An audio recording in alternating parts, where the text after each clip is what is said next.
All right. Hello, everybody. I'm Jeremy Silver. This is a politically centered podcast, and this is one of our editions of our live town hall. And hopefully, we're going to get some of the candidates coming on today. We are getting very, very close to election day. You can vote, I believe, today and tomorrow, and then Sunday, there's no voting, and then Monday is the main election day, if I have my dates right here. Because the 20th is the main day for voting. We are going to play some clips from the Owl TV mayoral debate last night for you. And hopefully, Tom will be dropping on to discuss it a little bit. I watched all of it. I thought it was really well done. It was really good to hear the mayoral candidates, especially this close to the election, for those of us who haven't voted and haven't decided on what they are doing yet.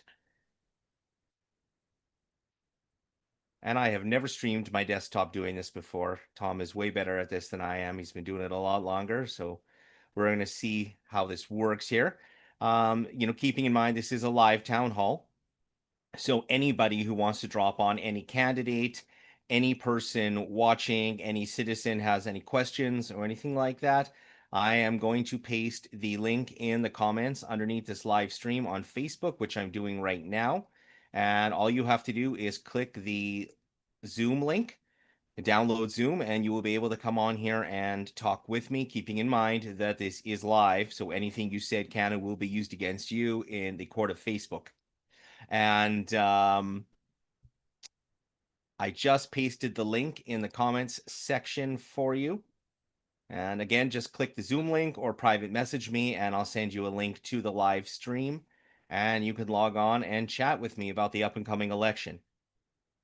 Hopefully, we'll be having some of the municipal and mayoral candidates come on today. We'll see how it goes. These are fairly random. I hold them at different times, and I've been trying to do as many as possible leading up to election day. This would be our third one. And all right, let's see. Let's load some playback of the municipal debate yesterday. As soon as I find the tab that I have it open in. Where are you? There it is. All right.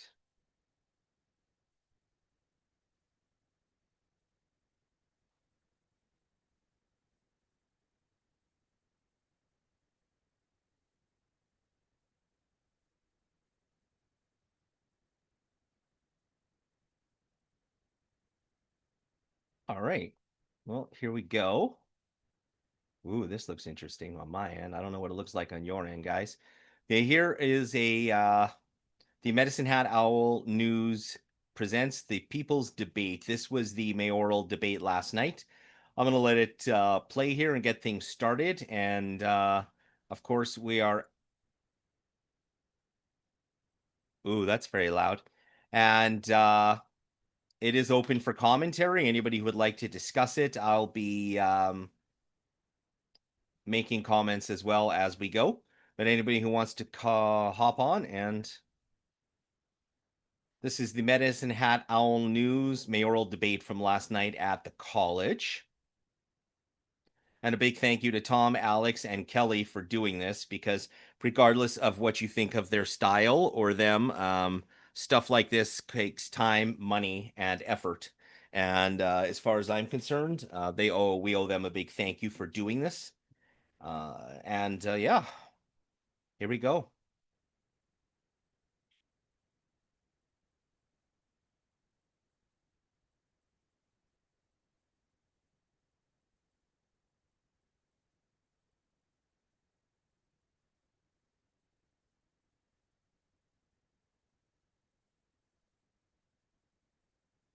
Cat videos. I remember that, Tom. Cat videos.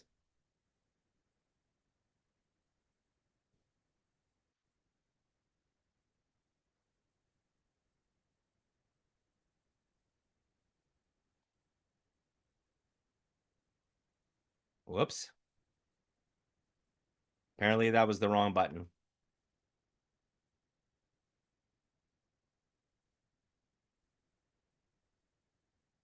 And we get to hear their catchy theme as it goes here. All right. Once again, anybody tuning in live, we are live streaming on Facebook and YouTube. And I think that's Adrian dancing. I just realized for the first time. We are live streaming on the Politically Centered podcast, and we've got the debate from last night running right now. I'm just going to hush up here and let you guys listen.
All right, for those of you tuning in, this is the mayoral debate from the college last night. And we're watching this, and Tom does know I'm doing this. Hopefully, Tom decides to drop on and comment on it with us.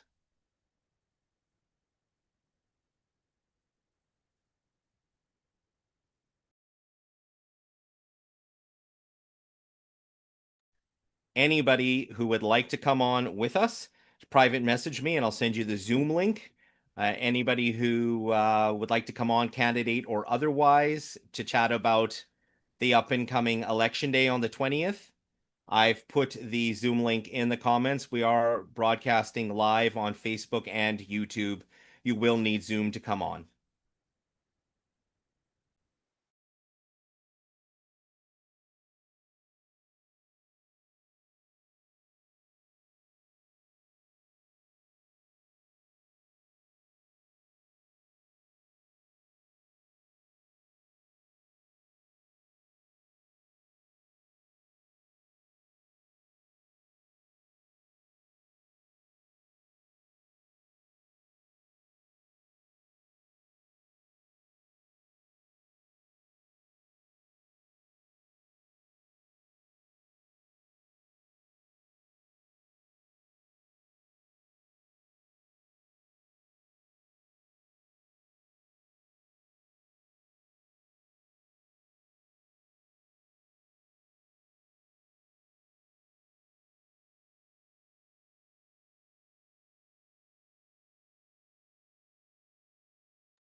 Once again, for everybody tuning in, we're watching the mayoral debate from the college last night, courtesy of Medicine Hat Owl News, formerly Community TV. And this is your host, Alex McQuaig, talking. Anybody who wants to come on and comment, PM me, and I will send you a Zoom link, and you can come on and chat. It is open to the general public.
Anybody who would like to log on and discuss anything about the municipal election, the that or the mayoral debate we're watching from last night, the Zoom link is in the comments. We are live streaming on Facebook and YouTube.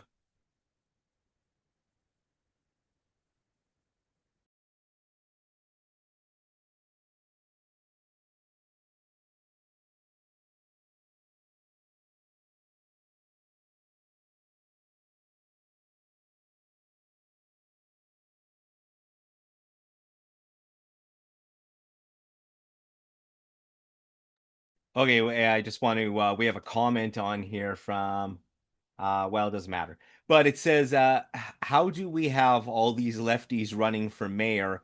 Alberta is a conservative province. Uh well, I find that statement a little confusing just because I know for a fact that what I'm looking at here is I know several of these people personally, and two of them are absolute conservative. One of them is way further right than conservative. One of them's a moderate, and one of them's a liberal, and I don't know about the other one. So I'll let you I'll let you decide who's who, but there's definitely not a six liberals sitting in front of me or six lefties by any stretch. I'm not sure who you're specifically asking about. I am willing to comment on individual candidates. I know all of them personally, with the exception of Mark Fisher, and I will be happy to give you my perspective on any of them if you want to ask a more specific question.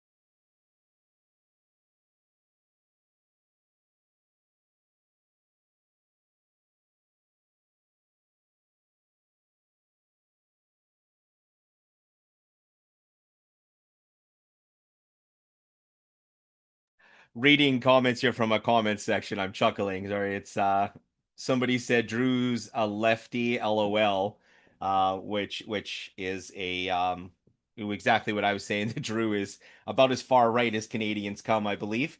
And oh, I think that's Tom or Alex or Kelly commenting. I'm not sure, but it says even the most conservative person running in Alberta is like a communist to the MAGA folks.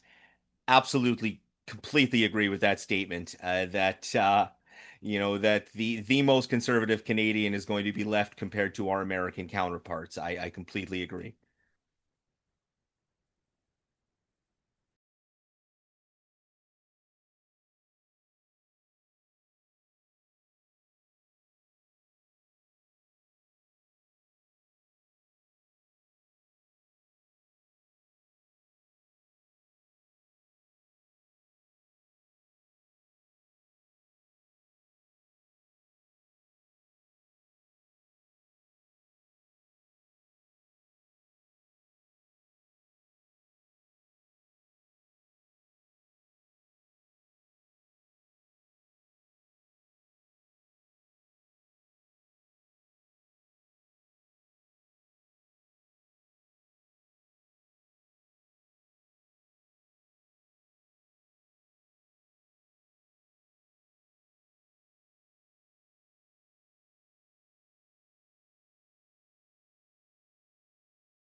I have to say something about Mark Fisher. He was the last mayoral candidate I interviewed, and if he's watching this, I owe Mark an apology because I cut his interview at about 15, 16 minutes, mainly because we were so close to election day, but also at the same time when I did what I did with a lot of the other candidates and I just basically said to let him talk, he kind of stalled a little bit.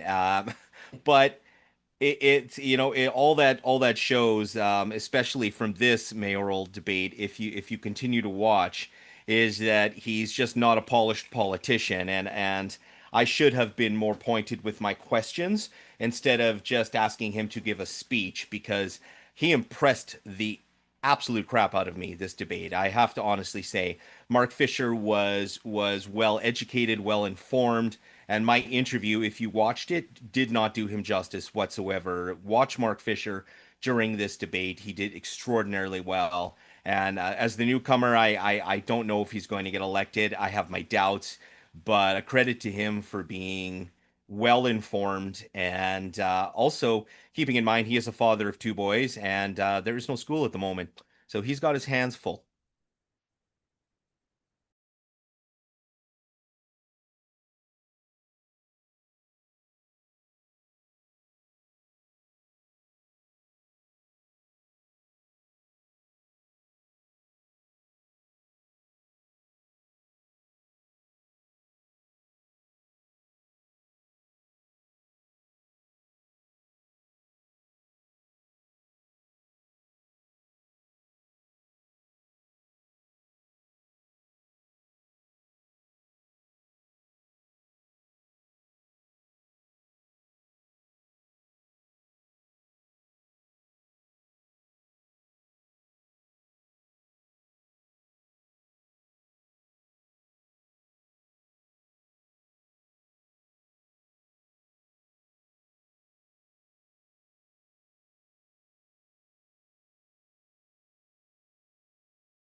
Once again, everybody who is tuning in to our live stream, we are live streaming on YouTube and Facebook.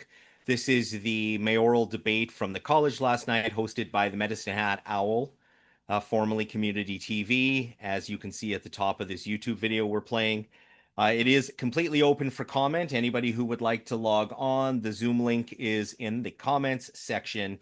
Please feel free to hop on and you can join the conversation here discussing this debate. You can ask any questions. It's also open to any candidates who would like to hop on, mayoral or city council. We did have Andy McRogan come on the last live stream. Previous to that, we had Kelly Aller, Jody Faith, and Stephen Campbell on the live stream. So hopefully we get some of the people that you are voting for this election come on this live stream so you can get some last minute input before election day on the 20th. And also, if you have any questions or criticisms, constructive criticisms, you are more than welcome to log on to this with me via Zoom. Either private message me and I'll send you the link, or I've posted the link in the comments. If you're having trouble using the link in the comments, just private message me and I'll send it to you.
Trying to connect here.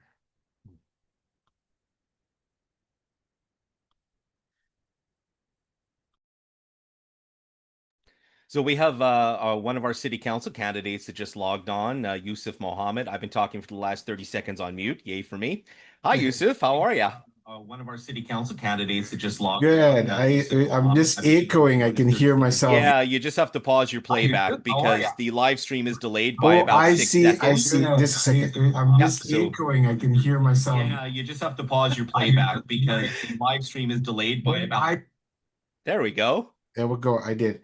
No, I think I was online on Facebook, so I kept playing and I could hear. I was like, "What's going on?" But anyway, No so worries. So as good. you can see, we're watching the Yeah. I don't know if there's any right angle to pause somebody in mid speech at. I'm trying to find the most flattering angle for Lindsay here to Yeah. to pause her face, but I just, so how goes the campaign, Yusuf? Thank you so much for coming on. No, campaign is going well, going strong. These are the last few days, and you just got to make sure you're doing what you need to do. I started to do this meet and greet, and you know, some hot chocolate, some, coffee, and people are coming and talking. So I wanted to actually come on here early, but people kept coming and I wanted to talk, and that's what you want.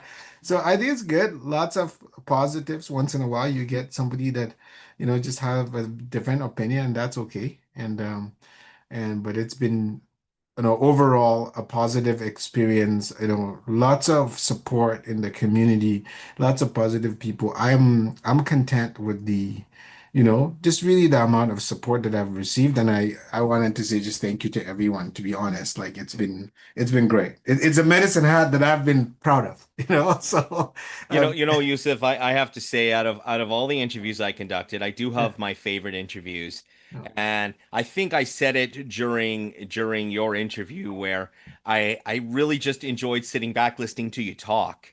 yeah, thank you. It was just you're very well spoken. You're very inspirational to listen to.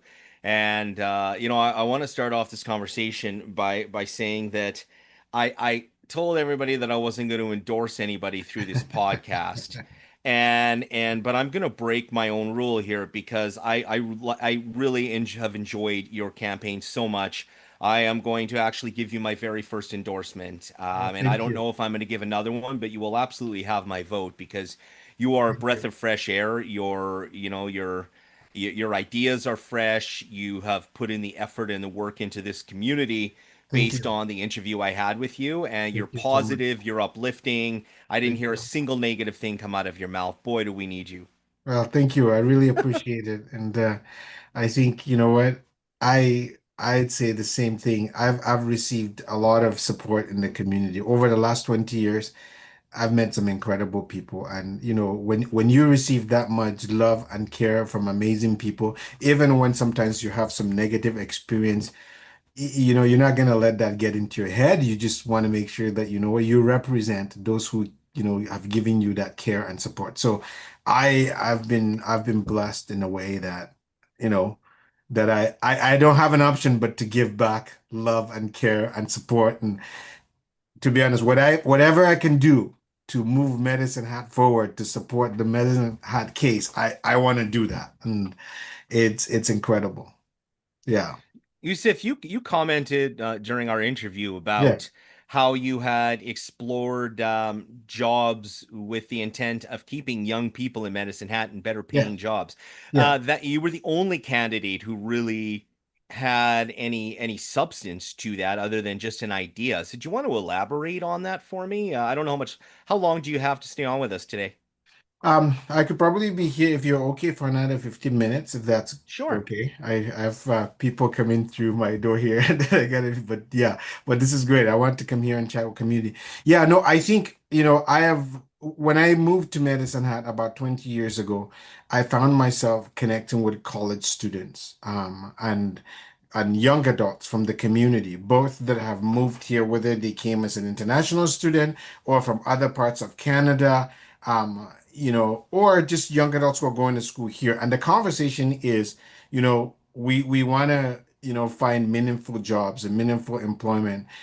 Some of them are going, want to explore other things. So part of the reason why we started some of the work that we do is actually to empower young adults. And we try to make sure that we, encourage them, whether it's through training or whether it's through providing opportunities or exposing their worldview to get into different things. And so that has been a huge passion of mine over the last few years. And then I found myself in workforce development, like recruiting and talent sourcing professionally and in the business world. So I've had lots of conversations with young people, whether it's within the company that I was working for at that time, or within what I've started recently, people saying, how can we, people are asking me, how can we scale what we're doing? How can we find better jobs? So the last few years, I did spend a lot of time trying to even in my consulting, trying to recruit talent for organizations and finding people who are going, it's either I find job here or I move to Calgary. And we've been able to do some successful placements, whether it's, for a company who's looking for someone to hire and they've been here. Some of them have kept their job here. Some of them exhaust that position of, staying in medicine hat 2 to 3 years, and then they move to other communities because they're saying that there's a gap between where I want to go in my career and what the opportunities offered to me in medicine hat.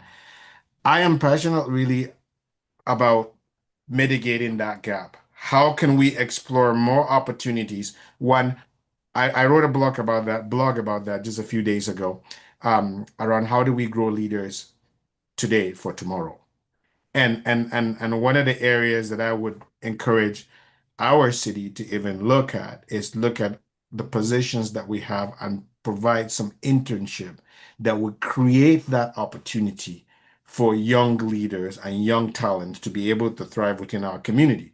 The other thing, we can have conversation with industry leaders and challenge them to be able to do that and really start looking at this city as a place where young leaders come, grow, or are trained. And so there are other ways to do that too. We can partner with medicine at college. We can partner with some of the schools, kids that are graduating. But anyway, I hope that kind of shares a little bit of a passion with you. I know I kind of gave you a very long answer to. No, that's okay. Yeah. That is what Yeah. I wanted. Yeah. That's what I wanted was a long answer and you to elaborate on it because you are is I mean the only candidate I've spoken to thus far who has those ideas and has taken Mhm. those initiatives, and everybody I keep talking to has the talking points but none of the breakdown underneath it, and you are yeah, you're definitely very well versed in that, and it's a problem. Like everybody in the city knows we lose our young people. Yeah. And I think, Jeremy, and I'll just do a plug in here too. I think, and the college, like I've sat in the college board for the last 6 years. Our conversation has been around skill training for the region and skill training with the region, not for the region. And with the region is really important for that in our conversations. And the idea is working with organizations and corporations and businesses within our community to figure out how we can equip and train, you know, people, youth, to be able to support industry. So I think that's something that I want to say here. Like, I think that's a conversation that I understand Medicine Hat College wants to have with, with the region. So I think that's a huge step towards moving that. You live in places like, when I lived in Europe and in Switzerland and in Germany, a kid graduates school and they're a journeyman carpenter. They're a welder. And that's a tool that they bring with them after they graduate high school. So if they go to university, they come with a skill and they could be doing some of the odd jobs. They're a skilled carpenter, So there are other, Alberta was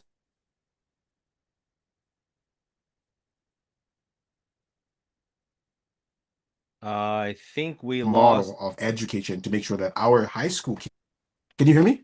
Yeah, sorry, I think you're getting a little choppy there. I don't know whether it's me or you, but Okay, it, you it go ahead. might be my internet connection, which is sometimes I don't know what's Yeah, going you're on you're here. good now. You Can you got hear me? choppy for a So I don't minute. know Yeah. where I lost you, but I can't remember the last statement I made that I lost you there, but Graduating from high school with a profession while in Europe. exactly. So I think I know, like, our government was looking at that about 2, 3 years ago, trying to see if we can have some of those skilled-based training to be able to empower young people at a young age. And I think that's a really good model because when I was living in Europe, that's something that I saw that was really powerful. You'd see, a high school kid that's graduated and they're highly talented. They can fix a lot of things, and be able to earn and make good money. So those kind of programs or initiatives to be able to build talent for a region is so key, and if we can figure out how to do it and catch them young, that's incredible. I know there's some great work happening with the Prairie Rose Division, and personally I would like to see some of that conversation happening with the schools, with provincial government, to see how we can upskill or reskill talent within our region. I'm passionate about that, you can tell. So anything that has to do with building workforce, you got me. So yeah, yeah, No, that's amazing. Like I say, you're the first one to completely expand on it, which is wonderful because that's exactly what we needed was a breakdown, right? And like I said during our interview, I'm extremely impressed. That's about all I can add to that. yeah. No, thank you. So Yusuf, I got a question though. On your blog or on your page, Yeah, there was some comments that somebody had mentioned. yeah. What happened? Do you want to tell me? Yeah, I think it's a perception, right? My name is Yusuf Muhammad, right? So my name is Yusuf Muhammad. And I've talked to a few people that were bold enough to come to me. There's a sense of this Islamophobia for certain people in the community where they see your name, and for me, my name is Muhammad, and people kind of, they have a perception of, it depends on their experience, right? With Muslims, whether it's something that they see on TV or something that I don't know if they personally experience it, but there are comments that people are saying, somebody wrote, F that he's, Islamic, and that's because of somebody who was endorsing me. And anyway, but you get that, and I get that, people, treat people based on their own perception. And I I'm not worried about that personally because I've lived, over 40 years of my life, with that name. I've traveled the world, I've done different things. So I've learned to, not be offended by this kind of comments. And I don't want it to start defending myself. No, I'm not a Muslim, or I'm this and that. Although I'm not, I'm a Christian. It's really interesting. I have and like you and I talked about the other time, that shouldn't matter in our politics, in how we govern and how you do things. And someone that knows me absolutely, knows that that's how I operate and that's how I work. But my name receives a lot of, or sends a different perception to people. And but that has also opened doors to be able to engage and have a conversation. And at one point they find out that, oh, he's actually not a Muslim. Then they start to ask questions about, okay, what's your perspective on this? And I start to tell them good stories of my experience working with people from different religions. And I'm grateful with the upbringing that I have, that I was taught to respect people, regardless of what they believe, who they are, what they look like.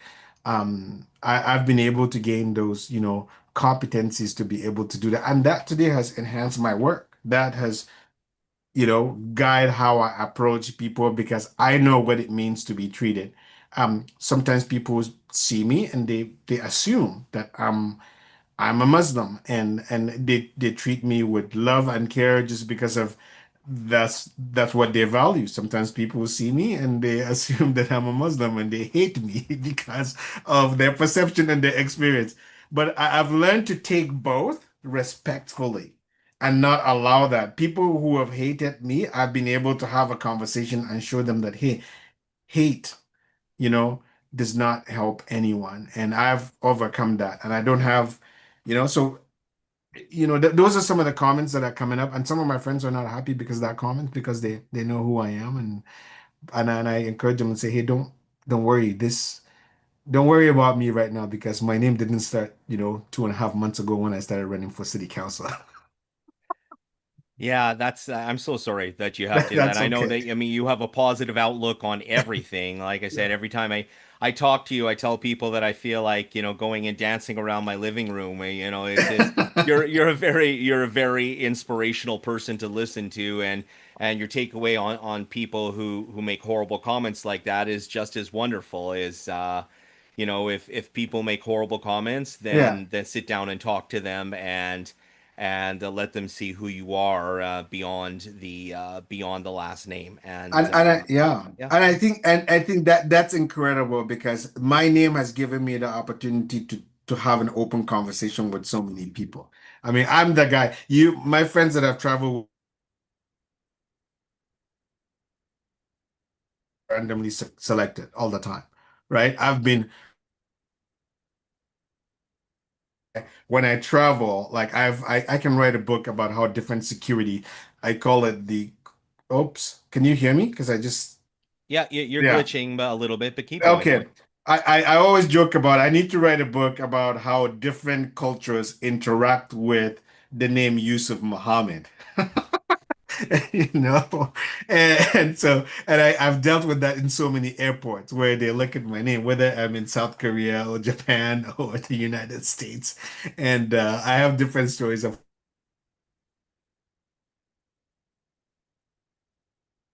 and I've learned to just remain calm and just I can actually find it fun to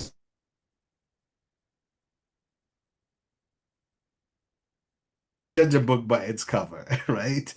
Yeah. Engage with people, talk to people, and sometimes I find it even in business or the way there's a lot of missed opportunities when we misconstrue who people are. If we actually engage with them, we have a conversation with them, there's ways that we can build trust, we can move forward together with that person because sometimes we missed a very even strong talent. Even when we hire people, I train, management teams on when you hire, don't look at someone's name and judge them by it. Don't look at engage with them, find out what their skills are, what they do. And a lot of people have missed some of the strongest talents that could move their business forward um, because they didn't really engage and talk to them. They just judge them by their name or how they look, or, you know.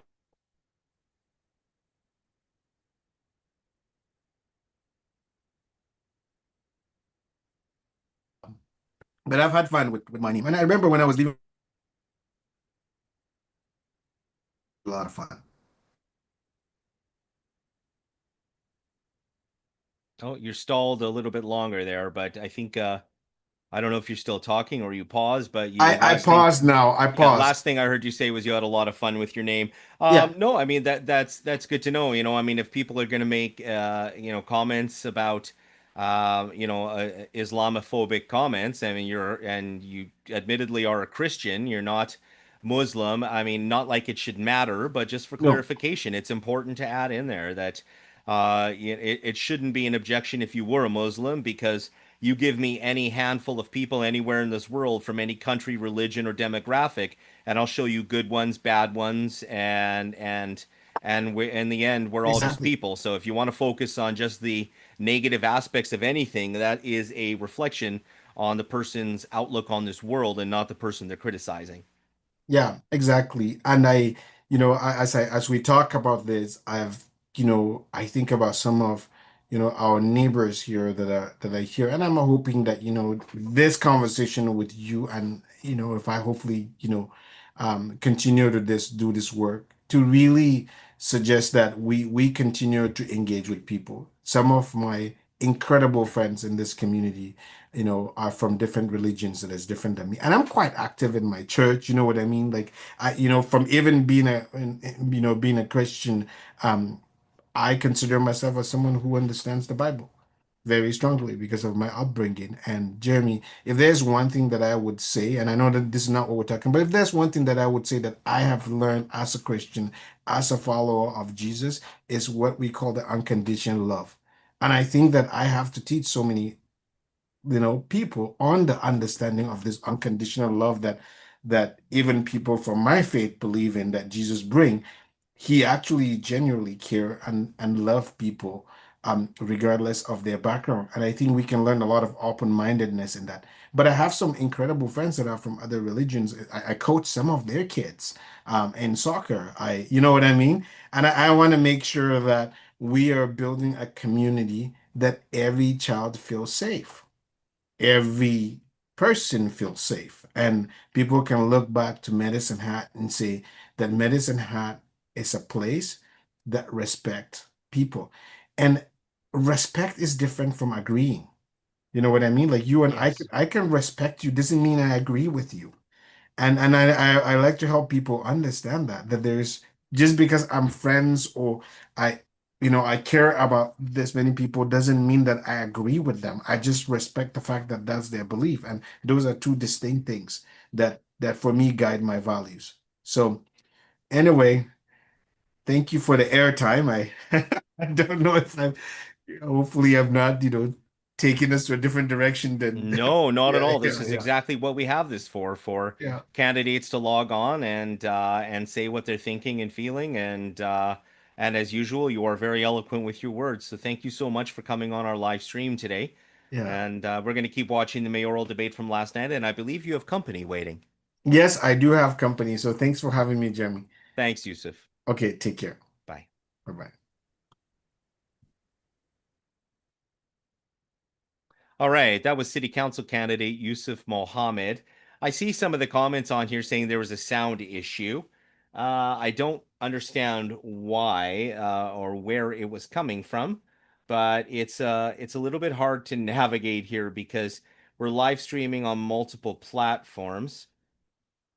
But how many of you were able to hear Yusuf Mohammed? Did you guys hear everything that he said?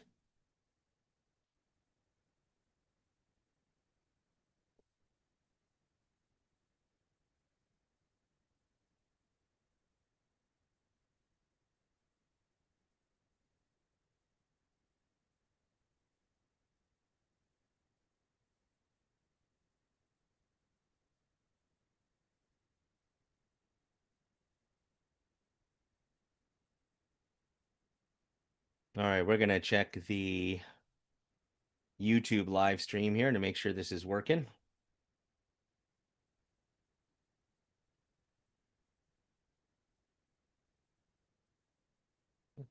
I don't actually know. All right. Hang on here. Uh, yes, you can see all of the videos that I watch on the right hand side. Oh, our live stream is still working. I don't know. All right. Anyway, we'll continue watching the mayoral debate here from last night.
Still trying to figure out how to do this live stream thing. Hang on here. Sorry, everybody. Apparently, everything is on mute. I don't understand.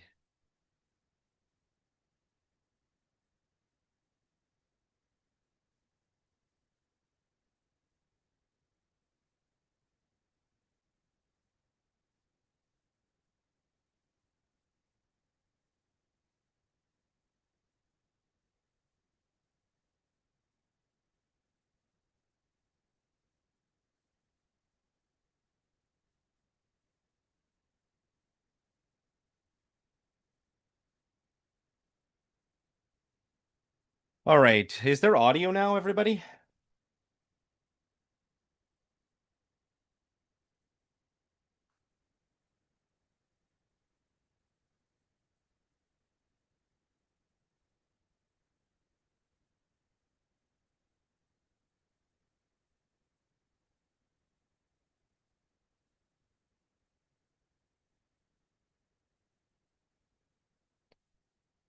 Okay, I see. So nobody can hear anything being said on the video. That is not very helpful. All right, hang on. Let me see if I can fix this. Hold on. Sorry, everybody. I didn't realize that the video was completely silent. Because I am hearing it through my headphones. I don't really understand why it is not playing through. All right, hang on here.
Sorry, everybody. I am working on trying to figure out why we have no sound here. I really have no idea why you cannot hear the background video here because it's playing through my earphones.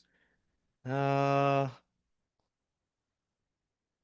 yeah, I'm glad that everybody could hear Yusuf Mohammed. That was good. If anybody would like to come on just to discuss the municipal election, the Zoom link is in the comments, or you can PM me and I will send you the link.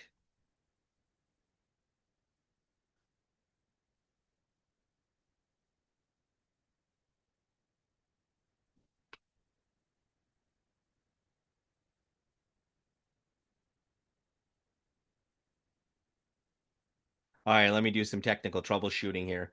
Meanwhile, if anybody would like to pop on, I would love to chat with any of the other candidates. We had Yusuf Mohammed on here. Last live stream, we had Andy McRogan, and before that, we had a few others. You guys can hear me, but you can't hear the video. Okay. So you guys can hear me, but you can't hear the video when it's playing in the background on my Zoom meeting. That's annoying. All right, let me just troubleshoot this here. Hang on.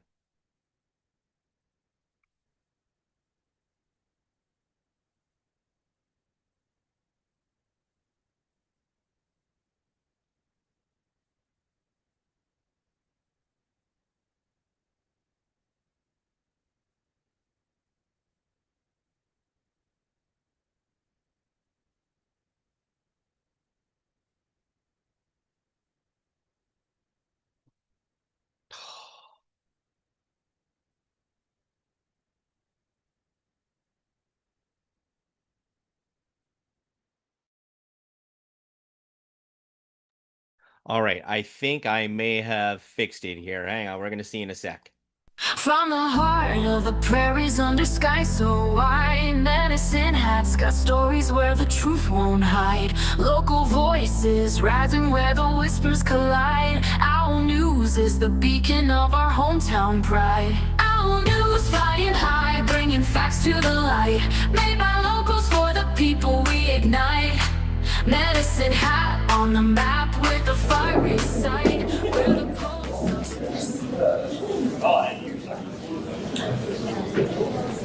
Hey, good evening, everyone. Welcome to the People's Mayoral Forum. I'm Tom Fougier, founder of Owl News. Before that, it was Community TV, which I started almost 20 years ago, back when YouTube was mostly cat videos and, we were on MySpace.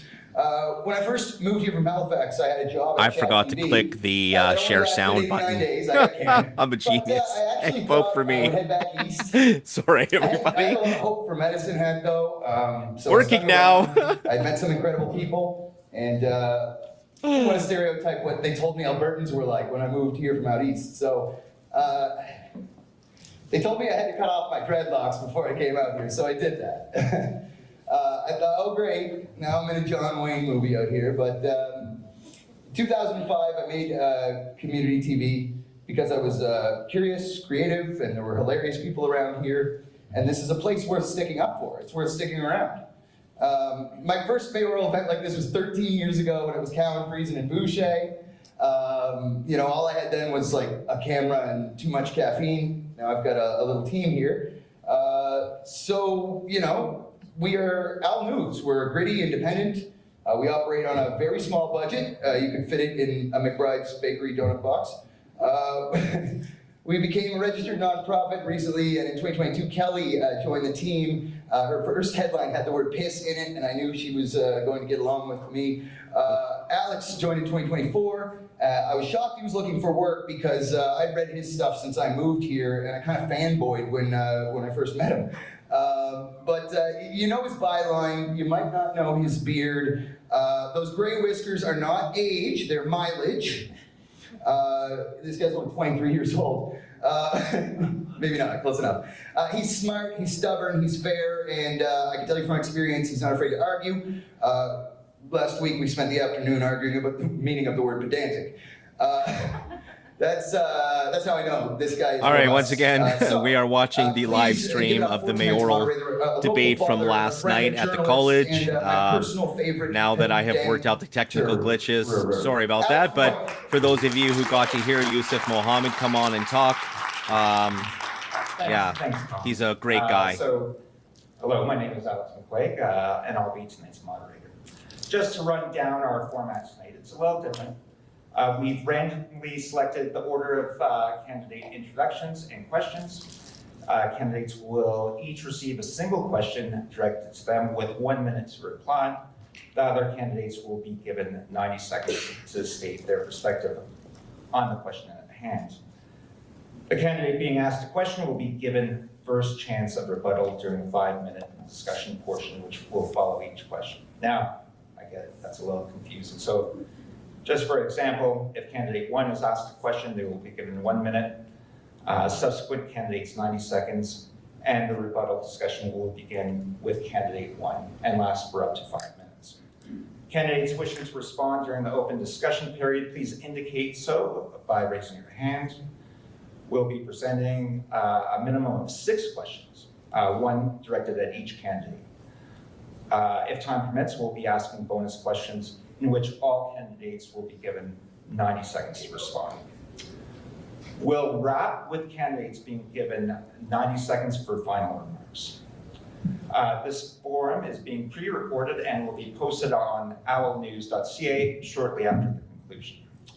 I just ask you please turn off your cell phones. Bathrooms are located just behind the theater's back wall outside. Exits are marked on each side, and there's the rear entrances and exits as well. So I'll just get right into it right now with candidate introductions. And this was randomly generated through ChatGPT, which is kind of a fun tool. Number 1, Lindsay Clark. Lindsay Clark is from the Hat and previously worked in the city's legal department prior to being elected mayor in 2021. This will be Clark's second election running for mayor. Alan Rose previously worked in the hydrocarbon industry, including at the Amber's gas plant north of the city prior to retiring. This will be his second election, seeking the mayoral position. Chris Samraj was councillor during the 2017 to 2021 term. He previously worked with the Alberta Urban Municipalities Association. This will be his second election, first bidding to be mayor. Drew Barnes was MLA for Cypress Medicine Hat, representing the riding at the legislature between 2012 and 2023. This is his first election at the municipal level. Andy McRogan was previously the city's police chief from 2008 to 2020, prior to becoming a councillor in 2021. This is his first time running for mayor. Mark Fisher is a first-time candidate for mayor.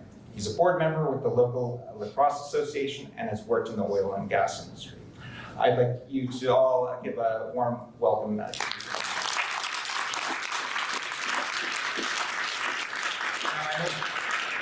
I hope I got the introductions correct. If anyone wants to correct me, do so now or forever. Okay, so we're going to get right into it. So, as mentioned, the format, the first question will be to Chris Samraj, and again, this is randomly generated, and the responses will be in order of Andy McRogan, Lindsay Clark, Mark Fisher, Alan Rose, and Drew Barnes, with Chris Samraj being given the first chance of rebuttal, or first chance to open the discussion.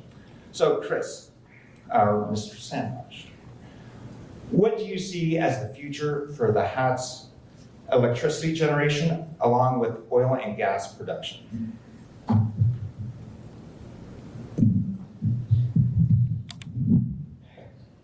I think this is definitely one of the important issues. I think one of the key issues for this election. It's a good time to talk about this. I think right now our attention is on our electric utility, but I think we have pretty short memories here.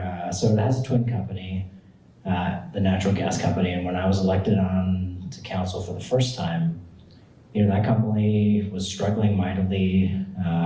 It lost $100 million over 5 years.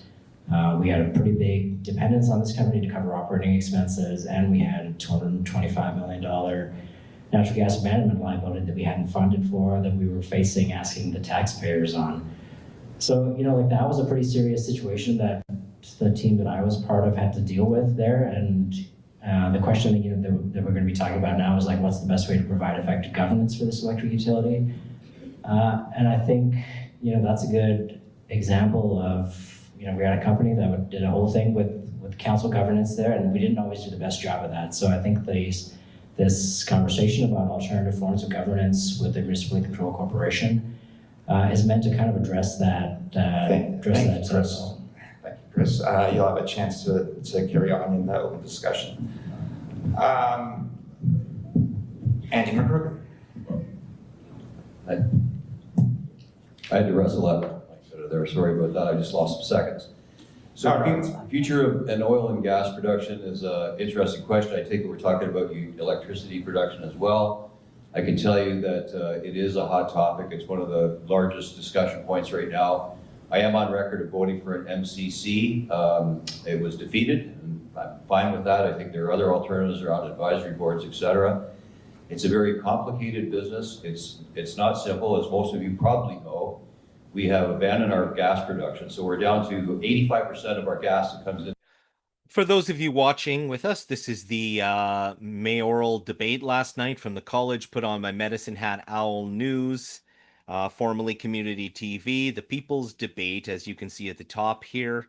And it is open to the general public, and not the debate from last night, but my live stream here. If you want to come on, private message me and I will send you the Zoom link. You're more than welcome to come on and watch it with me live. Make comments. That's open to candidates as well as the general public. If you are a little bit camera shy, well then just come on and turn your camera off and you can talk via audio only, which is fine with me. And we're going to continue to watch the entire debate here. It's 1 hour and 55 minutes remaining. And again, everybody, please feel free to log on and have a chat.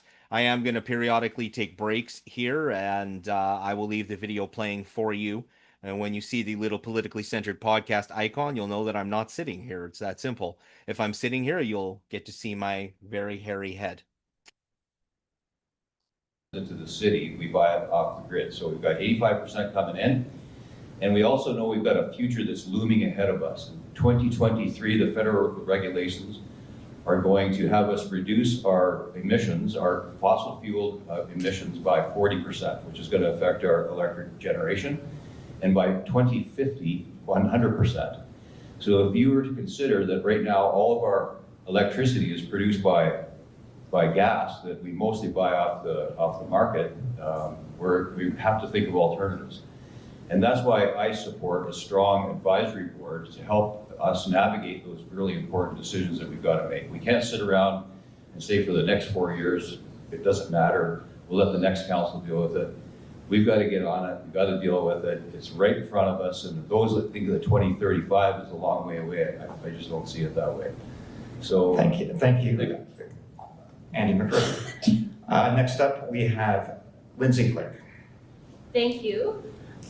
So in terms of the future of our energy division, we, at the beginning of our term, we received a hydrogen hub report that kind of explored whether we could have a hydrogen hub here in southern Alberta, southeastern Alberta. We participated with other individuals. At that time, we focused on Project Clear Horizon, which is carbon capture, utilization, and storage, because in order to get blue hydrogen, it has to be combined with that storage. That project has been sold off. I would probably not be open to drilling for oil, but I think opportunities that come along with respect to helium, natural gas, and hydrogen, I would be open to. I support a skill-based governance board, but not an MCC. And with respect to solar and natural gas work really well together. So even though we're natural gas generated electricity now, because the volatility of the gas market, and like Andy said, we buy most of our natural gas, we are subject to fluctuations, whereas solar has a zero fuel cost, but of course only is intermittent because it only works when the sun is shining. So those two things, the stability of that base power in natural gas, plus adding some kind of renewal that has the zero fuel cost. Thank you, Lindsay Clark. Next up is Mark Fisher. Thank you. I've been in the oil and gas industry for 22 years now. I've worked for the city. I've worked closely with people involved in oil and gas in the city. It was run very poorly. Yes, gas is volatile in prices. Solar is not the answer. Wind, they have to increase gas if it's too windy out. Green energy is something that is evolving and moving forward with, but currently I don't feel there's anything that can compete with natural gas.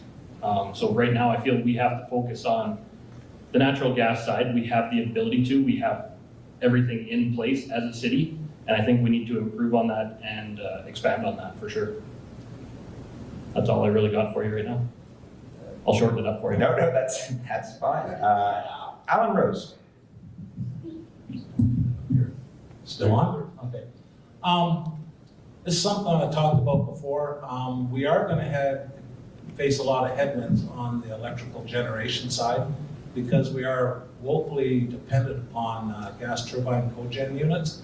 And if they put the carbon tax back on or increases, then we're really going to be priced out of the market. Now, when you come and you consider solar right now faces about an average 18% discount on market price coming in at the times they come in. So that makes it a disadvantage. And if it keeps increasing, you're kind of stuck in the grid where you are. There's not a lot of chance to get outside your area by too far because of line losses. So it's kind of on the way too, but there are different markets out there. There's a core model and where the city of Edmonton kept their generation, or got rid of their generation, but kept the distribution. and they could buy the electrical on the market at better prices at times. But when you come to options like that, I would like to sit down and get a study done on all the availability we have, the life cycle of each unit, and then look at a really detailed way, not what we got from the audit that we had done by, I forget what company that was, but Deloitte. So I'd like to get an actual business case study done on what the options would be on the 3 ones that are on the table. But I will say, if we do anything with the energy unit, if we're going to divest it, go on MCC or what, I'm in favor of doing it only by a referendum. Thank you, Alan. Drew Barnes? Okay, thank you, Alec. And first of all, thanks to Owl News and Community TV for hosting us here tonight. My goodness, reliable electricity, that is Medicine Hat's opportunity of the future. And we've been so successful on this in the last little while. The opportunity to provide reliable electricity for business generation should be used to attract investment, similar to how HUD 8 was attracted here. You all might remember the almost 2 brownouts we had a couple winters ago. The fact that Medicine Hat, over the last decades, was smart enough to keep our own electric exemption license will give us the opportunity to use this to attract business. Where it was wrong, though, was the rates in our service area, Medicine Hat, Cypress, and Redcliffe, got too high. Many Medicine Hatters right now are feeling an affordability crunch, and you might recall that 2 years ago, through some insistence of some local citizens, that City Council gave some of the utility profits back to help the affordability crisis. In short, I'm very much in favor of the rate review committee that has been set up, and I'm very much in favor of keeping our electric license the way it is, with giving Medicine Hatters and those in our license area the most affordable electricity possible, but continuing in a competitive, free enterprise way to sell electricity to the rest of Alberta and through provincial interchange to the rest of Canada. So we could continue to benefit. So we will now start with our open discussion period, and we will start with Chris Samraj. Any other councillor candidate who wishes to speak, please raise your hand.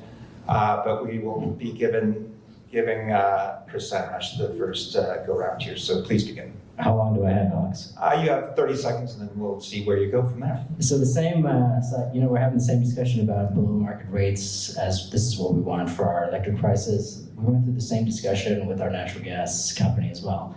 The trick is, can you do it sustainably? So we sold natural gas to our residents to 75 to 200% below market rates for decades. That comes back to haunt you if you're not actually saving properly for this. So if you're not doing it sustainably, these things are not going to work out in the long term. Anything to add? We'll go to Lindsay Quick. Thank you. There's no discussion about whether or not we want to keep our exemption. We absolutely do want to and need to keep our exemption.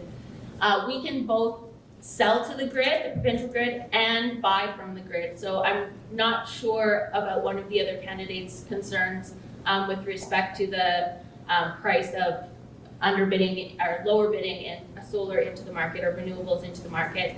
Also, we do have to live in reality. I mean, regardless of whether or not we think that natural gas is best or not best, it does have consequences, price consequences, when policy of decarbonization is applied, whereas renewables benefit from decarbonization policy. So at the end of the day, it's just math. Is it good for business? Is it good for our community? And we were able to, because we own our own utilities, smooth out the volatility of the natural gas price market by capping our prices at 7 and 11, or cap below, the low end is 7, the high end is 11 for cents per kilowatt hour. So that's something we can do because we own our own utility, but certainly a skill-based governance model with advisory to council would be very helpful. I'm going to stop you there, Lindsay Clark, and just open it up. Is there anyone else? Yes, Andy. Yeah, so I appreciate the comments that have been made, and I just want to mention that as early as this morning, and this is how volatile this industry is now, Premier Smith has announced exploration into nuclear power in our province. So we've got all kinds of renewables in different ways that are coming at us, and I think of the solar project and how controversial it is. I do believe we do need to be looking at some form of green energy. I do think that the city has moved at this, the whole issue of that very methodically and slowly. And it's an exploration we need to consider. It's why I do support the skill-based advisory board to help us with these decisions. If you just listen to the diverse ideas at this table now, it would actually indicate that some type of skill-based board would be of great assistance to us. Thank you. And anyone else? We'll go with Mark and then Chris and Alan. Or sorry, Alan and then Chris. So I heard the word study again. I feel like our city's done nothing but studies for the last 4 years to 8 years. And so you're talking about attracting business with us owning our own utilities, so why haven't we attracted it? I feel that's why I'm running is we have to figure out how to attract these businesses to come in. We have that opportunity and we just haven't took advantage of it. HUD 8, sure it's great, but what job did it create in our city? 2, right? There's not many. So that's my question is why do we need more and more studies? Mr. Rose. Okay, so what I'm talking about needing a study is because there's competing technologies that are coming out. And so far, we're not positioned for any of them. And when I talked about the power being discounted about 18% on average on solar, that's because of the time it comes in. When it comes online and on stream and it's feeding into the grids, because of its effect, it drops the price by about 18%. So you can do it whatever you want, send it wherever you want, but during that time that it's producing, that's what it's going to get on the return. Now, if you look at the big profits we made on the power there during the last winter, that was the same as what happened to natural gas back in the early 2000s when it jumped up to $15 a GJ. Those are anomalies that happen once in a while. And it was an extended shutdown, an extended switch over from coal-fired to natural gas-fired that caused that blip. So the chance of that profit coming back again is very limited. I mean, that was an opportunity and the staff took hold of it and made money. That's good, but we should not be investing money. And Next time we're going to be lucky again. I'd like to finish off with Chris here on this topic. I think Alan, you said referendum there. I think the nice thing about this question is that there are a lot of ways to compromise, and it's not just a one answer to this question there. So I think the referendum that Alan is proposing, that we take to the people, that presumes that there's only kind of one way to answer this question, when really there's like tons of ways to balance out all these different views that we have around the table here. So again, I don't think you're not going to capture that through a referendum. I think council needs to make this decision. We can make it with the community, talking to the community, but there are endless ways for us to compromise and find the balance between all these different viewpoints. Thank you, Chris. So on to our question number 2, and we'll be starting with Mark Rose with this question, followed by, Mark Fisher with this question, followed by Alan Rose, Drew Barnes, Lindsay Clark, Andy McRogan, and Chris Samash. So Mark, homelessness is a pervasive issue along with the social disorder. How do you propose to address? Alex, personally, I think Mark Rose had a really nice ring to it. I don't know. That was good. I didn't catch that the last time I watched. That made me smile. These concerns. Yeah, this has been a big question for a lot of people. Hey, all right, we have one of the homelessness city council is- candidates it's a choice coming for all on. of us. Oh, look at that. It is They Kelly can either Allers choose, we herself. offer the help, we offer programs. A lot of people don't choose for Let it. me pause this. Mustard. Hi, Kelly. You're on mute.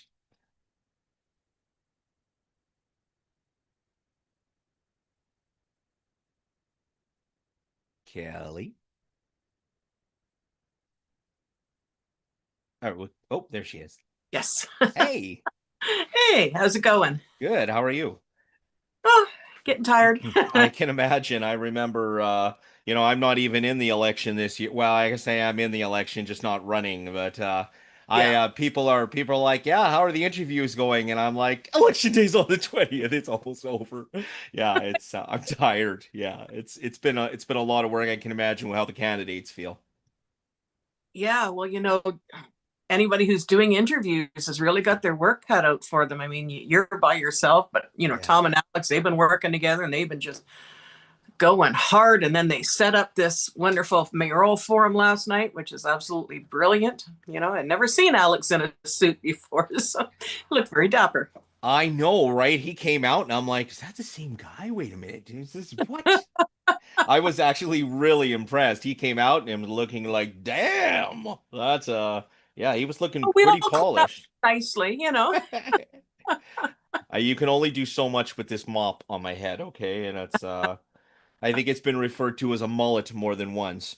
Um Long enough, you can throw in a ponytail or a braid or whatever, or two braids even. That's true. That's true. I have had my 13-year-old daughter offer to do a few things with my hair, but they all involve scissors. So she's not a big fan of it. Well, it's your hair. You do what you want. Carl never told me what to do with my hair. I never told him what to do with his. So, So you were there last night, right? Because I think at one point you were handing out bottles of water. yes, I was there. I was the muscle in case anybody got out of hand. I was the bouncers. Don't mess with Kelly Aller, man. Yeah, there was actually one guy in the audience and he was doing a little bit of heckling and I'm, turning around and kind of looking at him and, got my eye on him. And then Alex said, no heckling. And then he stopped, So I thought I heard somebody scream out at some point because I watched this earlier just so I had some information on it. And what did I mean, without asking who that was because it doesn't matter, but what exactly were they don't know yelling? who it was, but it was usually in response to what Drew Barnes was saying. Okay. So somebody who who was anti Drew Barnes. Well, you know what I mean. We can all find people who dislike us no matter who we are, right? I mean, he might have been commenting on other candidates too, but that was the only one that I really caught. So it just Interesting. Yeah. So what was your takeaway from it? I mean, I guess at this point, where are we here? We're 22 minutes in. But what was your takeaway from it as far as was there a clear winner? Because I think they all did really well. Yes, they all did. And a lot of people have been saying they don't know much about Mark Fisher. Well, yeah, he came across pretty good last night. Yeah, I said earlier while I was playing this, while the video was on mute. Who knew that little click share sound button mattered? But I feel like I did Mark Fisher a little bit of an injustice actually, because if you watch my interview with him, I think it's about 17 minutes long. It was the shortest interview, and I did say to Mark during the interview or after the interview after we stopped recording that I said during the interview, sorry, that this close to election day, I don't think there's a point to do a longer interview because people are antsy and they want to get as much information in as possible. But the truth is I cut the interview short and I told him afterwards because he was struggling to answer to really have a conversation. But I realize now after watching this that it was completely not on him because after watching him here, I understood that what I was asking him to do was be a politician and to comment on it as a politician, and that is not something he was able to do. And when asked more questions directly like this, he was fabulous to listen to. And my interview did not do him justice. So I wanted to let everybody know that if you watch my interview with Mark Fisher, you should definitely go to the Owl TV on YouTube and watch him speak here because it's a it's a massive difference. My interview did not do him justice whatsoever. Yeah, it's interesting because a lot of times he stopped talking even though he had more time, and Alex gave him the opportunity. He says, "No, I've said everything I need to say pretty much." So I mean, there is value in that for people who know when to keep it short and sweet. And yeah, I'm not endorsing anybody at this point, of course. I'm just discussing. And so yeah, even when I was at the candidate chamber forum. And sometimes I still had time left over, but I'd already said enough that I needed to say. And sometimes people just talk just to hear their own voice. And Councillor Dumanowski is one of them. He will go on and on and on. Usually every time that he gets, starts speaking, we set the clock because you're limited to 5 minutes. He has gone over the 5 minutes at times. Well, Mark Fisher is definitely not a politician. Him and I, during our interview, I found it amusing because he did it from his laundry room. And before we started recording, he had to run out and go tell his kids in the background to be quiet and keep the dog quiet. And then he came back in and we hit record, and I'm like, I like this guy right off the bat. I don't think that he's going to make it into the mayor's chair on the first time around, to be honest, but he said he'd be back, and I think he knows that too based on his comments. But this man is a contender for the future, absolutely, because once he gets a little more polished and understands the system a little bit better and gets a little bit more refined in his approach. I personally see him holding office one day. He's very informed. He's very good. His ideals are wonderful. And you know what? Honestly, I'd think less of him if he left his kids at home and ran to do an office and did my interview. I loved the fact that it was in his laundry room, and I told him that during the interview. It's real. It's who he is. He didn't put on a tie. He didn't polish a speech. It was great. Yeah. Yeah, I kind of got that attitude from him last night too. It's, you got to admire people who can figure out compromises, and ways to adapt, to overcome, like, okay, well, got kids and a dog, so being out in the living room or the kitchen is probably not an answer. So yeah, the laundry room, that's one place my kids would avoid at all costs. Did you see Yusuf Mohammed on earlier? No, I did not. So he came on earlier while I was playing a silent movie, but thankfully Yusuf was audible and said that there were some comments on his page because he set up a blog where people could comment on his page, and somebody had gone on and made a comment that I'm not voting for this effing Muslim or something to that effect, which yeah, that's very disappointing. And he's not Muslim, he's Christian, which he has stated multiple times. Muslim because of his last name. Right, yeah, and it shouldn't matter, but it does. Let's be realistic that some people, it matters. They're not going to vote for a Muslim because, like you said, Islamophobia is you can't blanket 7 billion people and group them all into one category just because they believe in the Prophet Muhammad. But he is a Christian, and I believe he preaches at a church periodically around here too, and gives lectures, and it just doesn't make any sense. Really shouldn't matter what your religion is. I remember my mom telling me a story when they bought our house in North Vancouver in Dollarton, fairly nice neighborhood.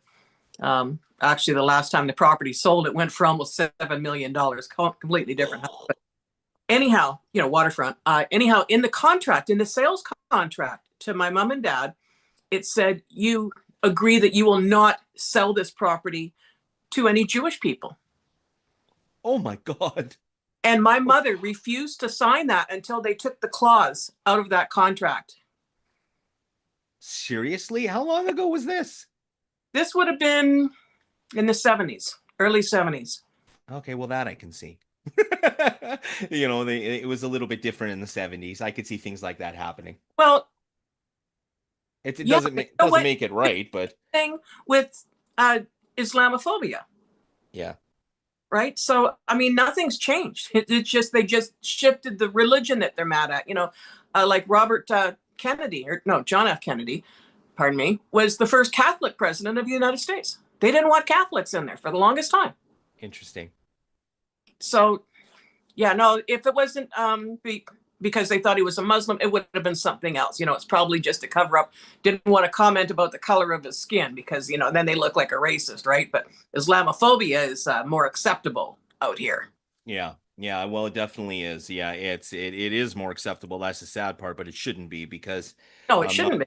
Not only is he not a Muslim, but it wouldn't matter anyway because he's a hell of a guy and an absolutely fabulous candidate. He'd do a lot of good for our city.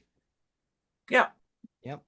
All Exactly. right, I'm going to continue playing this in the background here. Feel free to jump in and add commentary anytime you like. Okay. See, they're in negotiations trying to find a spot to go. With what I'm proposing in building multi-purpose facilities, that old curling rink right next door to the police station will be wide open. Has a full kitchen. Why can't we convert that into an opportunity for homeless, try to help them, and have counselors right there? You got a ton of room there. You had something to add? The curling rink is being used because we spent a lot of money putting in those mats last year. Like the city gave them so much money for these mats so that they could have an ice surface. Curling rink is in use. I mean, I've heard a lot of people talk about the arena, but that needs a lot of repairs. It's been sitting since 2016. So the flood, yeah. Yeah. So I mean, there's that's not really reasonable either. Yeah, the curling rink, I sat empty for years and it was closed, and I thought it just recently opened. So I heard him make that comment. And I'm like, okay. I just kind of just didn't really think much about it, but I thought that was a little confusing as well because I was pretty sure it was active again. Yes, it is. Yes. Yeah. There, I just feel it'd be an opportunity to roll with that. Thank you. You've got some more time if you want anything to add or no? I'm short and simple. Okay, Alan Rose, please.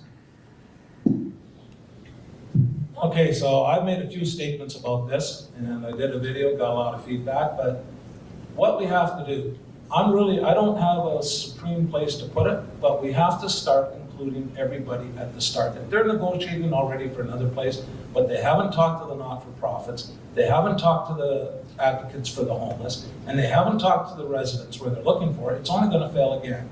We got two examples of it happening. When they put it in the flats in the church, they moved from the Champion Center to the church. They didn't consult anybody. When it came time to rezone, it got pushed back and it got canceled. So then they tried the exact same plan up by the Flying J and got the exact same result. But we have to include everybody. Not all these nonprofits can just move an office up there because a lot of their clients are still downtown or in other areas of the city. So we have to do that. And then the next thing we need to do, we need to divide out the three different types of homeless in there. There's some who are addicts in that, and yes, they just don't do anything. There's some who are just non-conformists. They won't come in for nothing. They just won't do it. And then there's ones with mental health issues. And we gotta attack each one of those and address each one of those. If we don't do that, we'll still have homeless people out there. So like I said, that's my approach is we gotta come together, get a strategic plan, and then be open with it and consult it. Yeah, I loved that comment, especially Kelly. I think it echoed what you said during either our interview or our live stream that we did, that the mustard seed had no neighborhood impact plan or something. What was the word you used? Good neighbor plan. Good neighbor plan. Thank you. Yeah, that's it's just we just keep jumping in and it keeps failing. I don't really know exactly what caused the plug to be pulled on the one going into Crescent Heights. I'm assuming backlash from the local community. Okay, wasn't Crescent Heights? Beyond Crescent Heights. No, it was up by the Flying J. Well, isn't that Crescent? Okay, sorry. That to me is Crescent Heights. Sorry, everything up there. No, closer to Briar Park. Briar Park. I call everything up to Crescent Heights bad habit. Yeah, no, it's and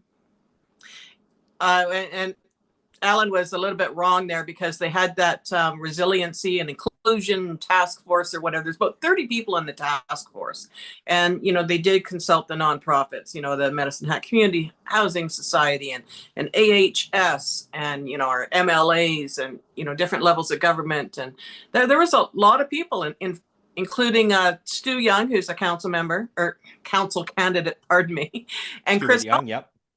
Who is also another council candidate, and they are both on that committee. So, I mean, there was a lot of consultation, but did they go door knocking on those apartments up there? No, they didn't, because they knew there was going to be so much opposition no matter where they put it. So they decided to work together, select a spot. And when I was at the MPC committee meeting, Municipal Planning Commission meeting, where this was going to be looked at and then passed to council, there was a landowner there, John Hashem, and I guess he owns all the land around there, and he was completely against it. So I don't know if he had any effect on there. Now, Donald Knudsen, he's another council candidate. He's on the MPC. He wanted to ask James Gardner, who's the CEO of the Mustard Seed, who was there in person, wanted to ask him some questions. Andy McGrogan, who is a mayoral candidate, he's the chair of that committee, and he said, no, we're not going to allow this because otherwise we're going to have to allow everyone else to speak. So no, it was just going to get passed to council. And I saw Donald go up and speak with James Gardner after. So yeah, I mean, they're between a rock and a hard place because the mustard seed has failed the community so badly. You know, they allowed all this stuff to go on, and you know, they should have had a good neighbor plan. They do. It's, you know, sorry, go ahead. Well, they do in other communities, and when they were going to open up that 24/7 shelter on North Railway, they had an 8-page good neighbor plan. And then it went to the Municipal Planning Commission, and you know, a lot of people got up and spoke against it. And so the Municipal Planning Commission says, well, now you have to go and talk to the community even more. And then they, the Mustard Seed pulled their application. And so, I mean, it was supposed to go to council, but by the time it got to council, you know, Councillor Hirsch had to say, oh, well, yeah, they pulled their application. So now we don't have any location. And this was in 2022, 3 years ago, over 3 years ago, because this was June or July. So, I mean, they've been working on this for 3 years, and we're no closer to having a 24/7 shelter. You know, it's time that council just grows a backbone, says, okay, we've selected a spot. This is where it's going. You guys are just going to have to suck it up for now. We'll, you know, make it temporary for a year maybe and see how it goes. But, and then put in some requirements for the mustard seed to do this, this, and this, and make sure that the neighborhood is taken care of. Jared Bosch always says it's NIMBY. Not in my backyard. That's a line he uses a lot. And he's absolutely right. That's what it, you know, everybody wants to help. Everybody wants to do something, but they don't want it in their backyard. But everyone's willing to do something. And it's so true. That the Flats residents have been going through because this was not managed properly. I understand why they don't want it in their backyard, because the mustard seed failed. You know, Jamie Rogers, the head of the Medicine Hat Community Housing Society, they operated kind of a shadow shelter last winter. Didn't tell anybody where it was. The police knew and the fire department knew. But nobody else knew, and they had no complaints. You know why? Because it was so well managed, nobody knew it was there. And a properly run shelter is unnoticeable. You know, that's very well said. One thing I've really loved about this election is I haven't seen a single candidate group everybody into the category of homeless.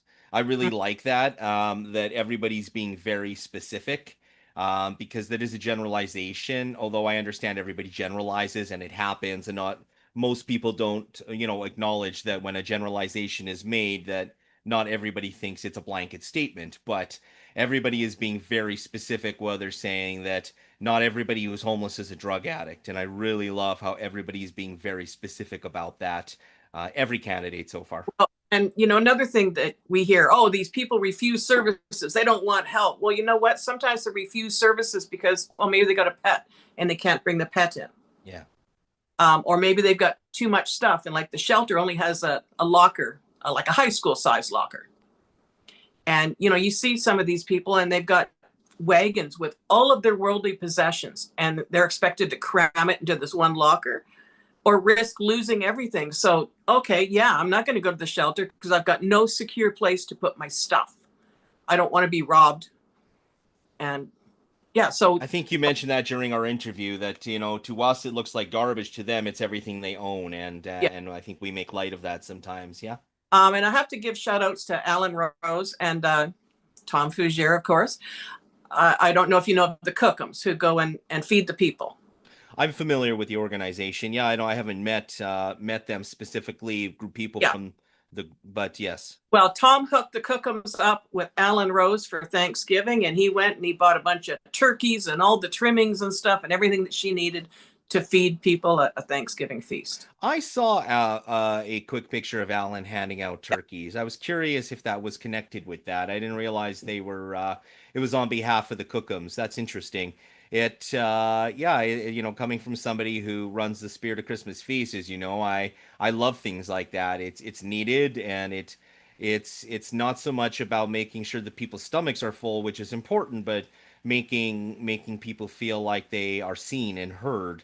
Yes. And as liberal as that might sound, and I see the conservatives making fun of comments like that a lot, uh, you know, eh, they don't think it's so funny when things go missing from their backyard. So, I mean, and not all of them are thieves, but the point is, it's just it seems like they kind of laugh it off and talk about, oh, it's just feelings until it inconveniences them, and then they're upset about it. You know? Even just walking by and acknowledging the Yes. existence, just a nod and hey, good morning or good afternoon, how you doing? And continue on your way. And it just, evokes that sense of community. Yeah. And, you don't want to steal or hurt your community. But when, they get a feeling of it's us and them, yeah, they're just not going to care as much. Absolutely. Yeah, if they don't feel included, I know a few of the people on the street, and those are comments I do hear from them, like, what's wrong with this town? I've never stolen anything in my life. People treat me like dirt, and they give me dirty looks, and they tell me I'm a drug addict, and I just for whatever reason he ended up on the street. They're comments I hear a lot. And it just takes little acts of kindness. I was up at Mickey D's the other day having breakfast because it's cheap and I can plug in my computer and stuff.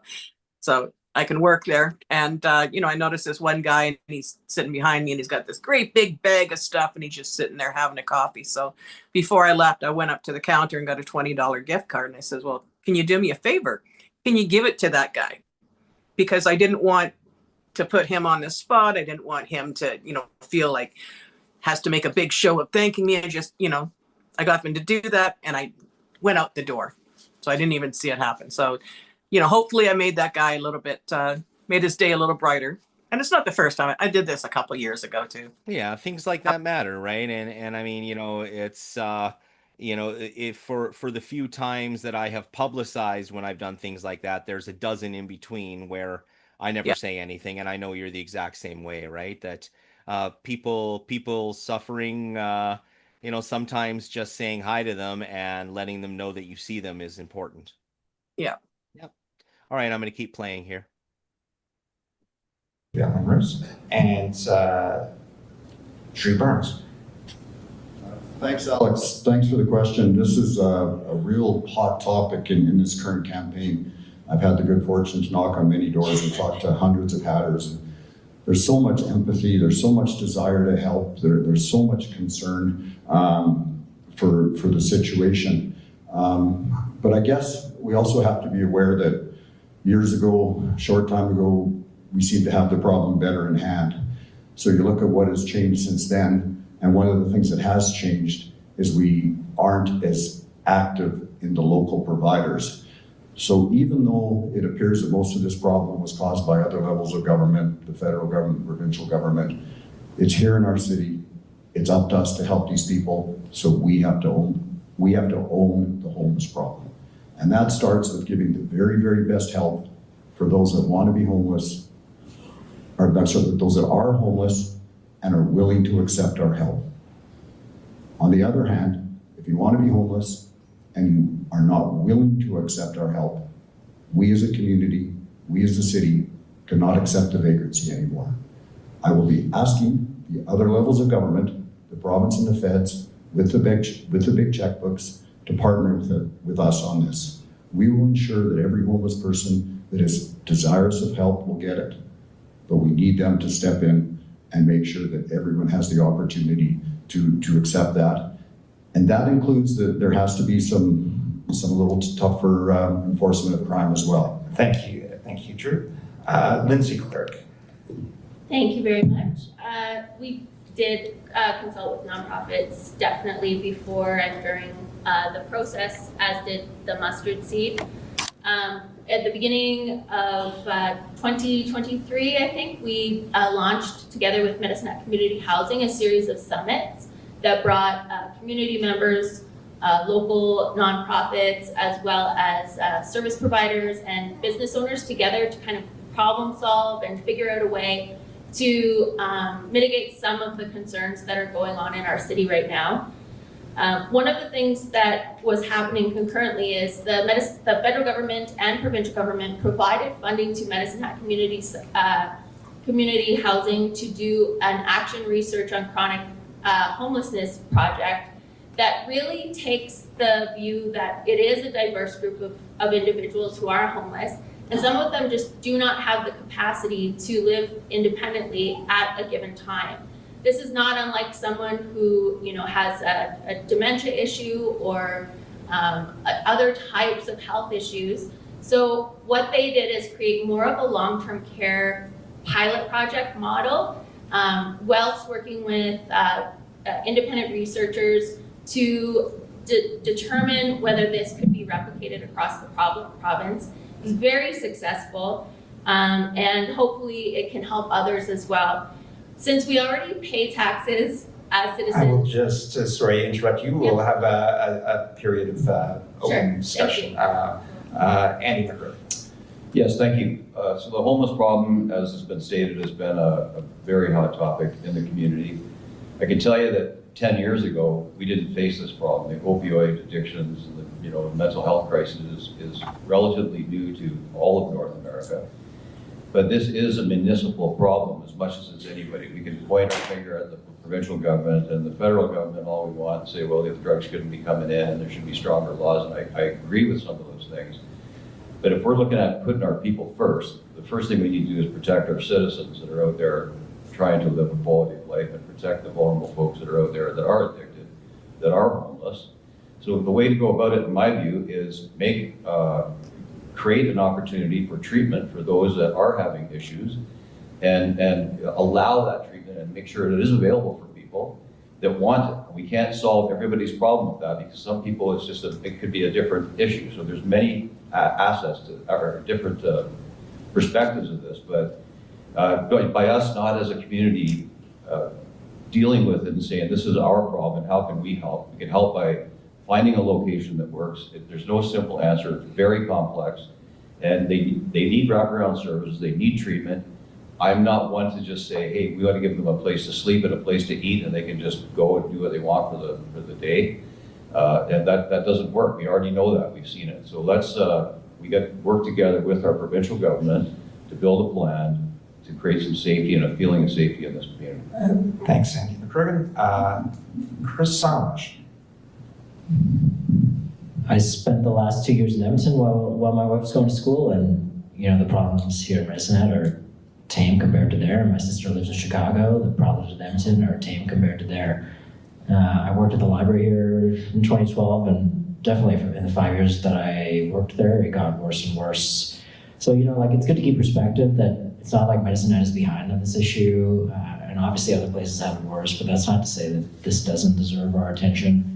I think the challenge is how to sustain progress from council to council, because every new council that comes here, they essentially have to start from scratch, and all the service providers that are working the front lines for this have to educate a whole new group of people. So I think the challenge there is, how do you solve these things? Because these things are going to take, we're not going to solve it in 4 years here.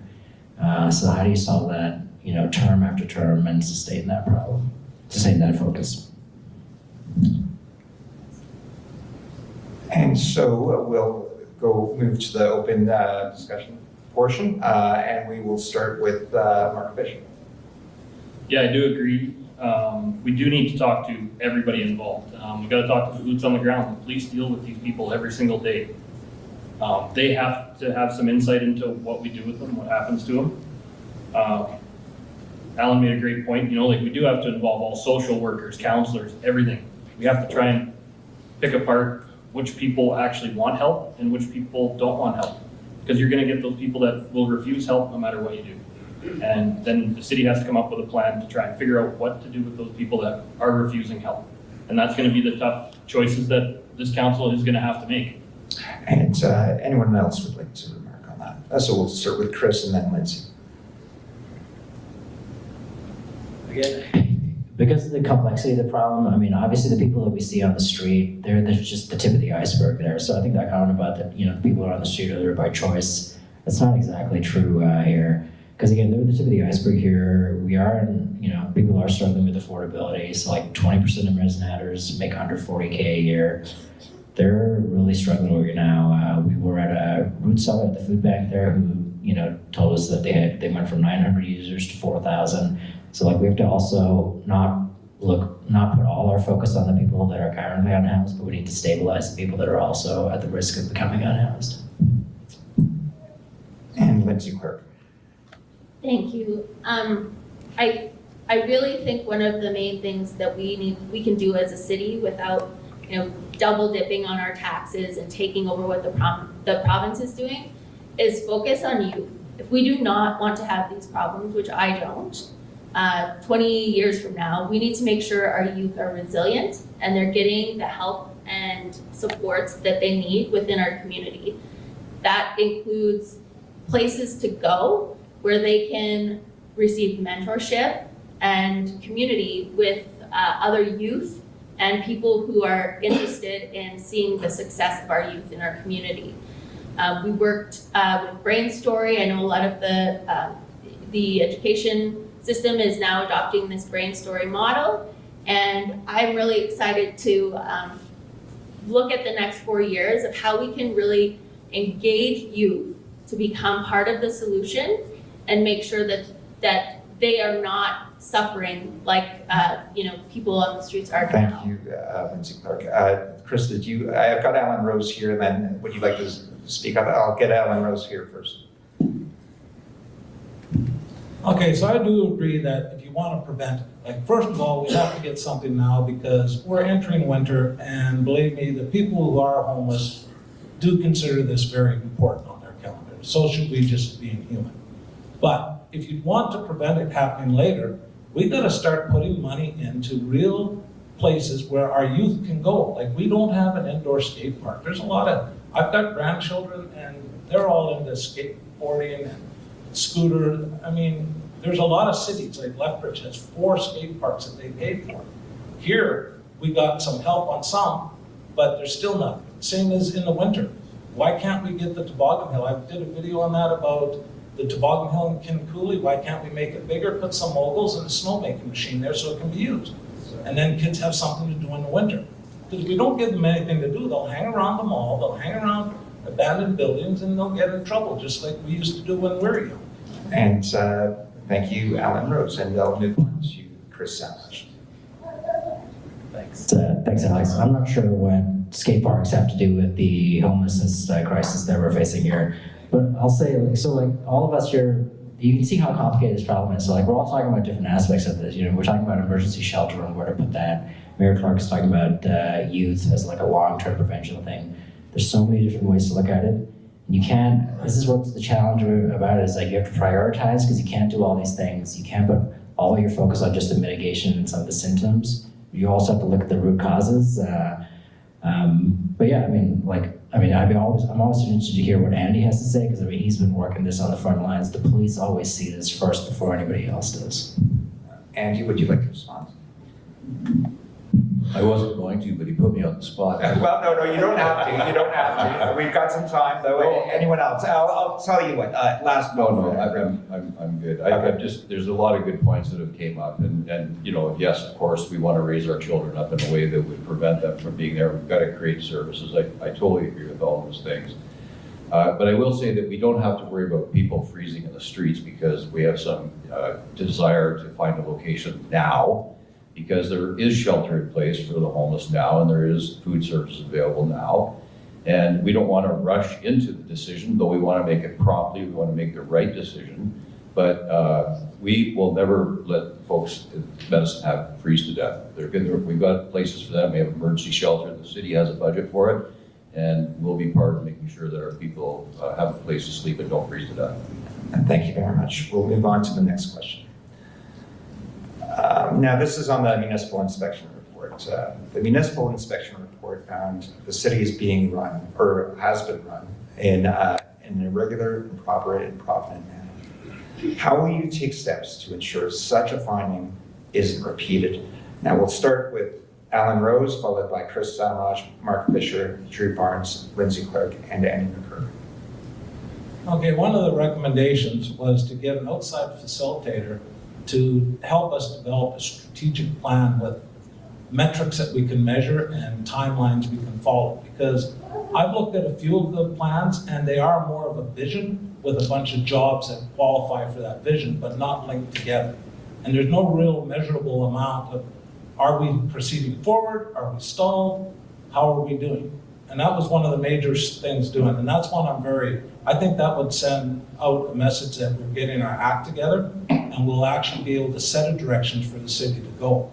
So that's the biggest one. And the other one, like I said, the regular meetings with the CAO is definite. They want the mayor to have regular meetings, and I think that's critical. It should be at least weekly at the minimum, so you are aware, because that's your one employee, that's the one that should deliver what's all happening in the city, so you can keep the councillors aware of that. So. And thank you for those remarks. And Chris. Thanks, Alex. So yes, the municipal inspection report had 60 recommendations that the city had to comply with. And I realize when people read the summary and they hear the words irregular, improper, improvident, those sound very serious. And not to say that the things that we need to fix are serious, but they also have like very specific legal technical meanings here. And so, like I was there when the inspector made his presentation to council. He was it was very cordial. So like, the promises there to kind of help us through this process there. These are all specific things that we can do to fix it. I don't have any issue. I don't have any concern about us remedying some of these things. And again, from a perspective, in the last 15 years, there's been 40 other cities that have had inspections done. So we've obviously got work to do. The province has told us, given us a roadmap of how to do that, and this is going to be one of the priorities for the next council. Thank you. And Mark Fisher. So I find the solution quite simple. You guys, as the people, are electing in a group of people to run the city. That group has to work as a team. It's plain and simple. They have to get along. You can debate all you want, but at the end of the day, you have to be able to talk to each other, understand that there's not one right person in the room. Everybody's going to have different ideas. You need to hire a city manager that's also going to be a team player that wants to be involved with everybody that is voted in.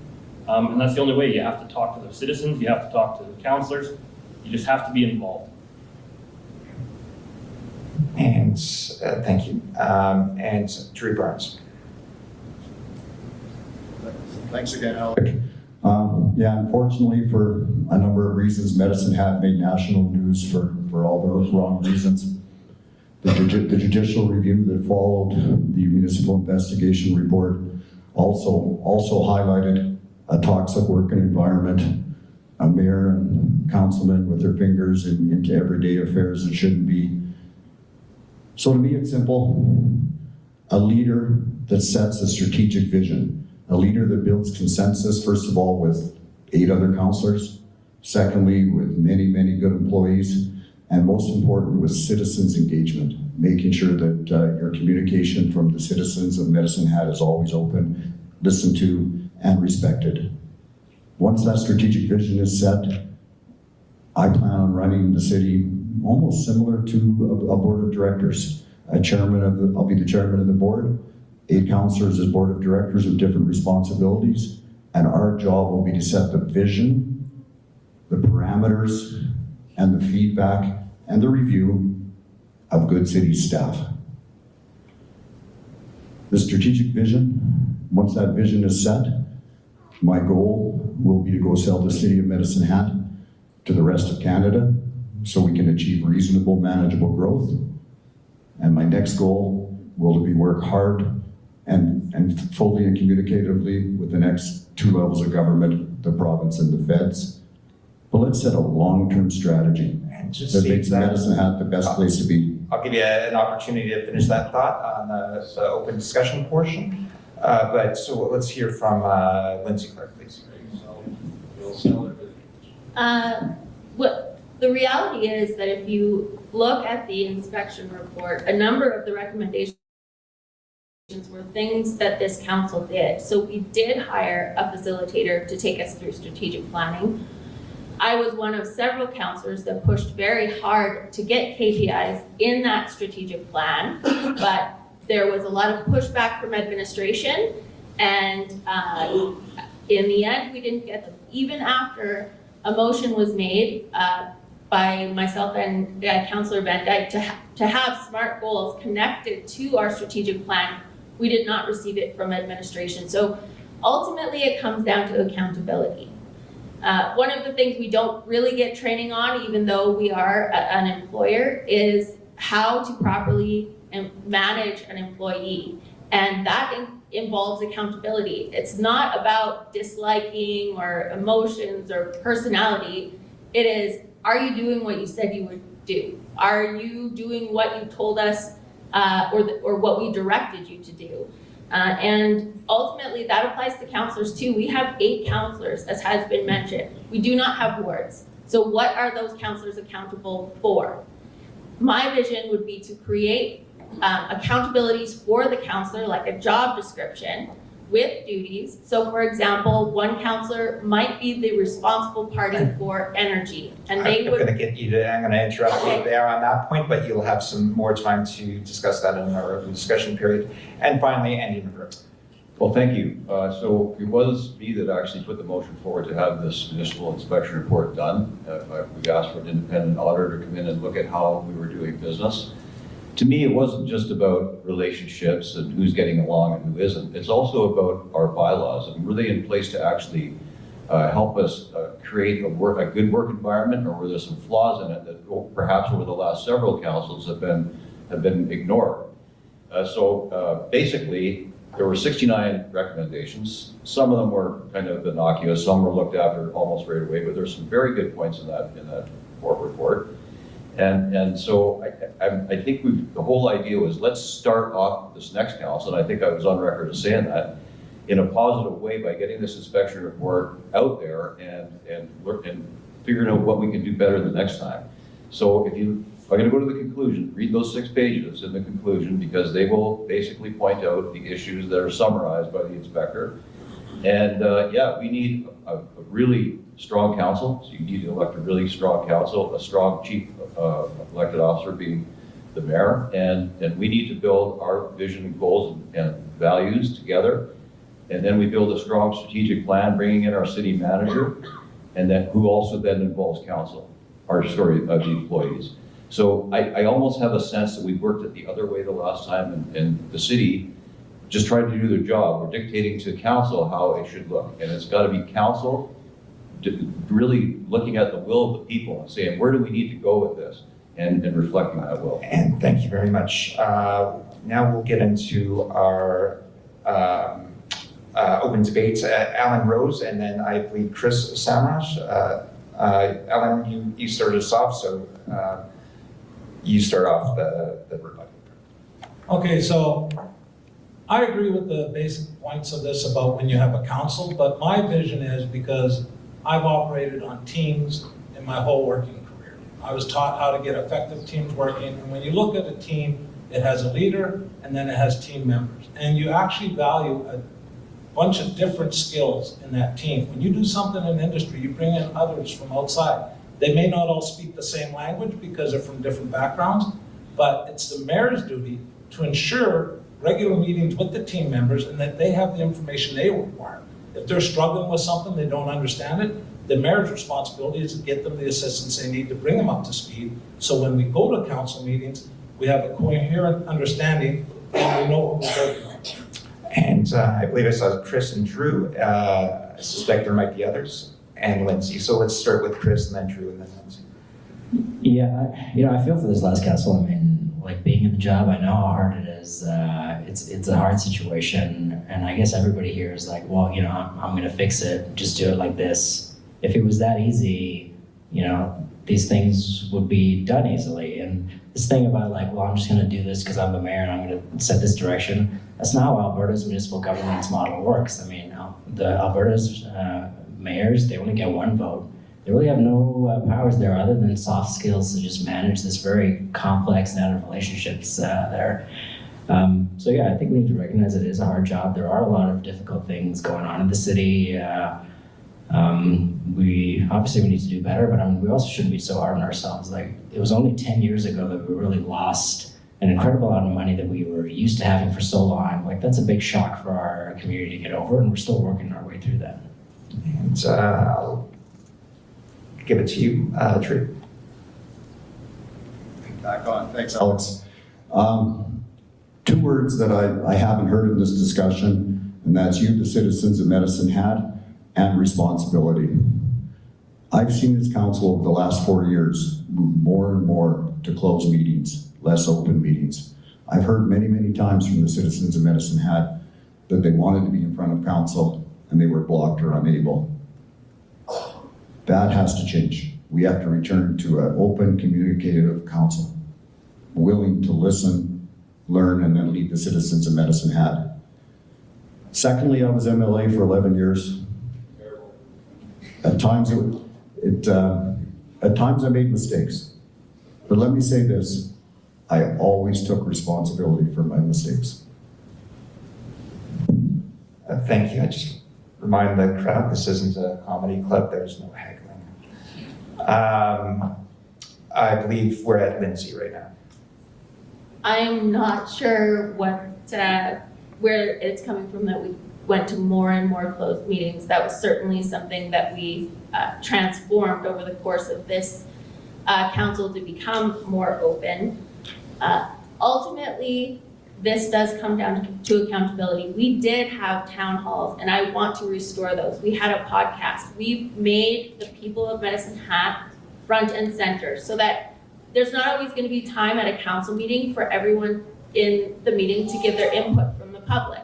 But there are other ways, there are other opportunities to receive that information through town halls, by being effective at mining social media and having effective feedback loops through technology, as well as just basic, well-known feedback loop systems that are employed by most private sector, large private sector corporations. So I am very, very excited to hear what our community wants in terms of where we're headed. And another way we can do that is through, we put forward a package on how to develop neighborhood associations. I'm just going to stop you there, Lindsay, and Andy raised his hand, so I wanted to make sure he got some time in there.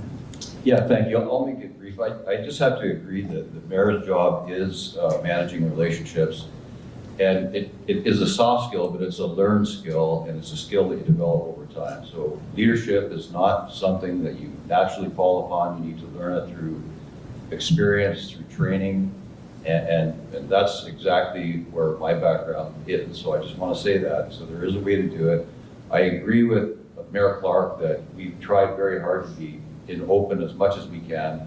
Sometimes we've looked messy in open because we're not in closed making decisions. We're in open making them in front of people.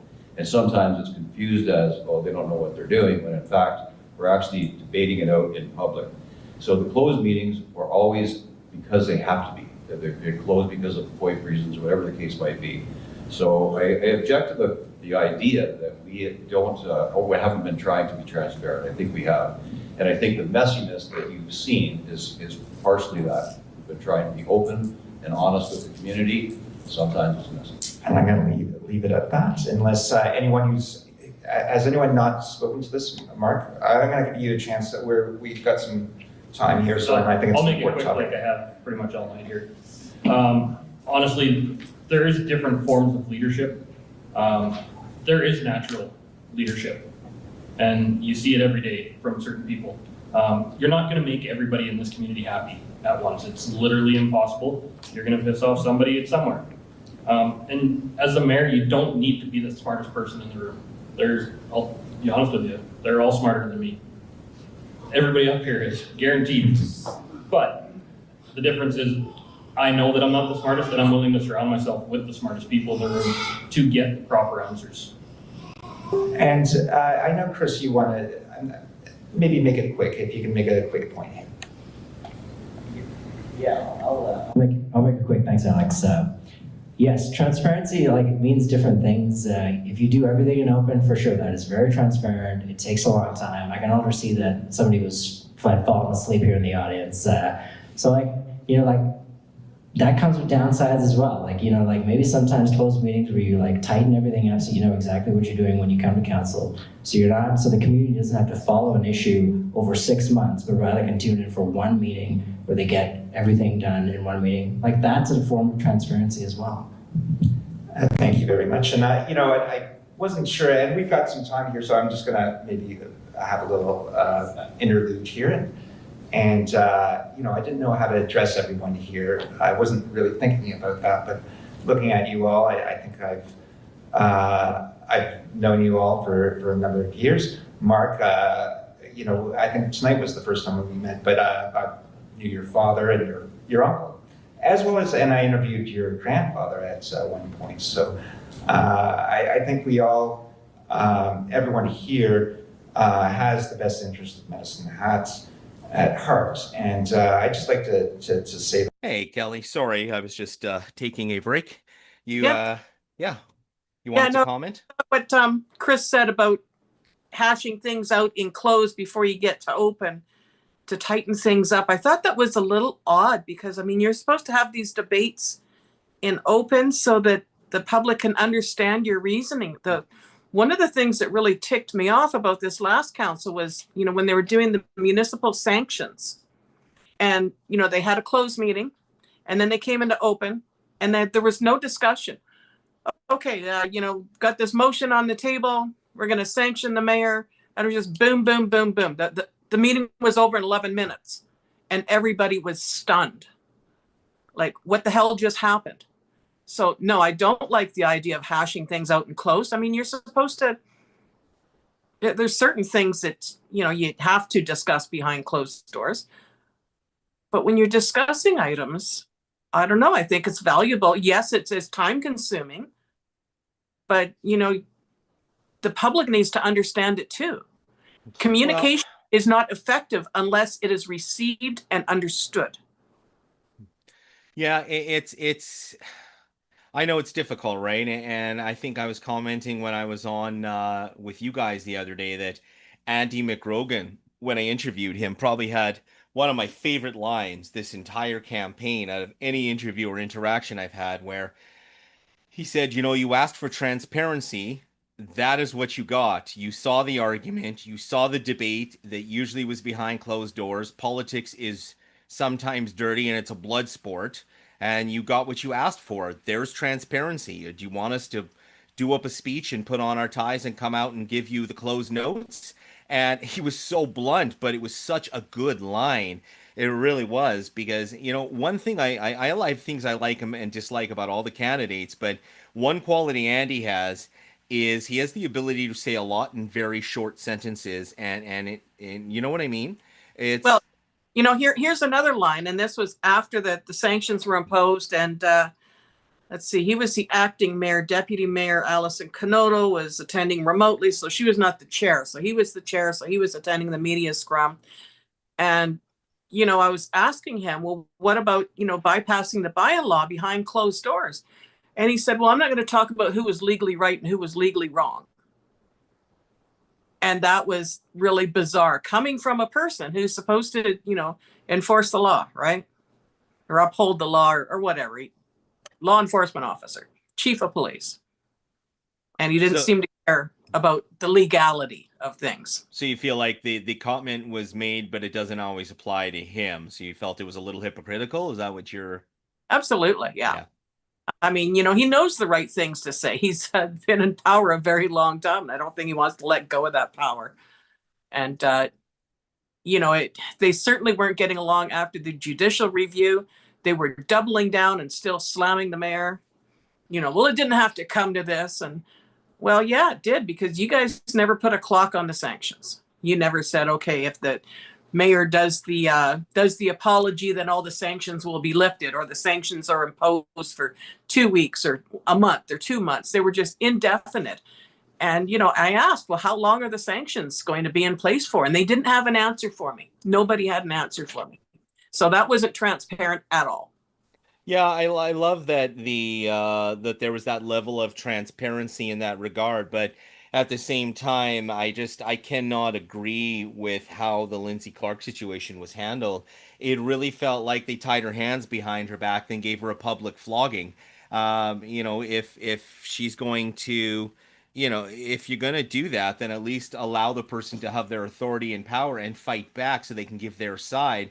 It really felt like they disagreed with her. They tied her hands, and then they basically said, "We don't want to hear any more from you. Stop talking." And that really upset me how she was treated. It doesn't mean I support Lindsay Clark or oppose Lindsay Clark for mayor. That's irrelevant to me.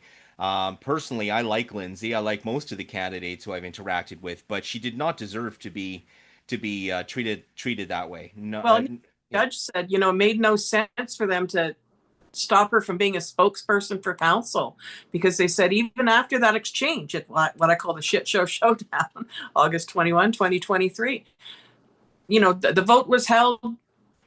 She lost the vote or the motion or whatever, and she moved on like a professional. And the judge noted that in her decision. And then, even when she came back and, she was sitting in the mayor's chair for the first time in months and did the apology to the city manager. And then the city manager says, well, I accept that, but then I want you to apologize to all the staff and all the people and, to a chorus of boos from the crowd. And Lindsay just says, thank you for your comments. And then she moved on. Yeah, dogs. Yeah, I missed that. I missed that. Somebody had told me about it, but I missed that. I did not see that. I uh, I was trying to figure out what I was trying to figure out, and what I asked Lindsay about was the precursor to the shit show showdown that you call it, which is catchy, and what led up to it, and it was very hard to figure out. I mean, I kind of pieced it together a little bit, but in the end, a lot of it's just hearsay, right? Yeah. It's people's feelings and stuff, and yeah, and I'm just gonna let you talk here and go and love my dogs. Okay. Yeah, well, people have to be able to set their feelings aside. One of my big role models when I was growing up was Spock, from Star Trek, and half human, half Vulcan, and always had to, yeah, always had to manage his emotions. And my home life was a little chaotic because, my dad, he was drinking a lot back then, and my brothers were kind of mean to me and stuff. And so I just really appreciated the calm that he had all the time. And so, yeah, you have to be able to separate your emotions from your decisions. And, if your emotions are too high, then you have to take a break. Sometimes you just have to take a step back and go, that would appear to be illogical. Yes. All right, let's watch the rest of this here. Because I do want to play a couple more things after this. I'm going to play the that few minutes from the shit show showdown that you keep calling it. And I also did you see Cassie Hyder's comments? What the hell was that? I don't know, but yeah, it's yeah, that was very well. I think she timed it so that it came in after the last meeting when really that it was her last time on council, so she timed that, but very, very, very damaging. Yeah, that's Well, that was have to hard to listen consider to. the source first of all, because well, she describes herself as the town crier after that. Well, there was one meeting where she got a little emotional, a little weepy, and so she says, "Yeah, I'm the town crier," which everyone got a chuckle out of that. So I had to appreciate that. But she really didn't contribute much to council at all, other than she was a cheerleader. Is pretty much what she did. Every time she spoke to an issue, or not every time, but nearly every time, well, I don't really have anything to say about this, but, I want to thank the staff for all their hard work, which is wonderful. I mean, people have to be thanked, but once in a while you are expected to add to the discussion and not just, have platitudes that just to make yourself look like a good guy. Yeah, That waste time is not contributing to the discussion. I think I guess to be fair to her, I guess she didn't do it right before the election to sabotage Lindsay's campaign. I think it was done after the last city council meeting so that it was her way of saying I'm no longer city councilor pretty much after this meeting, and that's why I'm doing it now, so I can express my thoughts. But oh Oh, boy, she could have expressed her thoughts a long time ago. oh she yeah. Yeah. Yeah. That was yeah, I was watching, somebody sent it to me last night. I was watching it going, "Oh no. Oh no. This is not going to be good." Yeah, I think it First overhead. thought when watching that, and this is just my first thought, is she drunk? Seriously, because she repeats herself a lot. Goes over the same points and the same points. And some of these points I've heard coming out of the mouths of other people. Yeah, I almost wonder if I should pause this and play it, but I don't think I want to interrupt it halfway through because we do have quite a few people watching. So, and I can pretty much do this most of the day. I'm sitting here working at my my desk fixing something as well. So, yeah, here, look, broken iPad. This is what happens when a child steps on an iPad. But all right, I'm going to keep playing here. That quickly as we have a little bit of time. Now, the next question. Thank you for watching Medicine Hat Owl News. This would not be possible without the support of local advertisers like Guac Mexi Grill, the law office of Yershenko and Heidinger, Truckers Restaurant, Crust Pizza and Convenience. Thank you. Medicine Hat Owl loves supporting local. A little bit about history, and it's an important history.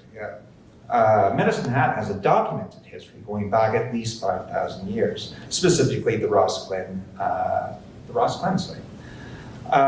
Yet only 2 of the city's 80 listed historical resources reflect this Indigenous connection. What, if anything, would you do to increase awareness of our city's lengthy history? Now, this question is to Andy first, followed by Drew, Lindsay Clark, Chris Samraj, Alan Rose, and Mark Fisher. So take it away, Andy. Thank you. I knew I was going to get this one first, and I'm calling you on the. It was random. Anyhow, no, it's a great question, and our Indigenous history is obviously very rich. And in 2021, the Truth and Reconciliation reports came out. We started acting on them immediately before I was on council. We do land acknowledgements now at the beginning of all council meetings, which is, it sounds ceremonial, but to me it's important. When at the beginning of each meeting, I take it as a reverence, like I do the moment of silence. So we've also tried to act. There's a report that came out that we put together, the advisory committee that had some recommendations about how we move forward. And one of the things was bringing an Indigenous coordinator to the city on a full-time basis. And I can tell you that that position has been filled very recently, but it has been filled. So that's a really big step. It's working together with all of our partners that are out there, the Mawassan Métis Society, and working together. There's been some really. And I'm going to stop you there. You'll have time to be the first rebuttal here, so sorry, but you will get another chance. And Drew Barnes. Thanks again.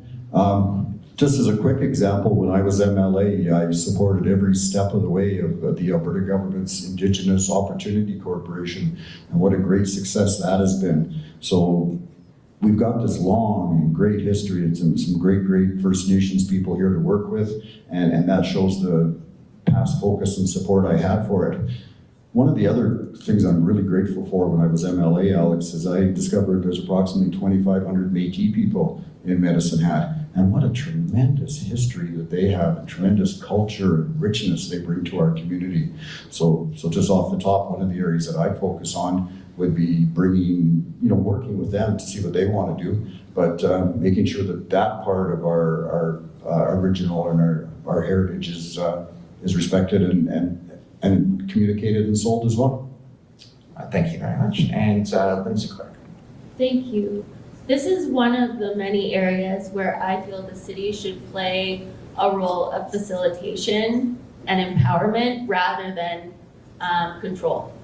So we have a number of groups that we work with that I think we should just empower so that they can tell us what it is that is needed to better respect our Indigenous roots in Medicine Hat. The Saratoga Park example is, I think, a very interesting one. I like the model of creating it as a bit of a tourism destination. There's plaques there. You can get a tour that kind of goes through and explains the history of Saratoga Park, both the good and the bad. The Kookums are a good resource. The Firekeeper Society, my Watson's already been mentioned. So for everybody watching right now, this is a live stream. You can absolutely hop on with Kelly and I and comment on it. We would love to have some of the local voters come on and ask questions or add some input. Thus far, we have not had one. We have had Kelly, Jody Faith, Stephen Campbell on the first one. And we had Andy McRogan come on the second live stream, and this one, Kelly Allard, is joining us at the moment. So are my obnoxious dogs that are 6 pounds and think they're pit bulls. And yeah, it's if anybody would like to come on, please join us in our live stream, and you can add your information, your thoughts to the current topic, and because we'd love to hear what you have to think. Jeremy, can I mention something? Like the city's got a long history of denying Indigenous heritage. I've put a document in the comments there, as well as an excerpt. In 1958, after William Murray, a non-Métis resident, requested that the city extend gas service to Saratoga Park, City Council instead turned to a debate about how to remove all the residents from the area. Alderman John Cockrell opined that council's ultimate object should be to clean that area out, and Alderman Earl Smith claimed that we are building bigger jails, penitentiaries, and asylums to take care of the products of such development. And, we don't have any of that acknowledged in our history. This is a document. It's when they decide to make it a historical resource, it's a historical resources inventory evaluation form on the City of Medicine Hat website. Wow. And, all they've got there is a plaque. Like when you walk through there, there's nothing that says, yeah, this is the location of the corral, or this is the location of the last house, or anything like that. Just a little plaque. And I think they could do so much more, and putting up a few signs doesn't cost a hell of a lot of money, low maintenance.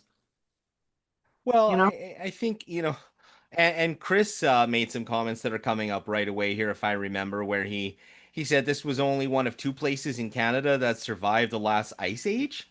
Yes, Haida, which is the formerly Queen Charlotte Islands off the coast of BC, and Cypress Hills. How do you even learn stuff like that? Where does he find stuff like that? Yeah, but all of Ross Glen was an Indigenous encampment, and they just literally paved it over. So literally, we're sitting on a piece of land here that is possibly the second or equally as old as the other place that survived the last ice age. It's possible that there was still life here. Streets do we have named after Indigenous people or communities or tribes or anything like that? Yeah, I'm at Samus Drive, but yeah, it's something that the younger generation is really embracing in their 20s and 30s, and they it's also something that seems to be to a certain extent being lost the further away we get from it. And I've noticed there's a huge movement to push to from the younger people to want that information, and it's not easy to find anymore. No, it's not. No, it's being lost to time, unfortunately, the further away it gets. But I don't know. I if there's any way to prevent that. I mean, it's just like I agree we should make an effort not to forget those things. But looking at the history of humanity over the last 2,000 years, eventually everything gets lost to time, right? Well, you know what? We got Police Point Park. You know how long the police used it as a campsite? 10 years. Over 100 years ago. Probably over 125 years ago. Was that the Northwest Mounted Police? Yeah. And, obviously that site would have been used for centuries or thousands of years by the First Nations people. But do we have a name for that? No, we've got Police Point Park. They used it for 10 years and they get the name in perpetuity. Yeah, if I can make a vote for Indigenous names for Ross Glen, can we call it the street that never ends? Because when I go in, I can now find my way out. Yeah. Let's find some Indigenous name that reflects going in there and being freaking lost without Google Maps. Yeah. All right, I'm gonna keep playing. Now that I've stuck my foot in my mouth. All right. Mentioned, but this is not something that we need to lead. I think we need to empower and actually change our culture so that we as a city have this on our mind when we're making all of our decisions. And the possibility in Medicine Hat to even have our Indigenous roots become a selling point for Medicine Hat, I think is a really cool opportunity.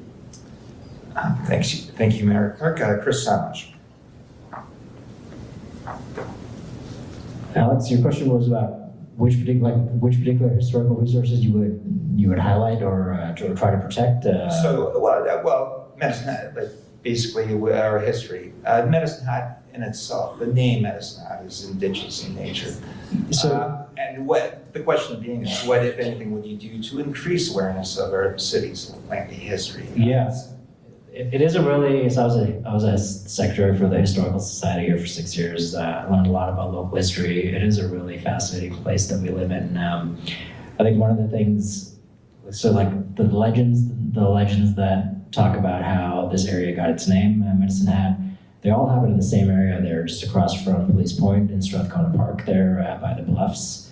I think really focusing and teaching people about what's so special about that place and protecting that historical view there of those bluffs, I think that would be a key part, because that really is the heart of the city, and that's where all the legends, although they all have variations, they all take place in that same spot.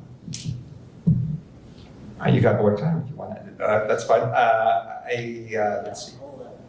Oh, sorry, go ahead. The other really cool thing about Medicine Hat, people are always talking about this is the forgotten corner. If there's a lot. The world is pretty scary right now. If you were just looking at a geographical map of where to put a city, of where to write out some of these things, you would pick Medicine Hat. So there are, I think, 2 places in Canada that survived the last ice age. Haida Gwaii was one of them, and the Cypress Hills was the other one. So we are at the foot of the Cypress Hills. This area of Canada has been the longest continuously habitated place in our country. This is a very powerful place to live in. Thank you, Chris. And Alan Rose. Okay, so I go at the end here, so. Oh, I got one more after you, so. Oh, Mark. Yeah.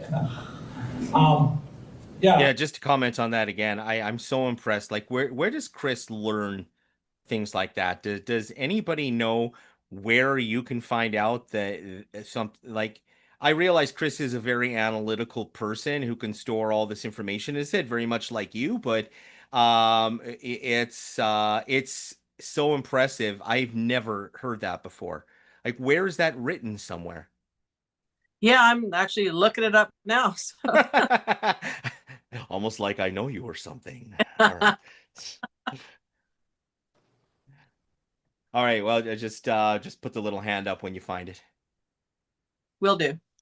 I agree with everything here. I believe we should embrace the native culture here. I mean, our name alone is unique and brings that out. And if you watched, what was that, Tulsa King or something just last year, they mentioned Medicine Hat on there and gave a little blurb. So we should embrace that. And I've got a unique perspective on there because I've mentioned it before. From grade 1 to 5, I lived in Ilford, Manitoba, which was a War Lake Cree Band reserve, as one of the only white children on there. And I grew up, because we had no radio and TV back in those days, listening to the stories of the elders in that. And I got involved with the culture. And I still pay a lot of attention to it. And I've even got nieces who are full-blooded Cree that my brother and daughter or sister-in-law adopted. And I've got cousins who are Métis because they got married to natives from Ontario and that. Their mother did. So, like I say, I've always been surrounded by that culture. I like it, I embrace it, and it's a shared culture we all have because at one time, most of our ancestors were involved in that too. I mean, if you look at the real story when the settlers came here, the natives and the settlers got along pretty well. It was actually the Western movies that made it look a lot worse than it was. So, I mean, I'm all for populating as much as possible. Cut you off there, and Mark Fisher. I am not a history buff. I don't know a lot about the history of it. In school, we didn't learn a lot about it, but I can tell you my kids are learning more about it. And you see more and more events around Medicine Hat involving the Indigenous, and I think that's great. I agree with Lindsay. We shouldn't be leading anything. We should be supporting the groups that actually know all the history and knowledge on it. And if we want to make TV references, we were also on David Letterman for most liquor stores per capita. So it's Medicine Hat's on TV quite a bit. When it comes to the Indigenous, honestly, I don't know a ton about it, but we'll carry on. And we will start the open discussion with Andy McCrory. Yeah, thank you. So one thing I was wanting to get out is a couple months ago I went to an event at the college where it was hosted. It was all in regards to this RTP, which thank you, Mr. Palazzi, for actually bringing that here and putting us on the map with that amazing resource. And the whole talk was about how do we resurface the thing, but it was like an amazing day. So I always think of council, and someone gave me the good advice that sometimes what we need to do is just get out of the way. And this was a great day of that. So I heard from a bunch of elders from all over the area that talked about the reference to the teepee and Medicine Hat, the culture, and all these amazing ideas came out about an interpretive center up there in that area. And you know, this all ties into getting us on the map and economic growth through development, but it has to be centered on the reason for it being there. So, interpretive center. And Lindsay, and then Chris. Yeah, the interpretive center is a great idea and would increase definitely traffic and learning at that wonderful TP site.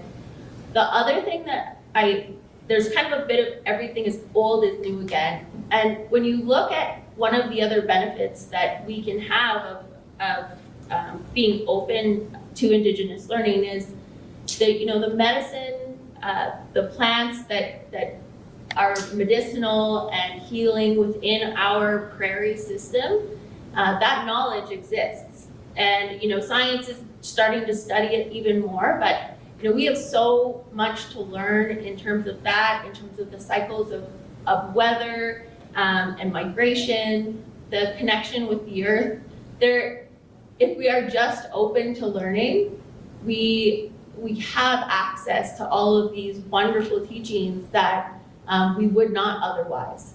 And certainly, we do not want those teachings to be lost. And I'll move on to Chris. And is there anyone else you would like to comment? I'll move on to Chris. Yeah, like we're all being very respectful here. Again, in reality, this becomes very complicated.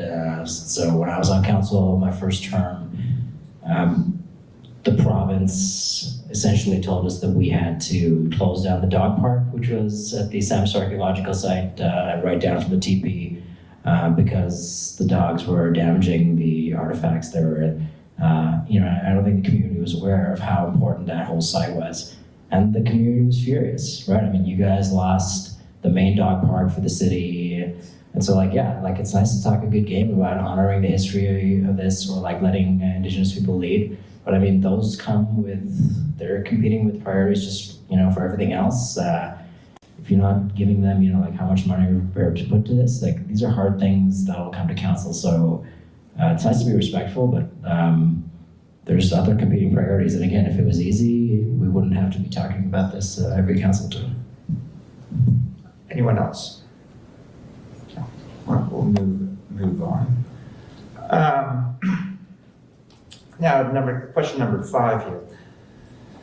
We'll start with Lindsay Clark. And we heard this come out of the municipal inspection report that the city doesn't have a bylaw establishing the composition of our council.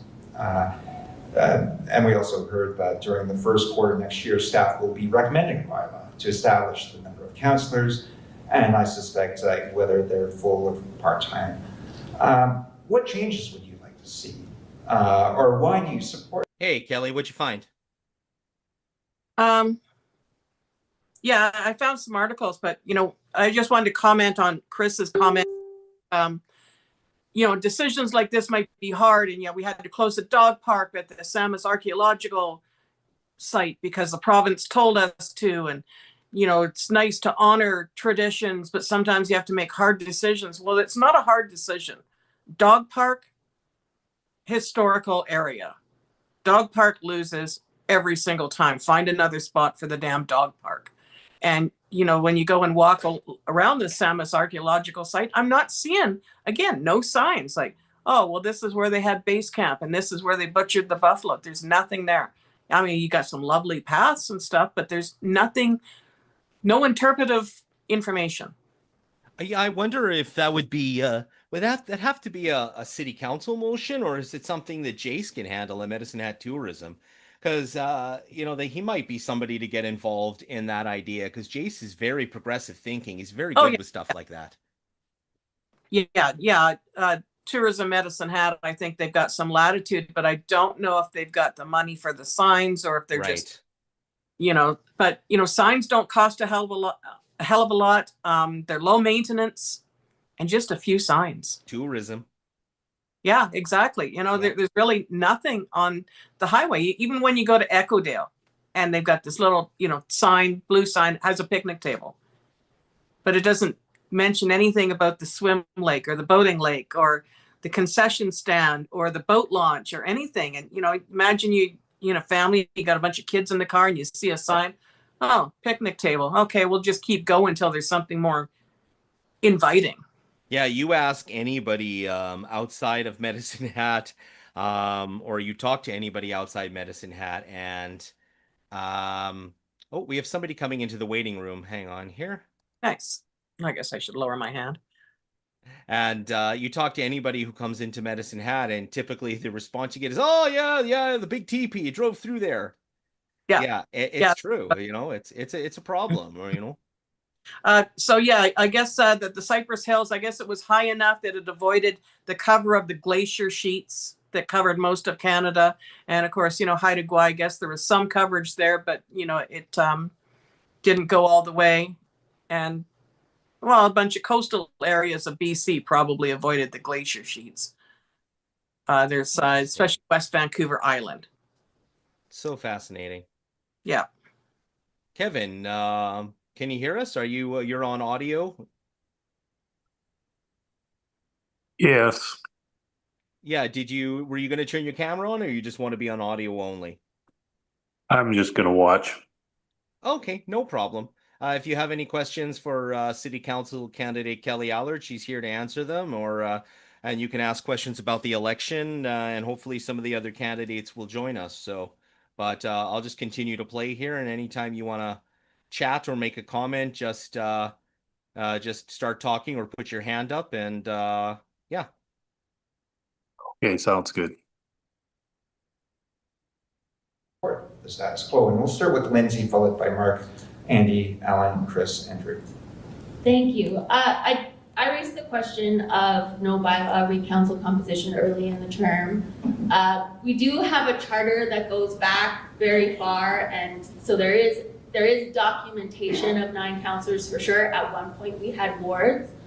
I would be in support of the exploration of wards. I would also be open to having 7 councillors instead of, 7 total councillors, so that would be 6 councillors instead of 8. And also I would like to see the job descriptions for councillors so that each person knows their roles and responsibilities. And I would like to have a constant, consistent deputy mayor and acting mayor. When we rotate just randomly by alphabet, people don't know, get to know the the deputy mayor and the acting mayor. So sometimes they might feel that, just, a random councillor showed up, when really it's the deputy mayor performing their duties under the MGA. And I'll let you talk more about that in our open discussion portion. So next would be Mark Fisher. I do agree dropping to 7 from 9. I am not in favor of wards. We just don't have the city population, I feel, to have wards. Up until this last term here, I feel our city has been mostly productive. Right now, we're just kind of stagnant. We've fallen stagnant for the last 10 years. And we just need some new, fresh, young blood in City Hall to start driving forward. And thank you. And we'll move on to Andy McGregor. Yeah, thank you. So again, I'm the one that put the motion forward to have the inspection report done. That was one of the reasons we had, here we've mined out that we don't even have a bylaw in place to have 9 councillors. So I'm in favor of looking at 7 councillors, again, 6 councillors and the mayor as well. I think it's a good number. I do think though that if we do that, then the duties should be considered to be more full-time than part-time for those folks. And the second piece I think is around deputy mayor versus an acting mayor. It is confusing for the community, but I do like the opportunity. If you think about growth and succession and leadership, one of the great things about rotating the mayor's position to the deputy and the acting mayor is an opportunity for councillors to come in, the young blood as he calls them, to actually learn and develop their skills. So I don't have a problem with that. It might be how we communicate it to the public and say, hey, listen, here's our rotation. When I got on council, you're given the calendar and there it was. And that's when you're the deputy mayor and the acting mayor. But we don't talk to the community enough about that. So they mistakenly think that you sit in as deputy mayor, for instance, when there's some untoward reason or whatever. So I do like the idea of potentially dropping our council number total to 7, and but I do support the rotating deputy mayor and acting mayor. Yeah, Kelly.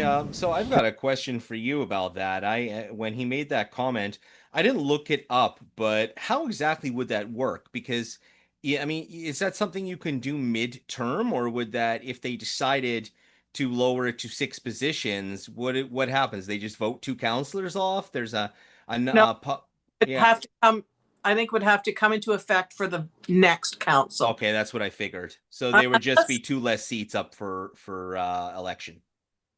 Yeah, well, I suppose they could remove the 2 councillors who got the lowest votes. But that'd be interesting. Fair either, because then it kind of negates the residents' choice for the election. The voters' choice. So, no, I think it would have to be effective for the next round of electors. And I've actually been advocating for this since the last time I ran, so over 4 years ago. I know you have. You mentioned it during the city council interview I did with you, that you thought that we should be reducing the amount of councillors and making them full-time instead of part-time. Yeah, because if you got someone with a full-time job, then maybe they got a young family, and then they're trying to shoehorn their council duties in amongst that. You're setting them up to fail. And, this is kind of what happened with this last council. They didn't spend, maybe they didn't spend enough time together. So they just kind of all fell apart. Like when you go to a job, I mean, I worked part-time before, and, you just kind of feel a disconnect because you're not there all the time. So if you're only, working maybe 2 or 3 days a week, you're not feeling kind of in tuned with the job, because you're missing the stuff that happened when you weren't there. And so, it's council members have a lot of duties. They've not only got all the council and committee and commission meetings, but they've also got appointments to outside boards. Each one of them is appointed to 2 or 3 boards, and you got those meetings. And then you're expected to be out in the public and promoting the city. And then you go on these conferences, and, it becomes a little overwhelming.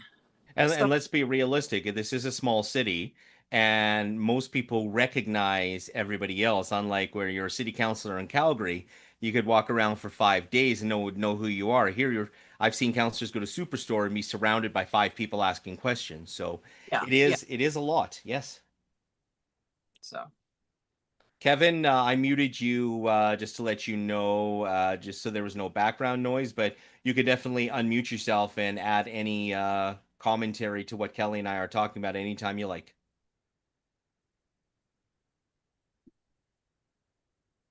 Thank you, Andy, and Alan Rose. Kevin, you unmuted yourself there. Did you want to say something about what we were talking about? Well, I can tell you from experience, I have been a town councilor in a smaller community, and it doesn't matter whether you're in a community of 2,500 people or whether you're in a city of 65,000 people. The due diligence is really the same whether you're sitting at the smaller council table or you're sitting at the larger council table. The table that I sat at, we had 6 councilors and a mayor, and I mean the work that was involved when you're talking about reading documentation and participating in different meetings within the community. Quite honestly, the shoe size is really the same whether it's a small community or a large community. And I don't think a lot of people realize that it doesn't matter whether you're in a city of 65,000 or a town of 2,500. We're still dealing with the same type of political um, ideals. I mean, we're dealing with parks, we're dealing with recreation, we're dealing with transportation, we're dealing with, you know, infrastructure, utilities. So it doesn't matter the size of the place, but what it comes down to, the scale is a little bit different, is all that takes place. So when you're running for council, in the conversation, it was mentioned earlier about families and those types of things.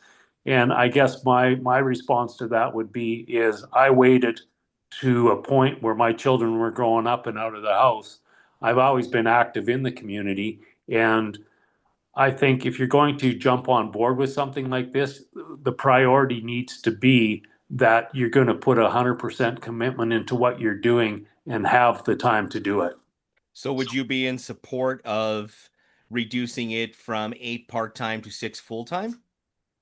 I think that we're a large enough city that 8 counselors could probably be in place full-time, quite honestly. But as far as the part-time aspect of it, I think people have to realize what they're getting into. And I don't want to make this sound kind of off the wall, but I think a lot of people that were running as candidates look at the dollars and cents of the position that you're doing a job with, and some candidates were maybe going to be gaining an increase in pay. Obviously, we've got people that have retired from their profession and those types of things. But I think the mandate does, and I do agree that maybe we do need a full-time council. I do agree with Kelly. We need a full-time council. But I think the realistic part of it is we need to be able to justify a full-time council and also those salaries. I mean, if you look at the salaries throughout City Hall right now, there's some fairly substantial salaries that are being paid out, which in my mind, based on the positions that I see, I think are a little bit off scale from the size of our city compared to something like a Calgary, where you've got over 1 million people and getting paid less. If you're referring to the CAO salary, I know that comes up a lot. The response I keep getting is that, well, it's because we're unique and the person who holds the CAO position doesn't just have to run the city, but has to run the power plant utilities. And what do you think about that? I mean, or do you think it's still excessive? Well, I think it's a little bit excessive, and I think when you look at any community, I mean, there are specifics to the job, and I really don't feel that role would be that person's responsibility. I guess I think that is something that is a separate role and a separate salary range. They are in fact making more than the Prime Minister of Canada. Yes. Yeah. Kelly, do you have anything to add to that? Prime Minister of Canada also gets free housing and free security and a whole ton of benefits. All right. That also comes with a pension plan, which city council members do not get. They get matching contributions to their own RRSP, but once they're done on council, they don't get a pension forever. So that doesn't happen. I mean, I don't mind paying top dollar for top talent, but we haven't been getting it. And I don't know if we need 8 full-time council members. I'd be happy to go with 5, but 7 seems to be the number. And we could probably pay them $100,000 a year and still save money, or even 80,000. I mean, that's 80,000. I could live quite comfortably on that. I could live very. I think most of us could in Medicine Hat. Yeah, I don't know about Calgary, but absolutely here we could. Yes. Yeah, and I just there's that old saying, no man can serve 2 masters. So I mean, if we even heard Councillor Hirsch saying he's not going to run again because his day job is interfering with his council work, or council work is interfering with his day job. So he doesn't have the time. So, we've been stagnant for so long.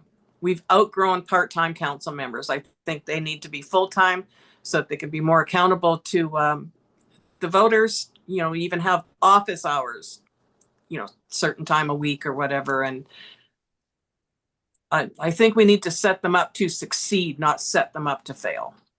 Yeah, I'm curious because I had the FOIP records. What it would cost to actually have 8 full-time counselors on? I think while I play the video here, I'm going to see if I can pull out that information, and then I'll pause and spit it out. Kevin, anything else you'd like to add, or should I just continue playing here? Continue.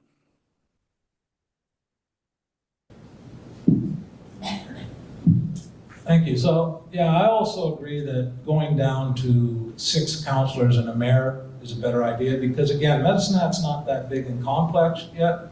And what we could do then is have a more effective council, I think, because if you have less people there, you're going to have less discussion, less problems come up, and yet everyone will still be invested.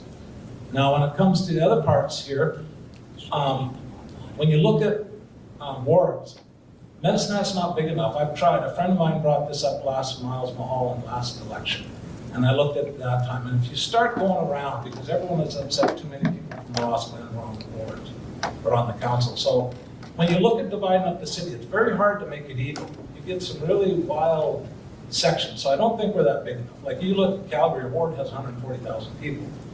But usually in Medicine Hat, if you can't find somebody from the city council or mayor, then you're not getting out very much, or they're not getting out, because usually you see everybody. I've been in the mall for the last month, and I've seen a lot of people. So, like I say, I agree going down to 6. And even if we could make it more full-time, I think we would benefit from that, because I think some of these people are a little stressed when they get in there. And when it comes to the deputy mayor and the mayor, I agree with what Andy said. It's a transitioning thing, because not everyone's going to be there every year. So they may not be the people coming in. You don't want a whole slate of untrained people. You want some legacy. You've got that in succession planning when you're in business. So thank you, Alan. All right, so I have the information here. It's kind of weird to pause it with Kelly in the background walking onto stage. All right, so scenario A, if we had 8 counselors, they're currently making $60,236. Is that accurate to? No, that is for the new council. So right, yeah, that's with the council's not making that much. The new council will be making that much. So you're partly right. Okay, so and the mayor is $159,176 for a total of $641,064, which will be what the new council is making as a whole next year. And that's not including benefits and allowances, which averages out about, I don't know, 15, 18,000 for each council member. Right. And 8 counselors cost. So it would go up by about $120,000 a year to make those positions full time if we averaged it out to the other municipalities. So $120,000 more to have all of those 8 counselors as full time. Well, I think it cost us about $100,000 for the Kingsgate report alone. And then you've got the judicial review, all of the legal fees there. We don't know what the city paid yet, but they paid mayor's legal fees, and that was about what, $70,000 in total. And then Ann Mitchell's legal fees, which were I think about $6,000 or $7,000. Plus, they paid $12,000 for an outside legal opinion about Ann Mitchell, city manager Ann Mitchell's legal fees, which told them not to pay them. And then, now we've got a couple of, we're missing a city manager. We're missing the managing director of corporate services, a senior person in human resources or people services is gone as well. So, what about all those severance payments? I think it would be a bargain is what I'm getting at. You're sure you want to go through this election, Kelly? It sounds like it's going to be a rough term if you get in. Well, you know what? I've been paying attention for the last 4 years. Has literally been my job for about 3.5 years. So, yeah. I mean, I'm at least going to be able to hit the ground walking and not crawling. I mean, it's crazy. It's only a difference of $120,000, and I know that sounds like a lot of money, but it really, really, I mean, maybe 150, 160 actually after you throw in some pension or something like that and a little bit more benefits. But they don't get a pension from the city. No, but if we did, right? Yeah. That's what I'm saying is it would take those because even Kevin had said, it's a lot of work. It doesn't matter how much population you have. But yeah, I have looked at other cities and a lot of cities have part-time counselors. I wonder if other cities have the same struggles we do. Yeah, I don't know. Well, how much damage was done from the whole sanctions and thing? The news went across Canada. Yeah. So how much public relations damage was done? How much is it going to cost to get our reputation back? Maybe if we would have had the council members working full time, paying attention to their work and who the mayor was sitting with at the lunch table, because it got really petty. And yeah, then there's no way to attach a dollar total to the amount of damage. We'll never know. Yeah. Yep. So. All right, I'm gonna keep playing. And Chris Samash.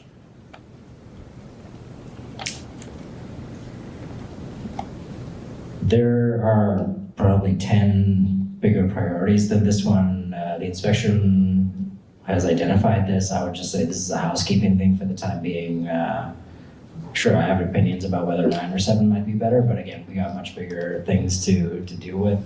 The thing about Alan's comment about we're not big enough for wards, Calgary had a ward system ever since its inception. It's not about size, it's about a different philosophy of representation there. But yeah, the ward system has its benefits. Like Alan was saying though, like when you start actually creating them, it gets really complicated. You start making them in weird ways, just like at the provincial level, and people get really suspicious. Again, Lethbridge passed, they had a referendum to switch to the ward system last time. And then when they started to actually execute it, the last council couldn't get it done. So these are complicated things to do. I mean, I think we have a lot other more pressing problems to do than to deal with these particular ones right now. And Drew Barnes. I've had the good fortune to talk to hundreds of you in the last 5 or 6 weeks, and I always try to start with by asking what's most important to you.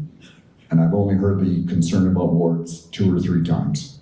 It's not big on a lot of Medicine Hatter's concerns and direction going forward. And as Chris was saying, many, many other things are, like our affordability crisis, taxes being too high, and the growth of homelessness and crime.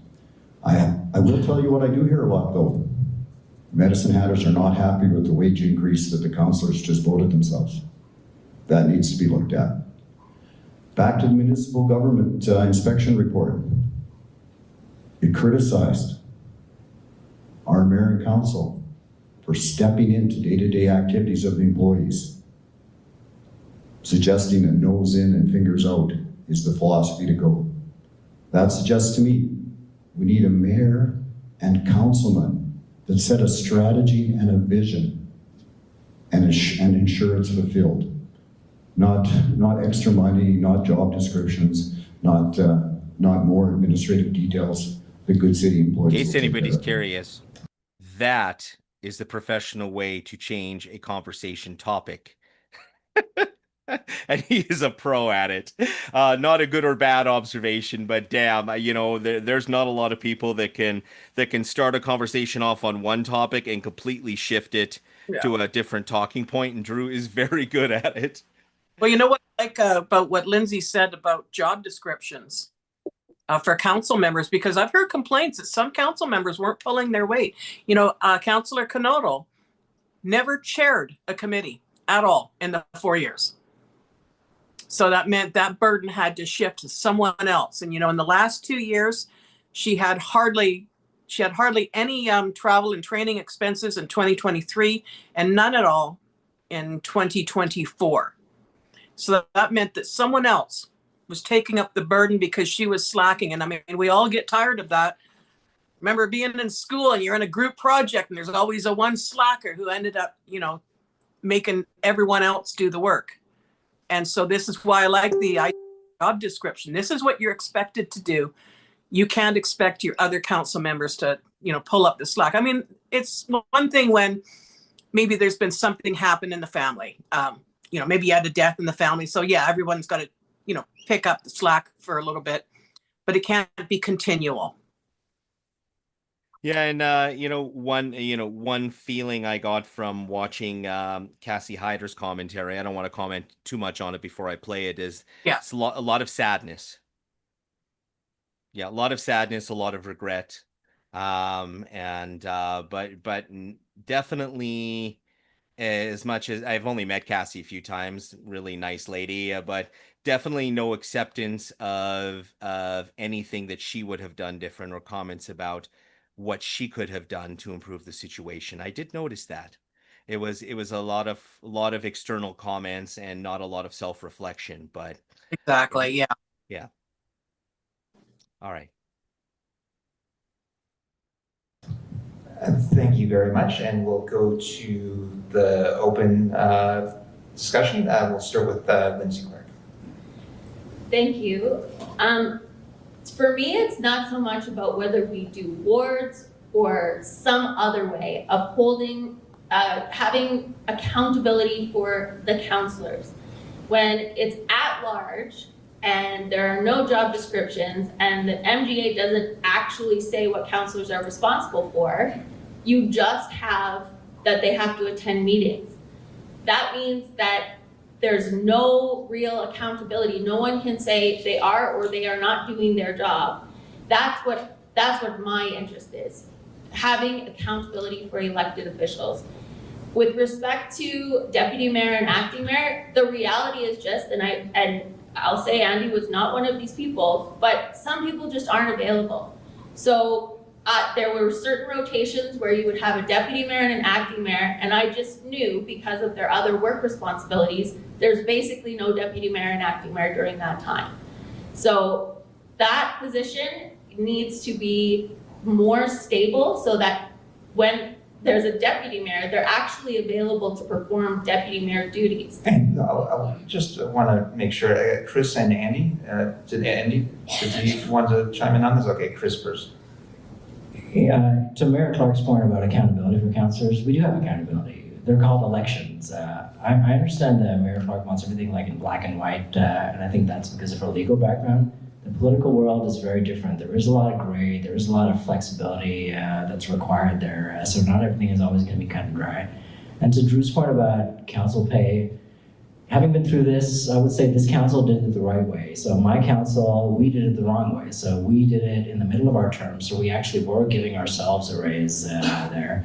So I voted for it, but then I declined it myself. But I mean, these guys did it right. They did it at the end of their term, and then they did it, and so whoever comes afterwards gets the raise, but it's not them. And again, if you look at what every other councillors are making across the province, our wages are not out of line. You have to pay councillors something. I mean, otherwise only rich people are going to be able to run for council.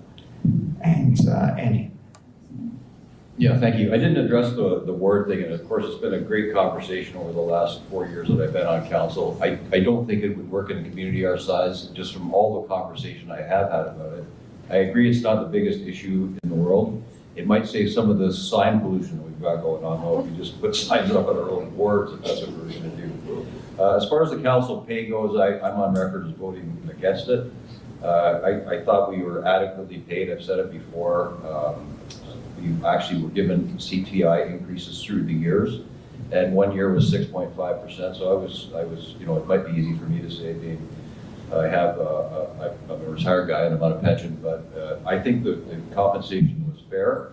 The policy was changed so that you didn't have to take the raise every year. You could actually take zero or something in between, which I thought was fair. So I think overall, not a word person, and the council pay thing, I didn't agree to it.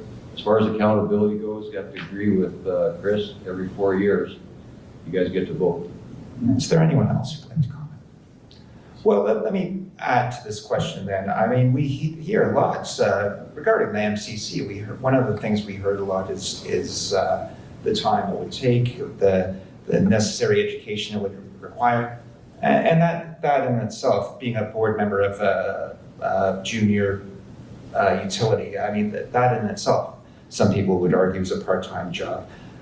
Being a councillor in a city the size of Medicine Hat with a large budget in itself, it might be a part-time job. So does anyone want to comment about whether, and we've heard from candidates who say that being a councillor, just being a councillor, is a full-time job. So I mean, what would you, do any of you like to comment, Drew? Andy? Sure, I will. The mayor and council's main job is to set the strategic vision, ensure that good employees execute it. And that is easily done in the time allotted. And Medicine Hatters, we've got 39 candidates out there for council now. There's a lot of tremendous good people that are in that group. And I know choosing on Monday will be a bit hard. But again, we've seen a lot of good people step up to fulfill the duties. And Chris? Yes, so kind of lost my train of thought. Okay, what was it about part-time? Back full-time. I know it's like to scribble there. That's all right. Oh, sorry, Chris, did you want to come back to you, Andy, or we'll go Chris? Yeah, but to Drew's point about, council just sets the strategic directive and then it's easy from there. No, it's not easy. I mean, so think about all the things that we've talked about tonight. So we've talked about the future of electric utility. So like that's potentially one of the major priorities. We talked about homelessness. That's going to be a major priority. We talked about business development. We haven't gotten to that. So like that's probably going to be a big priority. We haven't talked about rec centers yet, which is what this council has passed for, $150 million potential one. So like, once you make these lists, they're like, if everything is a priority, nothing is a priority, but then how do you say no to one of these things? That's what's really hard about being on council, is saying no to something. And like, what are you going to say no to here?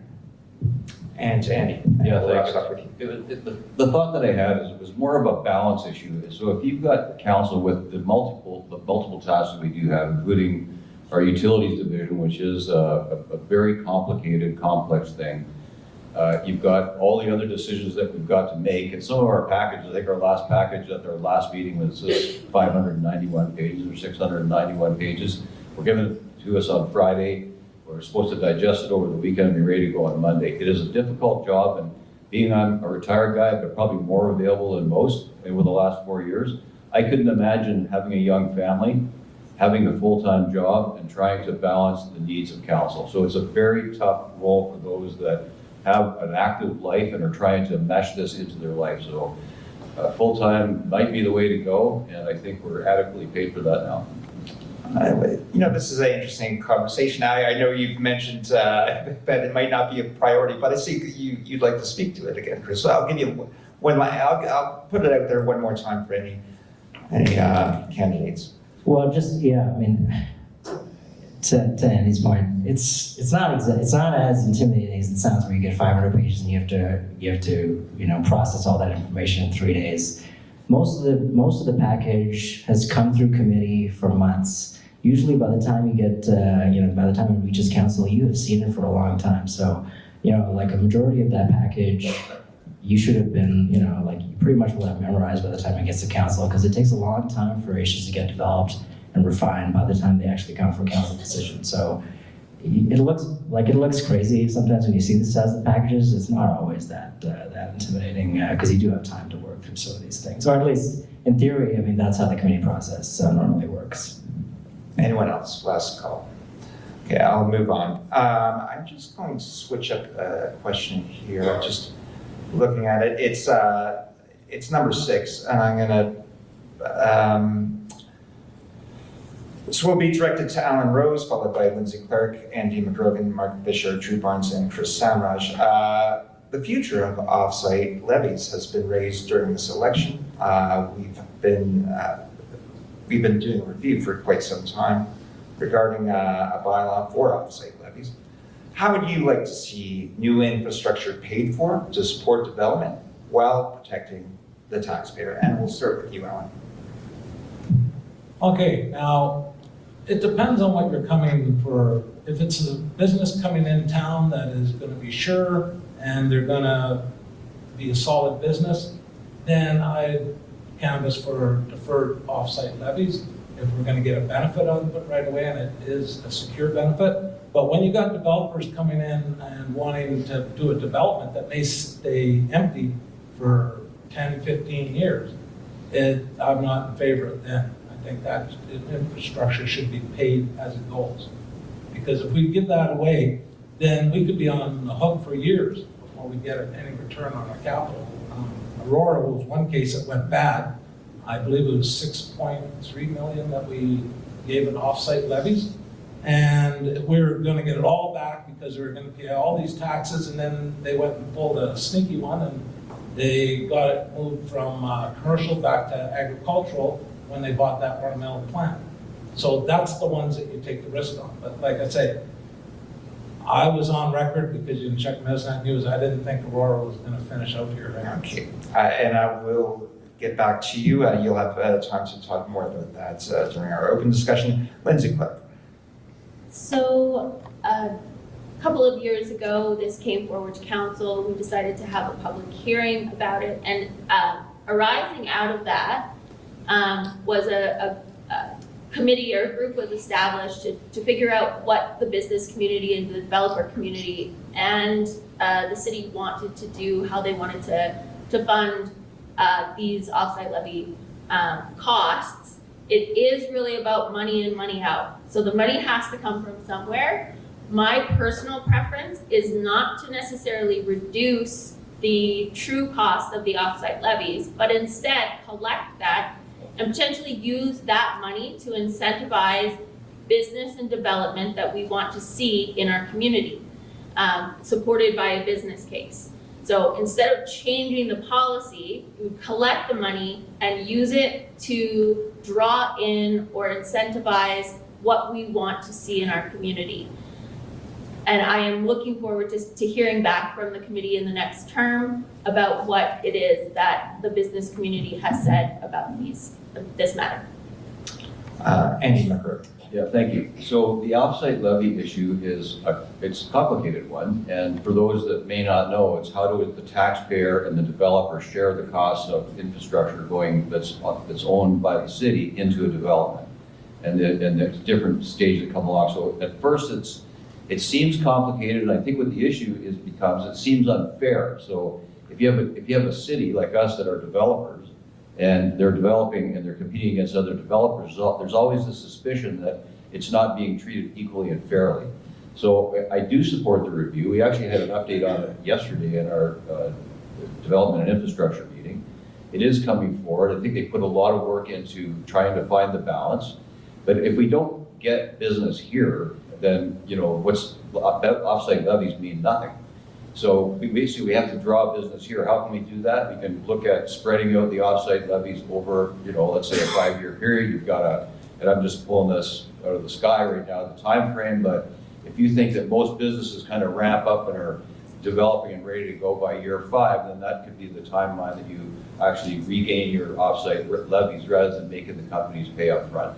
So we've got to do something to get people in the door and developing, and we can all point to Aurora. They made a bad decision on opening. They thought that everybody after it was legalized was going to be, I guess, they overestimated the market, let's put it that way. That wasn't the council at the time's fault. I wasn't on council then, but it was just it was a business decision that didn't work out for everybody. But we are where we are, and I just think we need to be fair with incoming development. I'm gonna. Thank you. You'll have more time to talk. Yeah, so as far as the offsite levies go, I'd love some input here from everybody. I did some searching earlier today and did an article on the offsite levies and entitled it Offsite Levies 101, because your average citizen does not understand what an offsite levy is whatsoever. And yet it's brought up every single time there's a municipal election. And I did some looking, and our offsite levies are less than half of every other city. Yet, are we making it back in other places? That's what I couldn't figure out, because looking at what we charge for offsite levies, we should be bigger than Calgary, because holy heck, man, it's cheap to build here. Yeah. Well, they mentioned Aurora, and so they got almost $6 million in subsidies for the offsite levies, but that was paired with the power contract. They had a pay or play contract. So, okay, so you get all these wonderful levies. Well, you're in this power contract, so we're going to get money out of that. But then when they sold to Bevo Farms, whatever, one of their subsidiaries, they were let out of the pay or play contract. So now we've got $6 million in subsidies that they got, don't have the pay and play contract that made it sweet. And so we got screwed over. So, I would not ever allow that sort of thing to happen again. I would say, okay, you pay the offsite levies, we will give you a tax break once your development is complete. Because that was a big thing with the Roy. It sat there for years and was unused. You only pay taxes on the completed building. So if you build a house, you start building a house tomorrow, and it's still not finished in 10 years, you're paying taxes on an undeveloped plot of land. You are not paying taxes on it being developed with the house. So I would say, okay, once you got your development completed, we'll give you a tax break for 5 years, but not until it's complete. Interesting. Yeah, Ted got still gets a lot of pushback about that, and I brought it up during his interview, and he said, is if anybody else has a crystal ball to tell the future, please let me know, because I guess mine wasn't working that day. It could have turned into one of the biggest booms this city has seen in a very long time, and sadly, it really had nothing, nothing to do with. This was foreseeable. Everyone thought, oh, when pot is legal, people are going to start smoking. Everyone's going to be rushing to buy it. You think it was foreseeable? It wasn't from my perspective. It was, because people that don't smoke pot are not smoking it because it was illegal. They just didn't like it, or it never appealed to them. So people that smoke pot, the legality didn't matter to them. They were going to do it whether it was legal or not. And it's usually your neighbor down the street. It's not some gangster getting stoned or whatever. It was just your average person. And so they thought, oh yeah, there's going to be this huge cannabis boom. Hey, hello. No, it never happened. They thought everybody who had never done pot would just run out and start getting high. Is that what they were they were thinking? Yeah, they thought, oh yeah, that is the floodgate. You break down that floodgate and the water's all going to rush in and, going to have all this money. And no, I could see that coming a mile away. I mean, if I wanted to smoke pot when it was illegal, I would have smoked pot. Yeah. I've said before that, at least it's mostly developed and it's usable land, and that's not a bad thing, because it used to just be a field. But you know what? The longer it sits there, the more I am eating my own words, because Aurora, by the time somebody wants to come in and take it over, it's going to need to be demolished at this rate. What's that? The greenhouse. Well, they are using the greenhouse. They're not using the administrative part of the building, and they don't pay taxes on the greenhouse portion anyways. It's considered to be farmland. So we're not getting taxes from that. Oh, I did not know that. Yeah, and well, it was Aurora stopped construction a week after the province changed the rules on how municipalities could tax grow ops. So that announcement came out a week later. Aurora stopped construction on this greenhouse, and it sat, and it sat, and they tried to sell it, and it sat, and then finally they sold it to one of their subsidiaries. I wrote an article about it years ago. I'll throw it in the link. Is it actually being used to grow something? What is it? What is it being used to Yes, grow? I didn't know that. I thought it was empty. They're growing vegetables and flowers. No, But I you was know, told that it needed to be retrofitted to grow anything because the lighting was strictly used for cannabis. yeah, apparently not. Well, they sold it at a big loss, and because they got out of the pay or play contract, that was how they were able to seal the deal. So, I mean, we've got all these greenhouses in Redcliffe and Medicine Hat growing green vegetables and flowers, and they did not get a $6 million subsidy to do it. Kind of a slap in the face to all of the growers around here who didn't get that benefit. It's like, the Stampede, they get at least $500,000 subsidy a year because they get that land lease for $1 a year. Market rent is $500. So we have Wes Patterson logging on, one of our school board trustee candidates. This is a first. It's really good to see you. How are you, Wes? Good. How are you, Jeremy? Good. Thank you so much for coming on the live stream here at the 6-hour town hall that I held before. Had over 1,200 views initially. That was a mistake because I think by the end of it I was falling off of my chair. But this one we're reviewing the mayoral debate from last night. There has not been any debate for the school trustees, have there? Well, they did have the ATA put on a forum. So, but it wasn't really a debate. It was more, there was 3 90-second, we each had the opportunity to talk to 3 questions for 90 seconds and then do a closing. So, but that's the only forum that I know of that's happened. And so that happened Monday this past week at the College Theater as well. I didn't even know about it. Wow, how many people attended? Was it busy?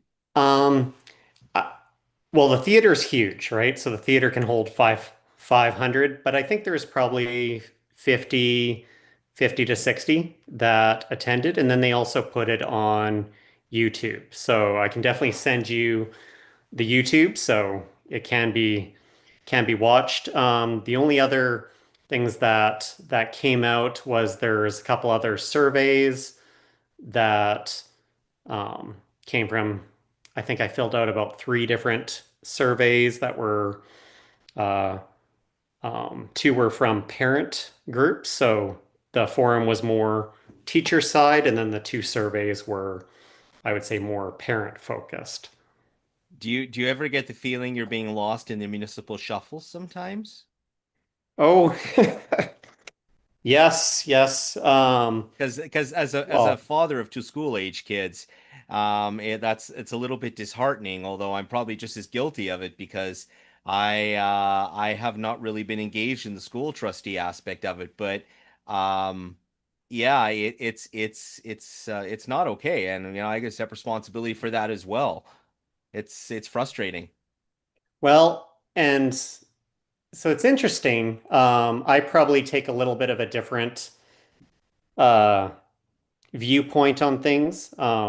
Most of where I've been involved is adult education, work skill development, professional development, but more at the adult level. The only other, so in an educational stance, that's where I focus. So I work with a lot of employers and see where there's the skill deficiencies and where there's the gaps. We've also done programs through with a previous organization I worked for where we upskilled people at certain points in time for industry, for construction, back when oil and gas was booming. getting people to go in the oil field, class one training. And then I did a lot of work with Medicine Hat College and building out their corporate training portfolio prior to jumping out into my own business and that. But we have a blended family. We have 5 kids between us, and right now 3 are in grade 12. So they're off, and one, it was interesting because he's building out in Coaldale this year because he's playing for the U18 AAA, the Hurricanes. And so they came back, and it was, when they announced the teacher strike initially, there was a big party out in Dunmore.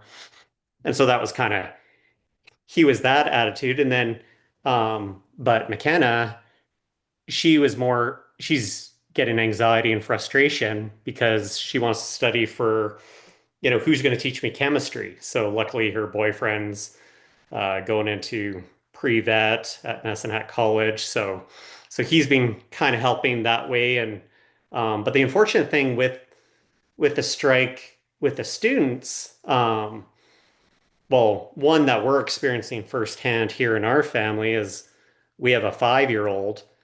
So luckily there's ELP in the mornings, but it's what to do with and keep him entertained. And it seems like there's community activities in the afternoon at Big Marble, but you have to be 8. So there's I think a lot of parents, especially with younger kids, that are really feeling this struggle, this challenge. We've had friends that can babysit come over. Um, but I'm hearing it from both sides. So I have a lot of teachers messaging me. So some are concerned with, being off work and wondering if they could tap certain investments or, things to do that because the longer they're off work, they're not bringing in wages. And then I've had other teachers address, concerns of because we have like Canada Post, how come we're not getting any strike pay or any support in those areas? And the big concerns that I've heard from a number of teachers, and I've had all kinds of different examples, are there's many that are like the large classroom size. That's a huge concern for teachers. Also, with the number of unique and specialized needs and not having those supports in the classroom. So one teacher, we were just talking to her the other day at a hockey game, and she has 4 to 5 that pretty much need one-on-one. And when you have that, and you're trying to teach another 25, 30, well, that's not fair to anyone. It's not fair to the ones that need the specialized time. It's not fair to the others as well. So my hope is that they can come to the table. There can be mediation or resolution of some sort. I heard just I think it was Friday, the last bit from the premier. That was kind of the last ask that I heard, and I think they did vote no, did they not? They voted no, yes. Yeah. And so I kind of thought, well, in my mind, it's like, and again, it's the union, so like everyone, votes, and now the union's making those questions. But I think it's going to be hard on both sides. It's going to be hard on the parents. It's going to be hard on the teachers. One of the resources that we've started using with some of our kids, because my sister lives out in a rural area, and some of her kids are in the public school system, but she homeschools a couple of them. So we've found different accesses to things. And I think there's a lot of parents that right now are just trying to find things to keep kids busy. Another thing For example, McKenna, she she came in second in zones, and they were supposed to have their provincials, and so now provincials gets pushed to spring. The volleyball season might be done for her in her senior year. Like, so these are all the Luckily, human stories and the aspects that are coming out of the strike. So it's affecting, it's affecting the teachers, it's affecting the parents, it's affecting working families, because there's a lot of challenges. Um, and I think probably, and again, this is just my guess, my gauge is I think all the majority of individuals in the province probably want to see some kind of resolution. Um, I know we certainly do, and I know my wife gets a little frazzled trying to entertain because we have a very, high. Our 5-year-old is very, you know, excitable, spirited. It's the dreaded two words. Yes. I'm bored. Yes. Yeah. Yeah. Exactly. They're bored. As a father, I get it. Yes. And you don't want to just throw them in front of a TV or on like watching videos on a phone or a tab, like things like this. You want to have other things, activities for them to do. And he thrives when he's got other kids around. So there's been so it's been nice too with one of the teenagers that's come in because she's looking after her sister as well. So at least there's a few of them, and we do have some nice weather. So I've noticed the parks are, still getting used while the weather's good and that. But I think yeah, that if we can look at COVID-19 lockdowns as an example of what children not going to school, how damaging it can be to them. Let's hope this doesn't go on too much longer, especially for kids in their grad year. Like, you have children. My son is in Crescent Heights High in his grade 12 year, and it's very difficult for them because he's making college plans, and those are all on hold at the moment. It's just nobody understands what's going on, and we're all at the mercy of the negotiators. hmm yes, and I think the teachers feel the same way because they're at the mercy of those negotiating on their side too, right? So um, and 100%, like some of the data that I've looked at, uh, absolutely, there hasn't been that rise in wage comparable to the inflation. So there's a lot of areas where we look at and the cost of everything going up and inflationary areas. So How involved are the school trustees in the conversation that's going on? I'm curious. well, and I'm curious about that somewhat as well. So I will send you the link, Jeremy, of the forum and those things. So there were some of the current incumbents that mentioned uh, some of the programs that they've implemented and they put into the schools. But as far as the involvement in the negotiations or the things at the level, there's certain decisions obviously that are made by the province, but then there's others that get pushed down to the local level. And um, I think one of the differences in how I look at things is as a consultant, I come in like Switzerland.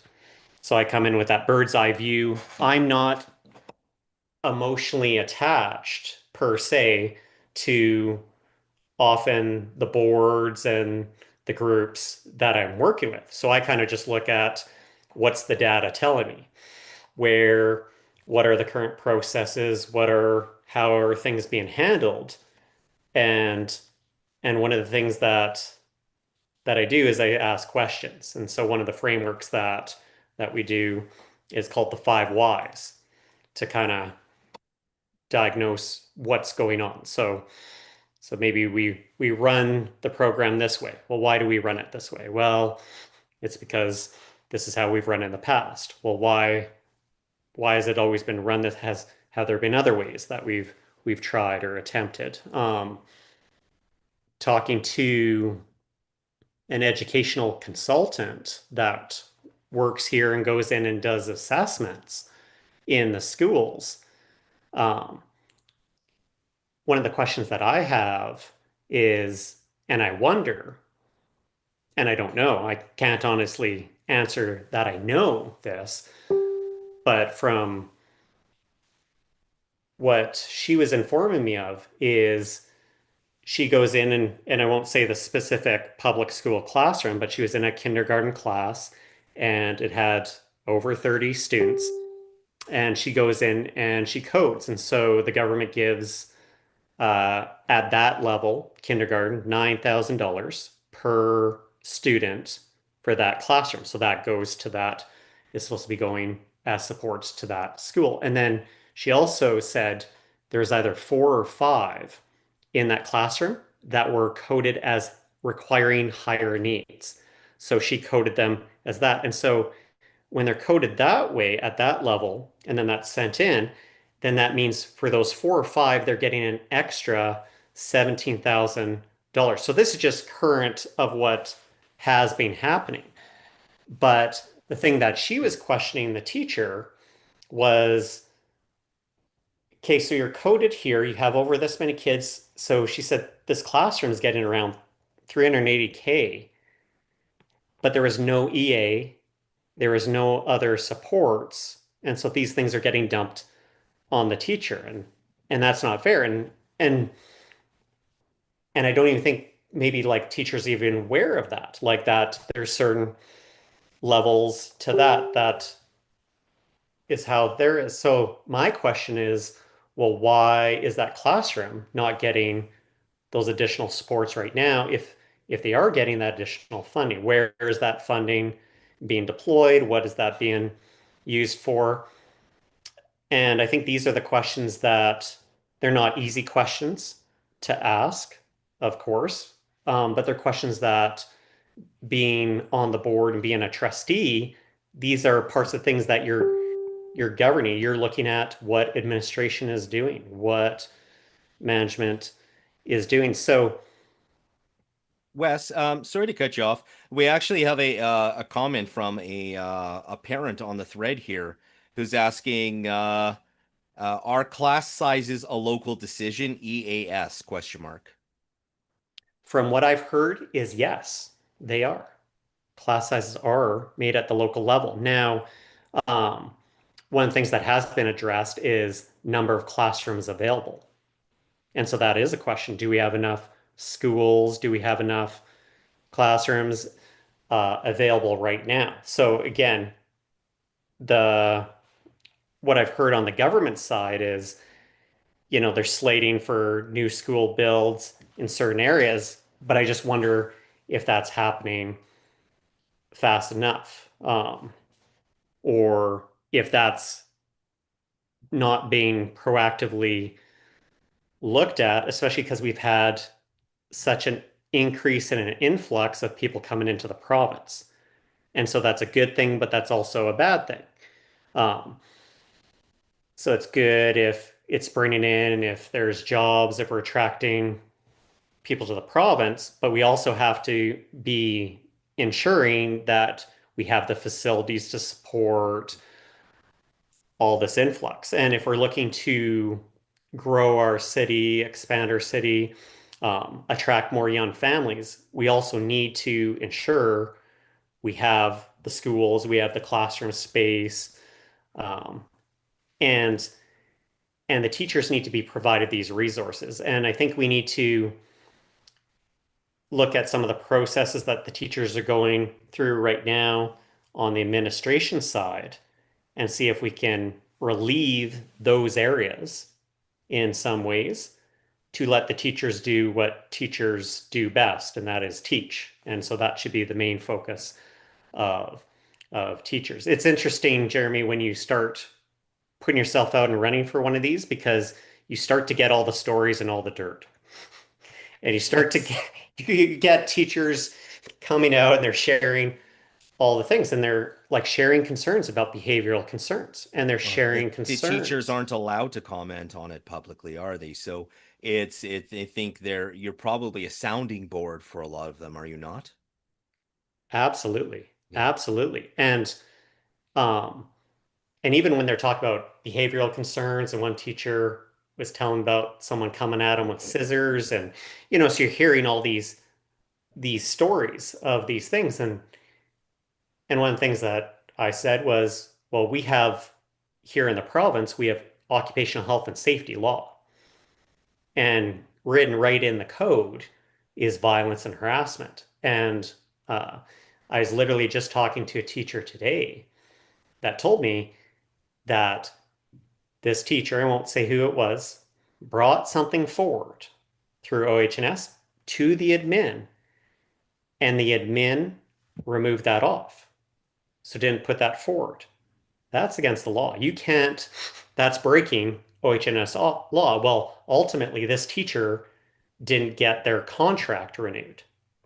So there's this fear if you're on a contract in this, and so again, you get a fear of teachers wanting to speak up or bring forward these concerns, and I don't think that is beneficial. I Especially when we're looking at things where it's safety of students, it's safety of teachers.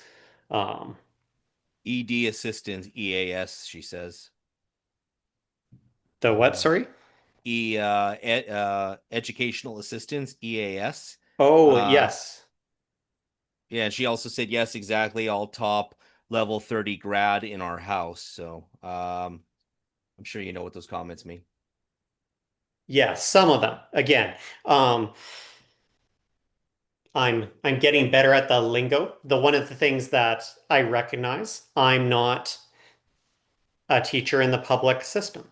But I also think that's one of the benefits I bring because I have different ways of looking at things like budget and that. And I think there's benefits on having mix and variety on boards. I sat on enough boards, and this is you want to have someone that's good with math and numbers that does the treasury side. You want to have someone that's good at recording, that's the secretary. You want to have someone who's good to be the front person, a chair. You want to have a vice chair who's Almost like a council.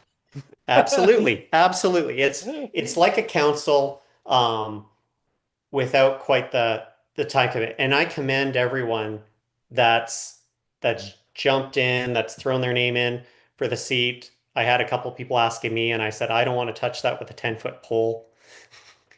So I really commend, I think I've had lots of people asking, who I like, who I voted for. And so there's an interesting thing that we did this time and we did the last time the election happened was we folded up all the names on pieces of paper and we just did what's called muscle testing. So this concept comes from applied kinesiology, and we just did a closed muscle test. And to tell you the truth, there was only probably two or three people, all of the mayoral candidates, no one tested weak.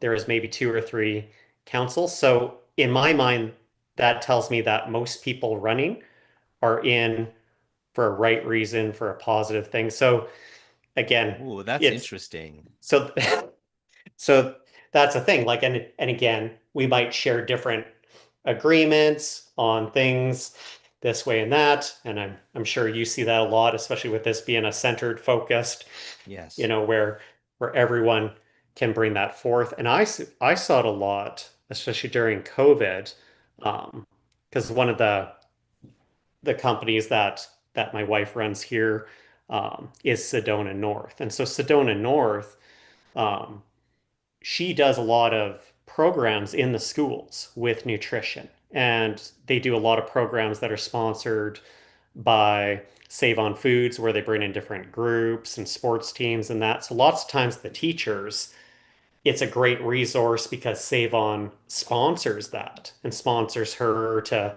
deliver either virtual presentations or in-store presentations to help educate kids, students, sports teams, New Canadians, all these groups on how to read labels, how to look at nutrition, how to um, look at these aspects. So, but one of the things that we noticed, especially during the COVID time in our practice, is you'd have people on both ends. You'd have people that were very much, uh, wearing N95 masks and triple jabbed, and then you'd have other people that were, um, anti all of that, but they were taking this Brazilian herb from the Amazon jungle or something like that. And I said, one of the things that I found interesting is you actually have some similarities because you're both taking something to help your body be better. Like one, you just have different thoughts on what is going to I've never help heard the you Brazilian herb one. That's a help you first. be better. So and so again, like I'm kind of making light of it, Yeah, yeah, but it yeah, was funny because but both on both sides, they both had fear. yeah. So they both had fear and fear of the unknown. And one of the things that happens is when we're unknown, when we don't know what's going to happen, and that uncertainty, we start catastrophizing and thinking of all the worst case scenarios. Where if we start doing this, we can really start to get into those downward spirals. So for some kids probably thrived in COVID. They're like, great, I like kind of just being by myself and I can plan my day. And so some really thrived, and some it was very hard because they were missing and lacking that social connection. Yes. And we saw that around. Now the good things that came out of COVID, people are like, well, what good came out of it? Well, things like this came out of it. Zoom technology. Yeah, Um, and Chromebooks, Google sure jumped on that bandwagon in a hurry. Absolutely, Yeah. absolutely. Zoom technology, DocuSign, talking to lawyers, it fast-tracked the legal industry, probably 80 years. Um, Being able to not have to go and get wet signature on. So it really moved a lot of things forward faster. Um, and one of the real downsides without having kids right now in the classroom is we're at a point in time where information and technology is changing faster than ever before. So we're seeing things like AI and automation and that. And so we also know like other countries that are really investing in these areas and investing into these areas with school. What I don't want to see is our kids get left behind or our kids fall short because it is going to become more and more competitive. And when you want to talk about uncertainty unknown, we're really bad at predicting anything. If you look back, I don't know if it was 2022 or 2023, the Canadian Chamber put out a prediction on the next 40 years, the top careers, the top 20 careers or something to that effect. And generative AI didn't even make the list. So they were dead Interesting. wrong on where things were going, right? So really when we look at planning, we need to start planning in shorter increments, and we have to start looking at planning 12 to 18 months out. Who set up a plan for COVID? Who Wes, set up are you able to just before we run out of time here? I do want to play the last 20 minutes of the mayoral debate, but are you able to post a link to your platform in the comments section of this?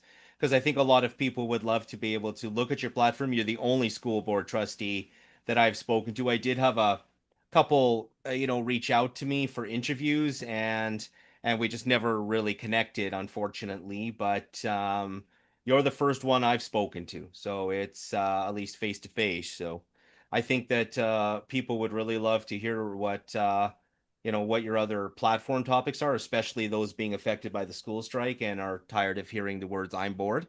because I'm tired of hearing I'm bored. And Mhm. I really appreciate you coming on. How long do we have you for today? Can I play the rest of the mayoral debate and you're going to stay on, or do you have to get going? Yes, I'll stay on. I'm good for, yeah, you said it's about 20 minutes? Yeah. Yep. Sure. I'll just I'll copy this here. I'll paste it in the, bear with me. Sounds good. I'm just going to hit play here and I'm going to mute myself and I'll be back shortly. Sounds good. Thank you, Jeremy, for having me on. Thanks, Wes. I appreciate it. Shortly, and Mark Fisher. I actually agree with Andy, you know, trying to figure out ways to leave some of the stress so it's not money up front, you know, spread it out over the 5-10 years, whatever that may be. But still being able to collect some money coming in, whether that be, you know, you give them a cut on taxes or on the utilities, things like that. Owning our own utilities is a great way to sell that to businesses. But for us to pay up front to bring these businesses in, it's crazy. You know, you hear about Edmonton and these companies paying Amazon for their warehouses to come in, and it's an astronomical amount of money. And it's going to take 25 years for them to recoup that money. So I agree, you know, we have to shorten it up, make it tight, but try and make it so that these businesses do want to come here. So we have to give them some kind of offset. Thank you, Mark, and Tree Parks. Okay, thank you. Yeah, they've touched on two of the key cornerstone problems. Number one, Medicine Hat is not getting any development. We can talk about the costs and the fees of development levies all we want. It's not happening. And other municipalities compete fiercely by not charging them, deferring them, or what have you. We also have to face the fact that many developers, many investors view Medicine Hat as a city that is not open and friendly for development. Many reasons, in spite of the fact there's a lot of good employees in our building and our development permanent office. But one of the reasons, you know, possibly there's a lot of builders and developers out there that think at one point the city of Medicine Hat was charging lower offsite levies on their own land than they were on private land. Don't know if that's true, but that was a concept that they all believe, and it scared investment dollars out of here, to the point one of the real sad realities is this year's Medicine Hat Parade of Homes. 3 houses, all 3 of them are in Cypress County. So I propose a development levy holiday. Let's make it simple for everyone. Let's pick a period of time where any new investment that meets certain criteria, that criteria will be providing a certain number of jobs, so our kids and our grandkids will have more opportunities, can come to Medicine Hat, and like everyone else, pay property taxes, pay utility bills, but will not be charged for their upfront development. Thank you, Drew, and Chris Savage. Thanks. So we haven't really explained what offsite levies are. So like, let's say there's a new neighborhood in the south end of town, all the infrastructure, so like all the water pipes, all the wastewater pipes, all the roads, all the electricity. It's like those are costs that have to be put in before new development goes in, and those are the costs that we're kind of talking about here. So this isn't a black and white issue for new development. I think new growth has to pay for itself. For older areas, I think there is a case to be made for giving offsite levies there, because there are additional complications that you just don't see until you actually start doing some of these projects there. But this conversation about that the only way we're going to get businesses here is to incentivize this, that is such a weird philosophy. I don't get that. Alan's right. I mean, like, I have learned my lesson about corporate welfare. I'm done with that.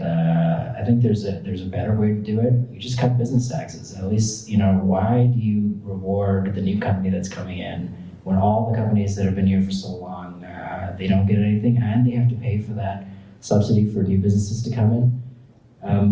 The thing about incentives for offsite levies, again, if the underlying business case is not there, simply subsidizing that upfront cost benefits developers, but then that company is not going to be able to sustain itself long term, because again, our business taxes are high. So the simplest way to do this is like cut the business taxes and let them pay for the upfront costs, because if there is a business case, then it'll carry itself. Thank you very much. And we'll start back with Alan for the open discussion. Okay, so like Chris said, you know, it would have to be an exceptional situation, because if the business is doing their business plan and they're gonna come in, they're gonna also pencil in what the cost of putting infrastructure there is gonna be. Now, I'll say it again agreeing with Chris, if we have older areas where our infrastructure may not be up to standard, like I know there's one place, they only have 8 kV, I think, there, transformer power, and that stops anything else. It's tapped out now and there's nothing they can do. That is more a business decision on our electrical unit.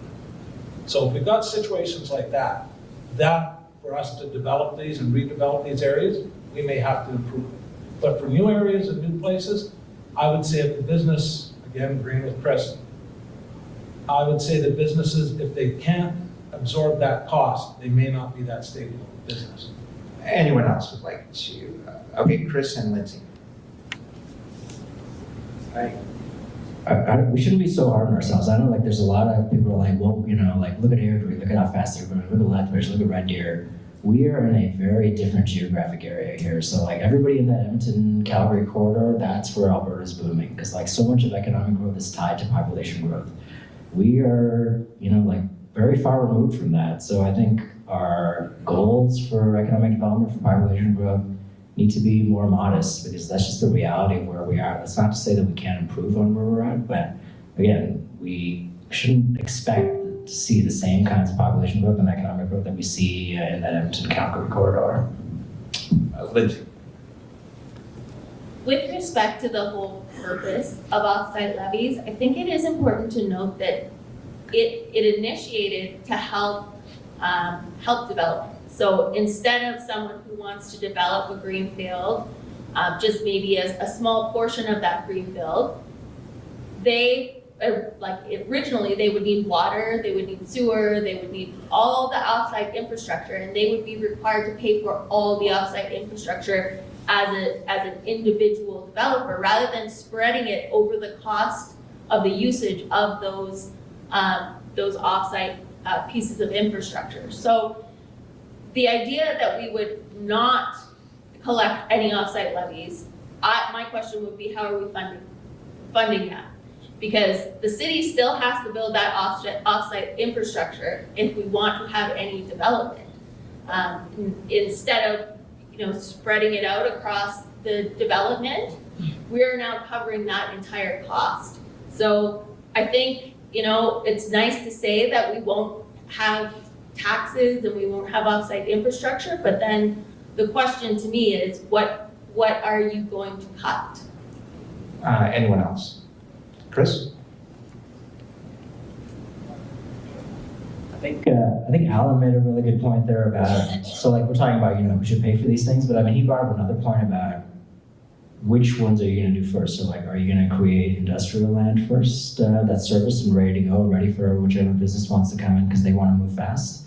But you're right, if you make the wrong decision there, no business comes in, to Alan's point, then you've tied up, you know, tens of millions of dollars of capital for an industrial area that isn't going to move. But if you do the same thing on a suburban area and that doesn't move, like that has consequences as well. So yeah, I mean, Alan's right. I mean, again, the paying for these things is one thing, but then council has to make, you know, sometimes tough projections about this or that, and it's not always clear. And then some of the other conversations about, well, like we'll only give incentives to those secure businesses or that are a sure thing.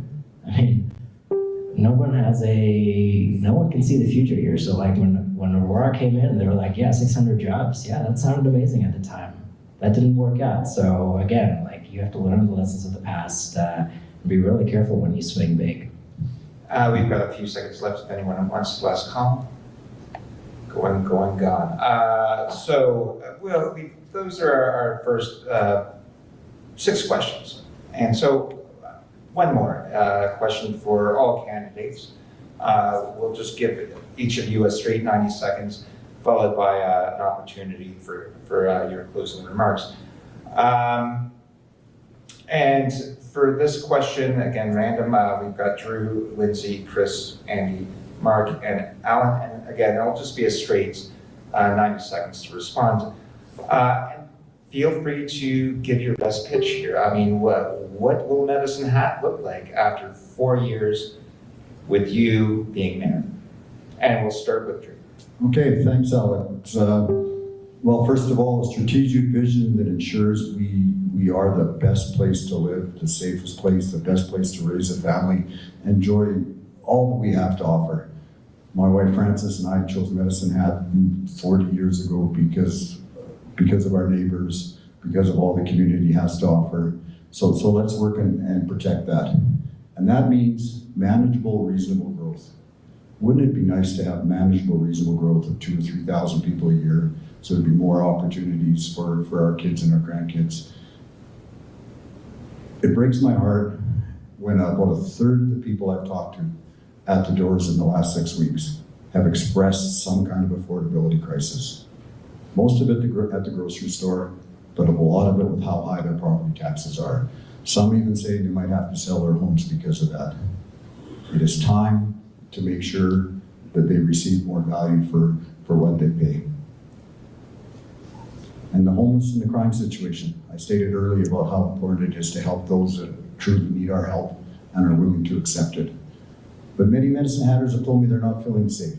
Many Medicine Hatters are telling me that they haven't gone to many parts of our city for a long time because they don't feel safe. It is time to ensure that our police, our Crown prosecutors, and our judicial system does everything they can to support our city being as safe as possible. And as mayor, I will ensure that the other levels of government are instructed to ensure that that happens. Thanks, Drew. Sorry, I'll leave it at that. And Lindsay Clark. So as I've talked a lot about over the course of this campaign, I think Medicine Hat needs to be kind of shoved into 2025 a little bit. With the riches that we've had and being, in a fairly isolated corner of Alberta, I think it's been easy for us to be comfortable and stagnate a little bit. And this includes adoption of very reasonable items such as having effective feedback loops and making our city human-centered so that, but when people come into the city, it's easy for them to do business here, and it is not centered around bureaucracy. This community isn't about City Hall. It is about the people who live in our community and the people who live in our region. And that is who we need to develop our programs, services, and communications around. I have heard some in this election kind of running down our city and saying, well, there's been no investment. I think that's a disservice to Medicine Hat as well as our business community.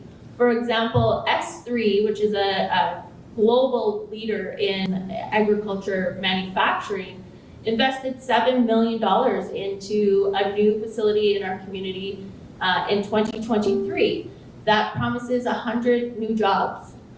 So I think we need to celebrate those things. The province kicked in 1.3 million in grant money to I'm going to, sorry, just okay. move it on here to Chris Sandwich.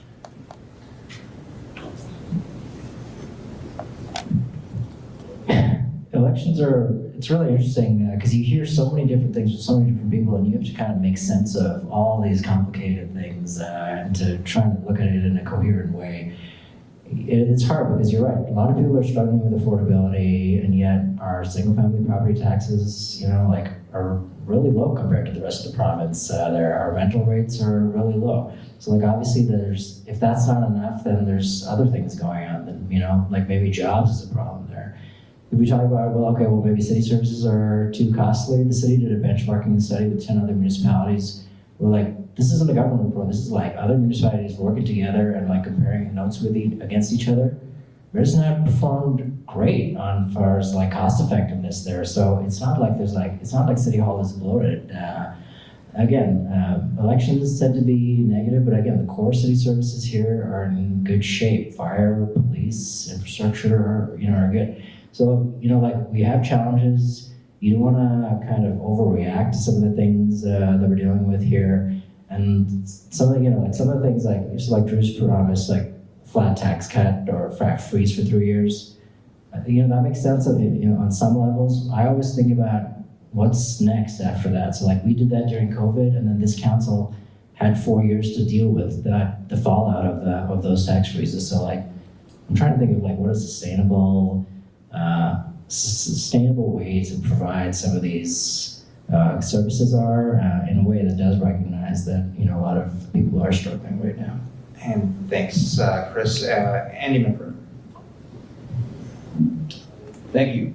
So to me, in 4 years, what I want to feel this city is like is a city that actually can come together as a community. I think we've had a tough 4 years, and probably a couple of years beyond that with the pandemic and all that went on. So I look at it very simply. You need to elect 8 good council members and the right mayor. We need to lead City Hall in a quiet, mature, efficient manner that actually brings confidence to this community and also brings confidence to other developers and other people that want to move to this community. I'm still blown away by how many doors that I went to where people said, hey, we just moved here. This is a great community. Your taxes are great. Your utilities are great. So I did hear that too.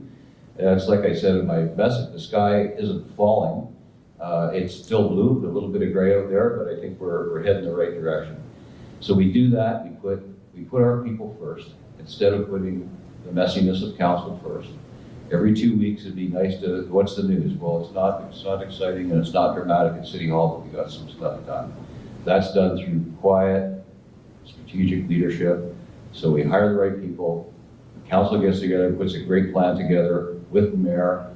We hire the right city manager, and then that plan is then executed by the great staff we do have. We have some amazing people that work for the city.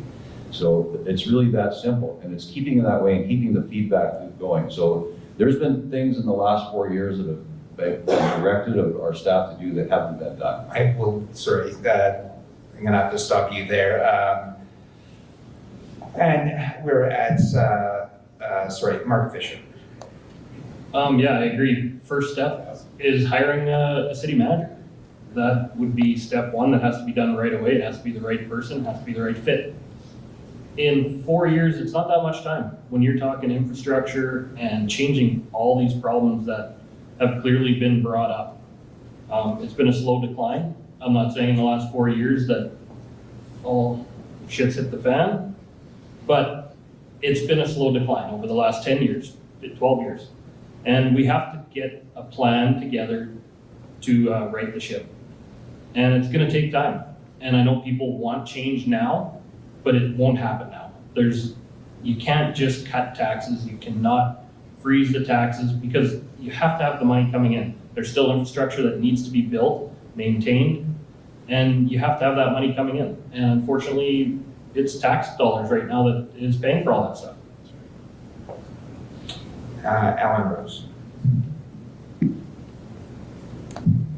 Yeah, I'll agree. In 4 years, you can make a dent, you can start on the right path, but say you're gonna make major changes in 4 years. The first year is basically going to be council getting up to speed, preparing, understanding, especially if you have a lot of inexperienced councilors. But what I would hope is that we would at least, with the most important one to keep being echoed, is we have the right city manager hired, one that has experience in our energy industry so that we know what we're talking about then and they can understand us. I'd also like to see us bring back and make the council seem like they're approachable again, open, because one thing I do, and I've talked to a lot of people in the city because I came out for the Stampede, I was at another Grains to Glory, and then I was also setting up my campaign office in the mall to give lots of people access to me. And I did hear the odd person say, we moved from Kelowna and boy, is this city ever great. But yeah, they also said for what they bought their house here for, they have $600,000 to live off of now. But I've also heard the people come in and tell me that they're suffering with their utilities, they're suffering with the food.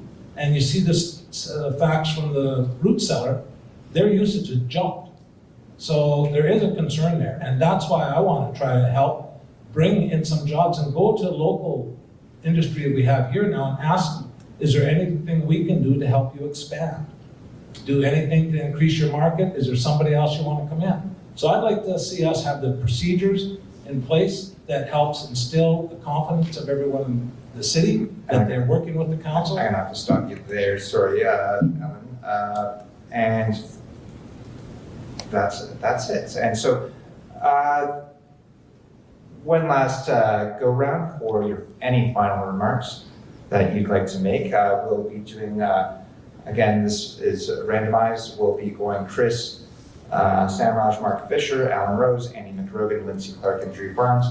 Just any final, you have 90 seconds for any final remarks for tonight. So we'll start with Chris.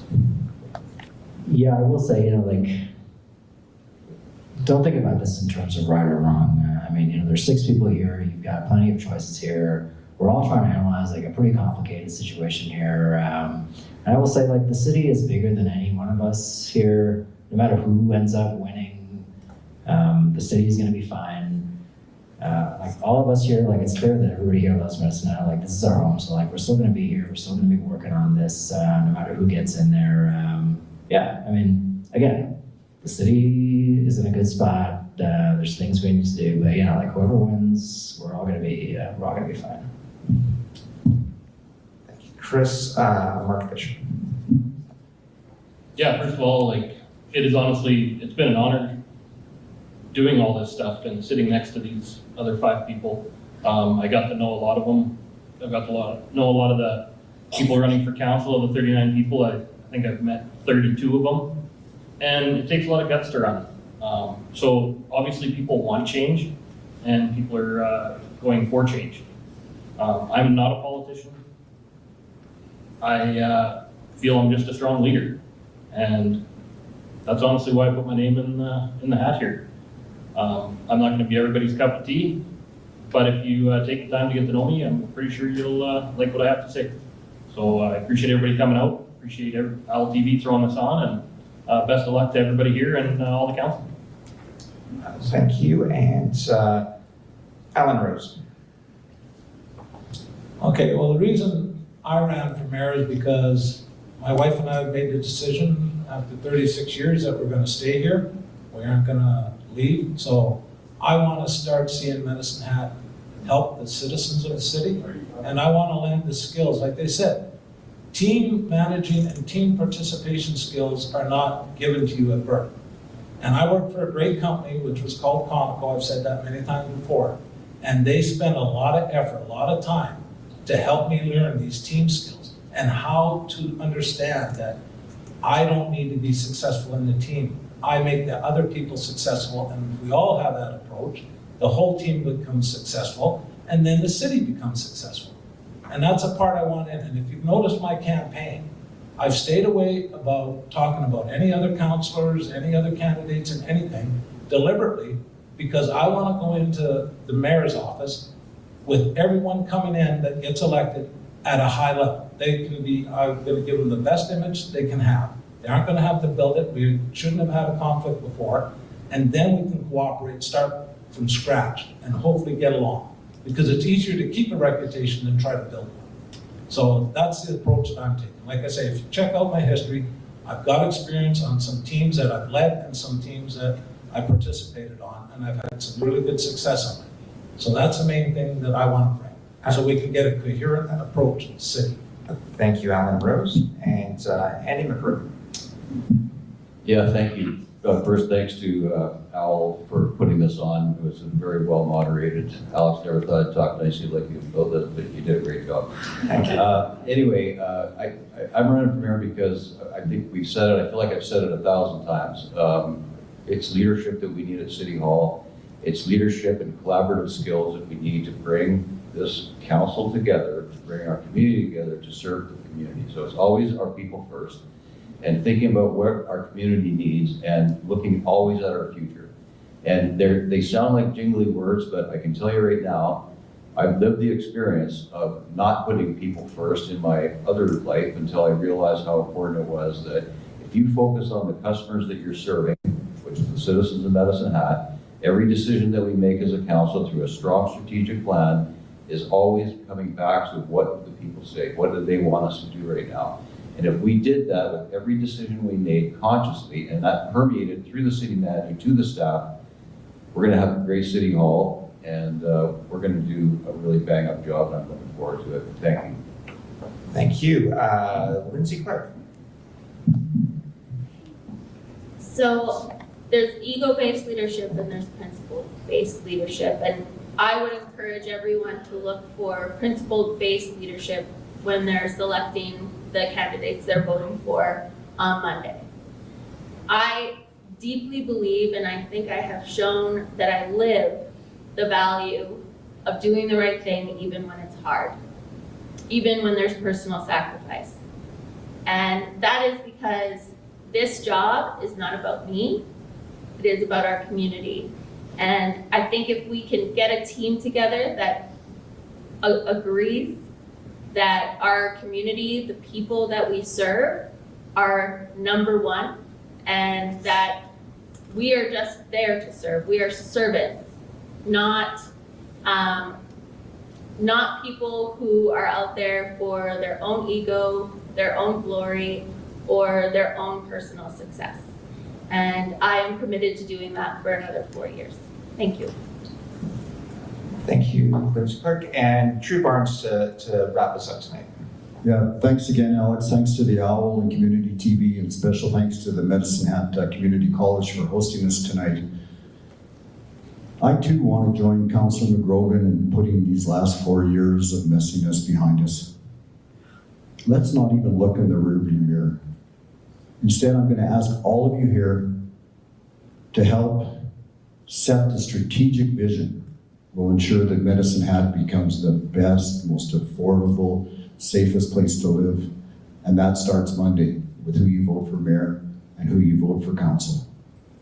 What that means to me is using our reliable electricity generation license to ensure we get that reasonable, manageable growth of 2,000 to 3,000 people per year.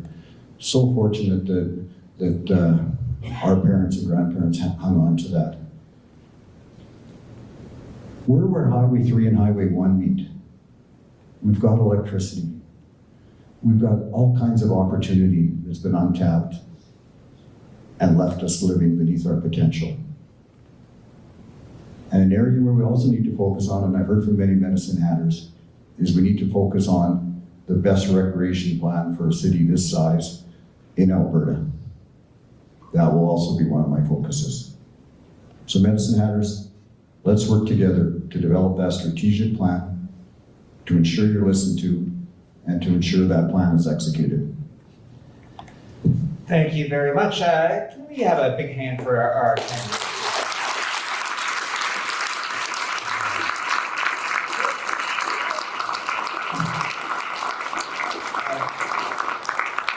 Just on the last note, polls open officially on election day on Monday. We have advanced polling tomorrow as well. Please, if the candidates want to stick around and talk to any of the electorate here, feel free to do so. But I'd just like to thank everyone for showing up tonight, and I think this has been a good evening, and thank you very much for your comments. Great job, Alex.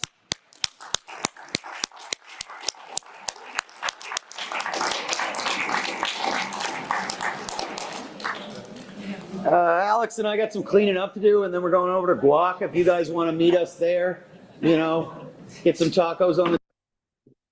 So, thoughts, Kelly, Wes? I know you're not running for city council or mayor, but what are your thoughts on the debate? Well, I came in kind of partway through. You did, but from what I heard, this debate, I was at the one, I did see the full one at the Esplanade. And this one actually seemed more respectful. Yeah, there was not as much cattiness. There was a little bit more at the Esplanade one. So I was gonna say there was a little bit of a tone shift there, especially from Drew Barnes, who was calling for unity at the end there, as opposed to the one at the Esplanade, where there were some very, very obvious direct stabs at Lindsay Clark. Yeah, there's definitely more of that, and everyone just seemed a little bit more calm and relaxed, easygoing at this one. And And again, I think everyone brought forward a couple good points. And so my hope is whoever does get in, that these are kind of the lessons that, hey, there was some good contributions to look at, and maybe look at some of the things that other people brought forward as well, regardless of how the vote ends up in a couple days. And at the end of the day, it is very much so. You're working with a group of 9.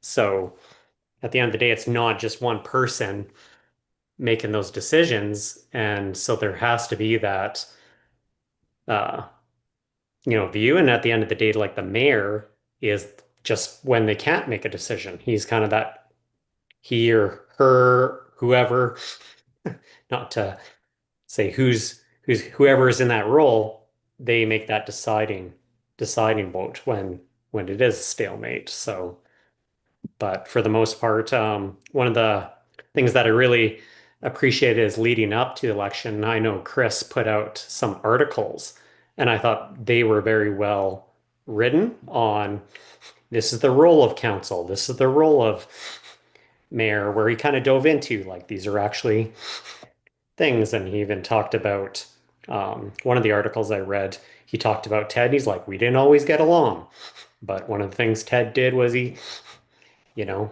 let everyone have a chance to speak. And so out of all of the candidates, I worked with Chris the most when I was chair of the CCDA, and I will tell people it was one of the more frustrating experiences of my life, but only because how often he's right. It really is. It's just, sometimes, I'm a very emotionally charged person. I get very animated. And speaking of Spock, Kelly, it was just like I would be like, let's do this, and Chris would come in, and be like, I think we should all calm down and evaluate the situation more carefully. I'm like, oh, damn it, Chris.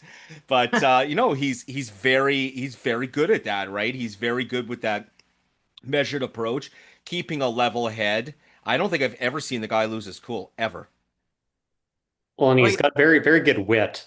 He throws out those little, very smart. like if you've seen the Pechakucha, it's boy, oh boy, he's got dry humor down pat, doesn't he? I've never seen Lindsay get upset either. And she's also incredibly smart. And sometimes it's a bit of a problem being too smart, I guess. Yes. But that's something that is learned. And women typically have different leadership styles than men do. Mm-hmm. So, absolutely. And we've been in a patriarchal society in Medicine Hat. We've never had a female mayor before. So, I don't think they knew what to do with so many women on council, because, some people have a problem dealing with women in power. Mm-hmm. I think, going back to that debate at the Esplanade, who's our comedian running for city council? I didn't get to interview him. Caleb Orge. I love comedy, and I am not somebody to be ever hurt by comedy, but wow, when he made those comments about Karens on council, and you could hear a cricket chirping in the audience. That was like, okay, I'm not offended. I hope the women aren't offended because it was just comedy, but you crash and burn, pal. That was poorly timed.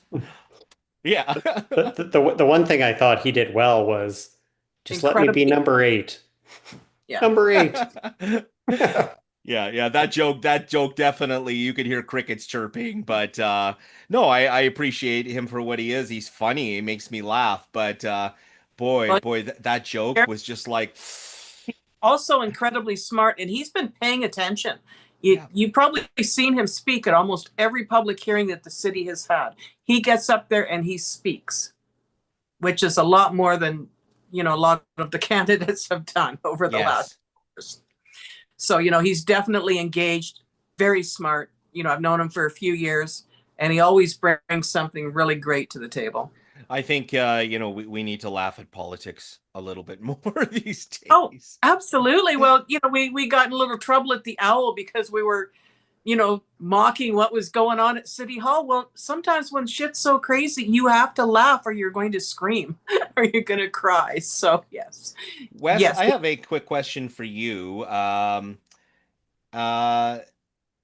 Never heard from school board trustees before in commentary online. So if the class size and educational assistance are local decisions, then when Daniel Smith takes that off the table, teachers still vote to strike? Question mark. 380K for that kinder class here in town with one teacher and no educational assistance? Question mark. Where is that money? Question marks. So school district 76 maybe needs to be held accountable? Question mark.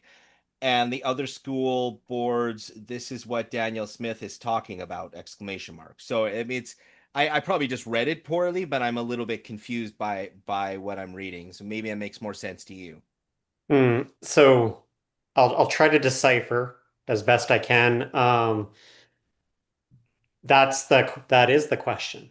That is the question of if there are these funds coming in, and if the local school board is in charge of oversight, in charge of administration oversight to ensure that's happening, it is important to look at those funds. And I'll give one quick example.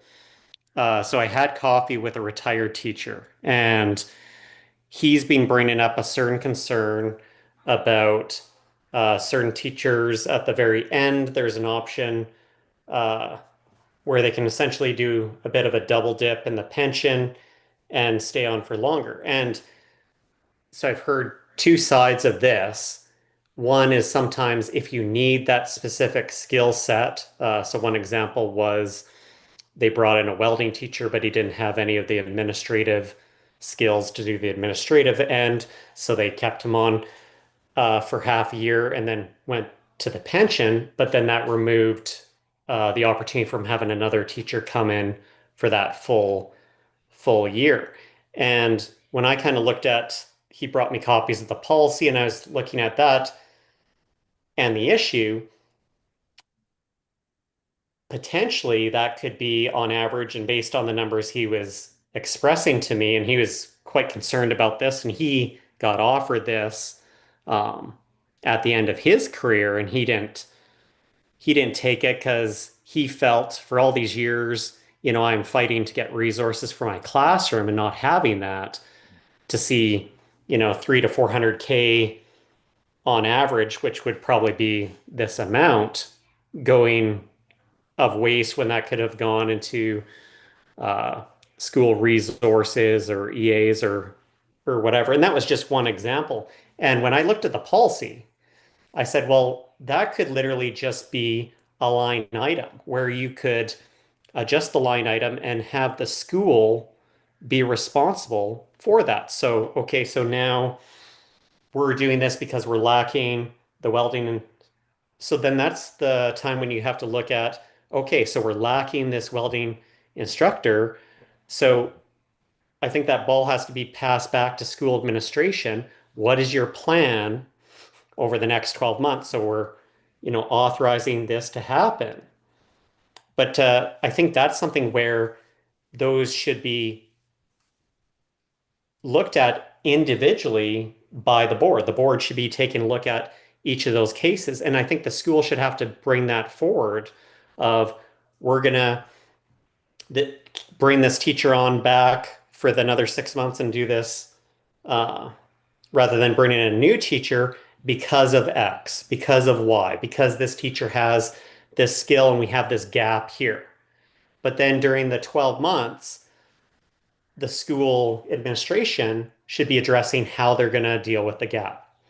Okay, so how are we addressing that gap for the next year? Okay, we understand there's this gap. We're doing this for this, but then you have 12 months to move that forward. And I think that's an easy, just, bring that forward, bring that policy forward and make an amendment to a policy. That's all that has to be. But one of the things that's more concerning, and this has been brought up by a few others, is for example, the Catholic board broadcasts all their meetings. So these are, on YouTube and they're available for the public to watch. Whereas the public doesn't do that. And so there isn't that public. They say the public's allowed to come, but the meetings are at 3:15 on Tuesday. Well, that doesn't help the 9 to 5 parent that's working the job because what are you supposed to take off 2 hours to come to the meeting? Like it's a lot more convenient with things like this if it can be live streamed and we have a lot of people working, shift work, nurses, people working at the plants, working 12-hour, 15 different shift work where they might want to watch that meeting and see that. And then those are opportunities too at the meetings because one of the things that got brought up at the forum was there's huge lack of volunteer parental support. And I also think that times are changing. The world is not the same as it was in the 50s and 60s, where we just had one breadwinner working and one that stayed up. We had a lot more um, families that could, one parent could go in and help out at the school. But now with, lots of dual income, people picking up extra side gigs, all this, and with, especially in the last 10, 15 years, and the price of everything obviously going up, um, I know for ourselves where we help out is more financially, like sponsoring, sports, and like we sponsor the Hat High athletics, we sponsor the college athletics. So like these are things and so I kind of took a little bit of offense when that was brought up at the forum because I'm thinking, well, okay, we're coming in for on the sports and athletics side. So we are sponsoring and coming in, and there's been many times Jen's been all weekend and bringing in food for volleyball. So we are helping out and volunteering here. And when they said they had no parents or no support, um, and this, I took that as a bit of as a parent, like, well, I don't think you have no parents because it's pretty much all parents, especially on the athletic side for And this. Kelly, you don't really have any school age kids anymore, but I mean, you raised a whole bunch of children. So, as a mother, what is your thoughts on the current strike and situation? Well, I think education's been underfunded for a long time. I think the teachers are fed up and, they just don't have the supports that they need. I don't recall my kids sitting in a class of 40 kids or anything like that. And I've heard someone, I don't recall if it was Wes or talking about a kindergarten class that had 30 children. That's ridiculous. I mean, that should maybe have 20 kids max because you got a whole bunch of 5-year-olds. They're all over the place. I mean, a lot of them, haven't learned how to behave in classrooms yet, right? So, I mean, there's a huge learning curve there.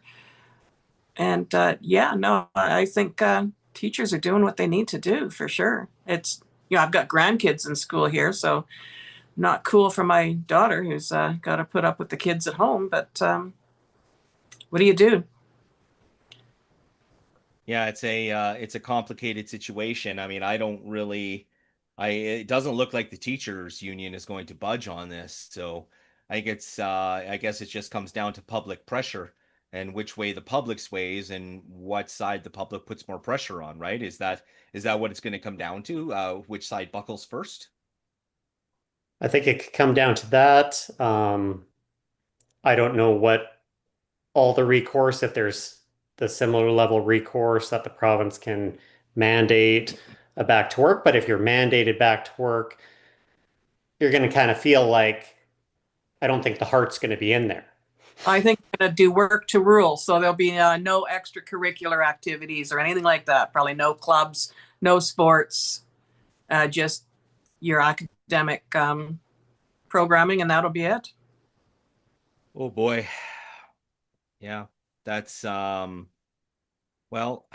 I don't know. My opinion of it is that our teachers are grossly underpaid for what they do as well, and that We really need to take better care of our teachers for what they do for us every day. So I'm kind of on the teacher side on this one, to be honest. Well, I've got a son who spent a year teaching in Vancouver, and he was a French immersion teacher. So it was his first year teaching, and you're not given all the lesson plans. So you have to make them up as you go along. So, I mean, teachers who've been there for a while, they've got the lesson plans from, previous years, but first year teachers, it's a hard thing to do. And, he had young children, and he found that after coming home from work, teaching all day, he was spending all evening preparing for the next day, preparing the lessons plans. And so he shifted into a different career. I mean, he's got his teaching degree and his license and everything, but he's not a teacher. He's doing something completely different. And that's another thing that, I don't think new teachers are getting enough supports. I've also lost track how many teachers I know that have had to go to the dollar store to buy their own school supplies. A lot of them never get reimbursed for it. You must hear that a lot, Wes. Yeah. Yeah. And it's ridiculous. And I echo having a spirited 5-year-old. I wouldn't want to manage a class of a dozen of them for an afternoon. No, no, thank you. Take my money, teacher. And yet you still have a full head of hair. Amazingly. Oh, it's kind of funny. Because again, you get all the chippy people that kind of throw things out as soon as you put yourself out in the public. And someone said, I'm not voting for you because I won't vote for anyone that has $100 haircut. And I just said, I'm like, well, thank you on the compliment of my hair. I'm like, how do I respond to? Why even make comments like that? I don't understand what the point is. I'm gonna go ahead and play another clip here, Wes. Thank you so much again for coming on. You were the only school board trustee candidate who has shown up, and I really appreciate all of the input. I know the parents who were commenting online did as well. I want to play a couple more quick clips here before we end the live stream. I don't know if you want to stay on or whether you want to say a few words before Election Day and depart. That is completely up to you. What would you prefer? Well, I do have to bounce, but thank you very much, Jeremy, for having me on. Thank you, Kelly. I know we were part of that email where they kind of pulled names off of the city and all that, so I kind of had a few chuckles about that whole dilemma. All right, you guys have to fill me in later. which I thought was just, I think I sent a email. I'm like, so what are we going to do when someone complains the other way? And it was, anyways, won't get into that, but yes, I encourage everyone, go out, do your civic duty. Part of living in a democracy is that we all have the right to vote. And so I encourage everyone to get out and vote. I would love it if you vote, obviously, for myself. My name is Wesley Patterson. But most importantly, get out and do your civic duty and vote, and so that we can live in a country where we can share diverse views. And I'll just leave with one thing is one of the things that I've run with a lot of businesses is from the Aaron's research. It's a thing called Fast Friends, and it's selective questioning that you can partner people up in different silos and organizations, and I've done it in a lot of organizations. And it's a great way to get people talking, and you can do it in vast generations. So you can have like a baby boomer with a Gen Z, and all of a sudden people come out of that and they're like, can't imagine, I'm amazed how much we have in common. Because we get so used to just looking at all the differences, but we really have a lot more things in common. When it comes down to it. And I think everyone that's put their name in for council, I'll agree with what Mark Fisher said there. It takes guts. It takes, it's not easy to throw yourself out there. I know there's a couple times I was, getting upset about things, and my wife's just like, just relax, like calm. But then there's, I really appreciate all the people that, especially this past week, just comments and that, a lot of positive messages. So I think the fact that so many people ran for council and so many people are wanting to see a change, and wanting to see things progress and become better. And I want to live in a city. And some people ask why I'm running for this. I'm like, well, while I'm living here, I want things to be better, right? So that's, yeah, get out and vote. And thanks for having me on, Jeremy. Thanks so much, Wes. I really appreciate it. Good luck on the 20th. Thank you. It's interesting. He's got an AI assistant that logged on a separate feed to record it on his end. I've never seen that before. You heard the recording prompt when he came on? That was interesting. Yeah. Yeah, he was taking his own notes. That's really neat, but I've never seen that before. Let me just remove his assistant here. No, don't report poor Wes. No, thank you, Zoom. It's like, do you want to report this person for booting them? No. So do you want to be filled in on the whole email exchange? Yes, please fill me in. I'm dying to know. I think you probably know about this. When they removed the council candidate links. Oh, that's what we're okay. That's what we're talking about. Yeah, and it was because they received a complaint about my website, and I'm still trying to get the information. They're refusing to even give me the body of the complaint. I've even asked, they says, oh, it's, privileged information. Really? Who's the privilege? Because the email came from outside the organization. It was sent to election@medicinehat.ca, which is probably monitored by more than one person. It was sent to the city clerk, who is not a lawyer, and it was sent to the city solicitor. So 3 emails, addresses on this one email, but it's privileged.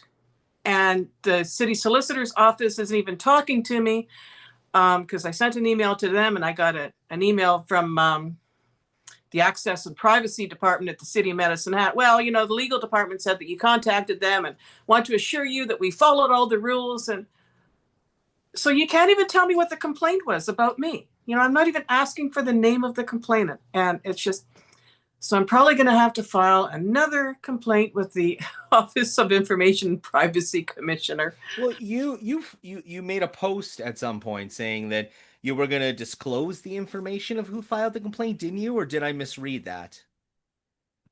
I think I'm going to wait until after the election because it's not going to serve any point right now. No, absolutely. That's fair. It's just going to distract from everything. So, yes. I mean, it's not going to change at all, but yeah.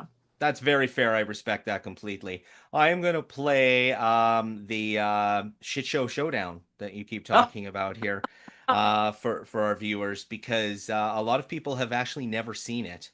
And I don't know how many people we still have on. I'd have to check, but what sounds fascinating is, normally the views of a city council meeting was maybe dozens or maybe hundreds, but this one got thousands of views.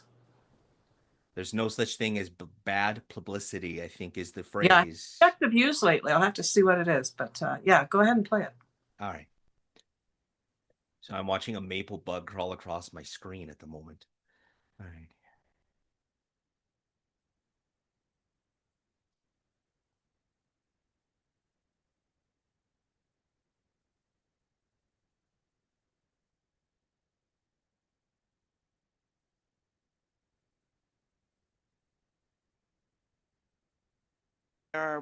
As all of you wandering through your changes and realizing the positive benefits of it, it would be really lovely to hear about that in some way.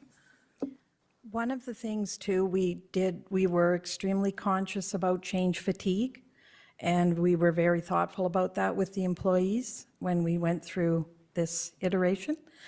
The other piece as well too, with the new HR director, we are being conscious of how we look at things and how we do things in the organization. Instead of just adding more staff, we're looking at different processes. So if there is changes and cost savings, we will make sure the council knows about that when we get to that point. Councillor Hirsch. Yeah, apologize. Usually I don't speak twice, so this was actually a question that I missed. A lot of the chat that we talked about is about the 4 different divisions, but I would be remiss if we don't talk about economic development, which is a big platform that we're all trying to move forward. maybe if you don't mind taking a little bit of time to explain what that looks like. And I guess the question might be to casual observers that how the reporting structure and kind of what the mission is that an interim solution or is that somewhat of a permanent in terms of who reports to and that sort of thing? So maybe you can shed some light on that. Thank you. Yes, absolutely. With the hiring of the Director of Economic Development, she and I have been working, meeting bi-weekly to talk about how she's staffing her department and what key pieces she's putting into place. She's working on a framework, and that will be presented to Council on the 18th of September so that the public will be able to see where she is at. We have 4 streams of revenue through the Economic Development Department, and they're very key: workforce development, business recruitment, and retention. And so she'll be bringing that background forward for the public and for Council on the 18th. But that is moving forward. I know if you don't hear about it, it doesn't seem like it is, but it is moving forward. I have several questions. This reorg already happened and people have already lost their job. Why are you bringing it to Council now? There was a conversation with Council on July 4th, so Council was aware of this. If the process happened out of order, that was my issue.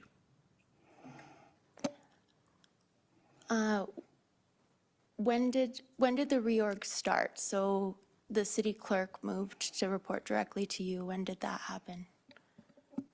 I'd have to go back for that. With regards to, a memo went to Council on July 19th. Then Council was discussed about the reorg on July 4th, and then the actual reorg itself happened on July 10th. Okay.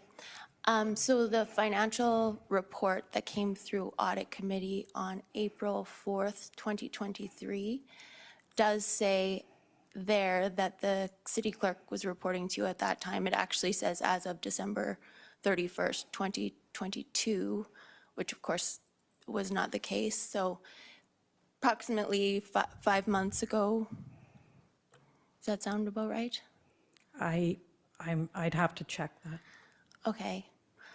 So my concern obviously is that this is a council decision, and it says in our AO bylaw that council shall determine by resolution the departments and business units in the energy and infrastructure division, all of the divisions, and in addition, the departments and business units reporting directly to the city manager.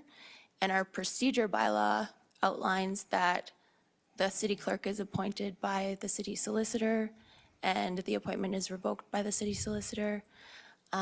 So that's a significant period of time where you had done things that were not consistent with our bylaws.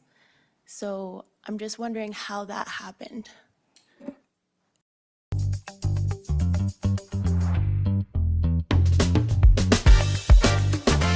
That happened because I missed a process, and if anything, that's on my fault.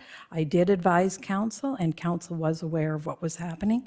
This AO bylaw also says that there should be 5 divisions, and that hasn't been in case 5 divisions for quite some time, so that was missed previously as well too.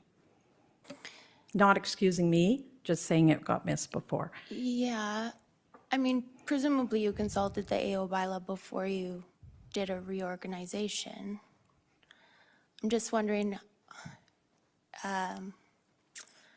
how council didn't have the opportunity to follow the bylaw. Council was informed.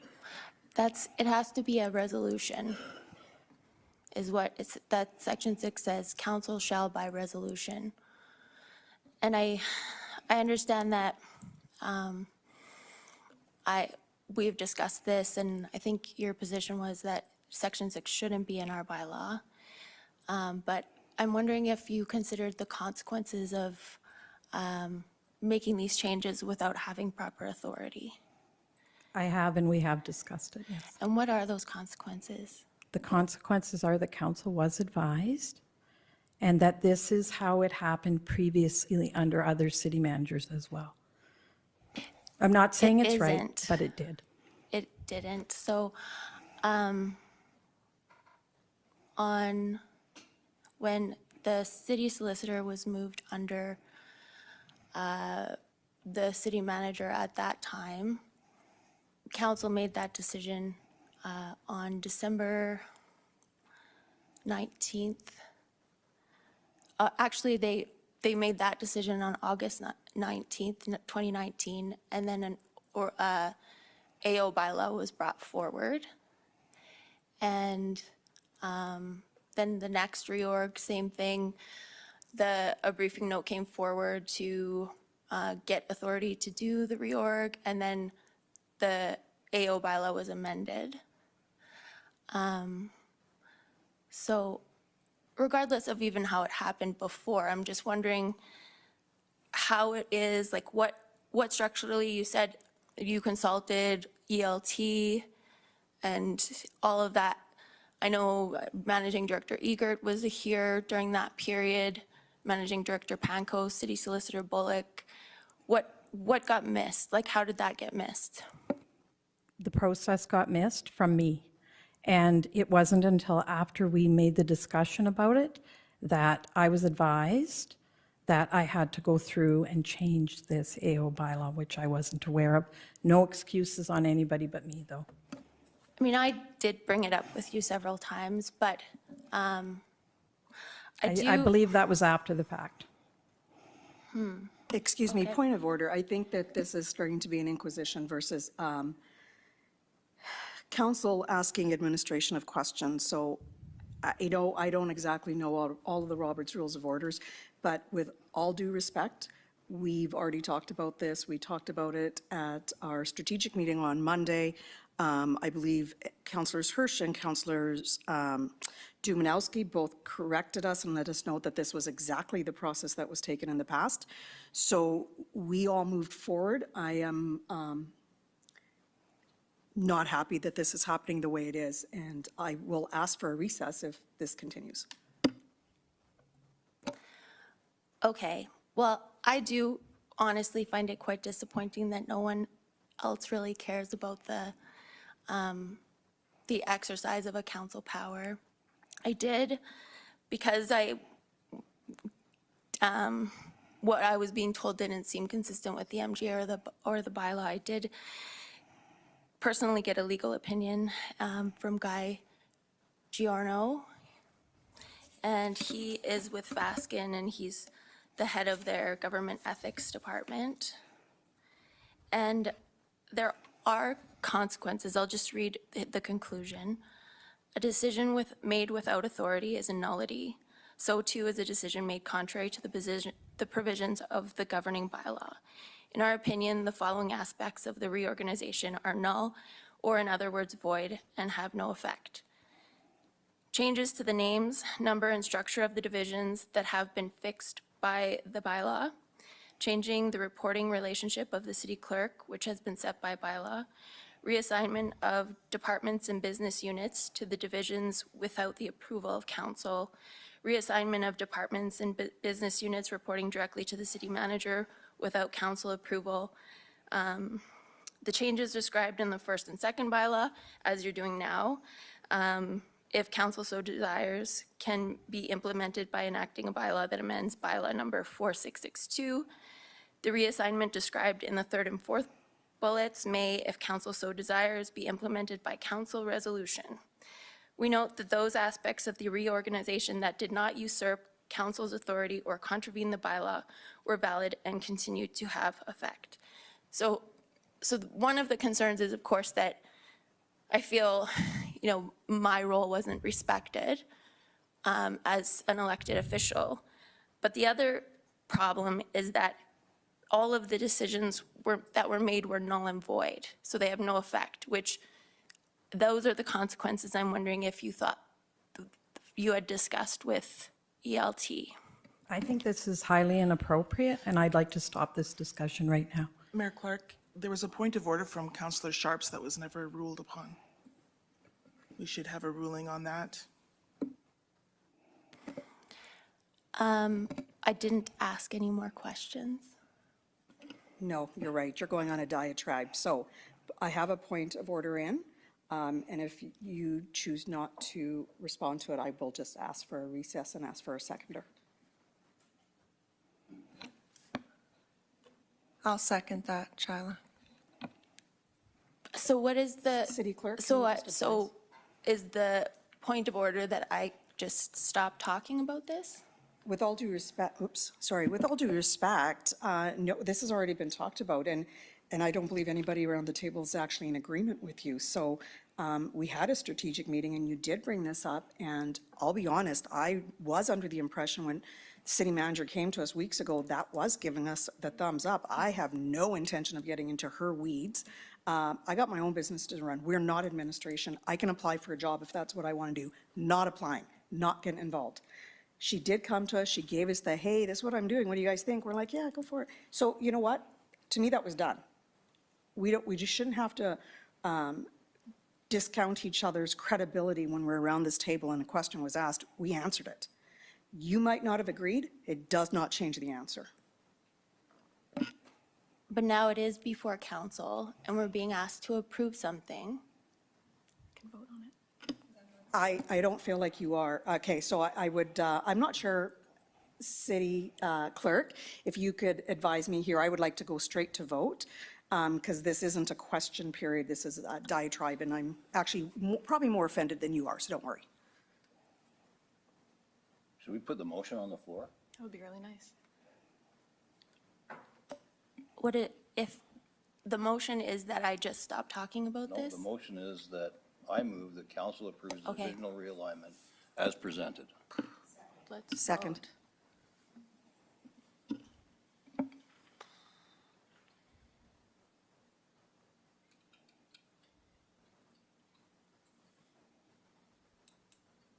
We could vote by show of hands.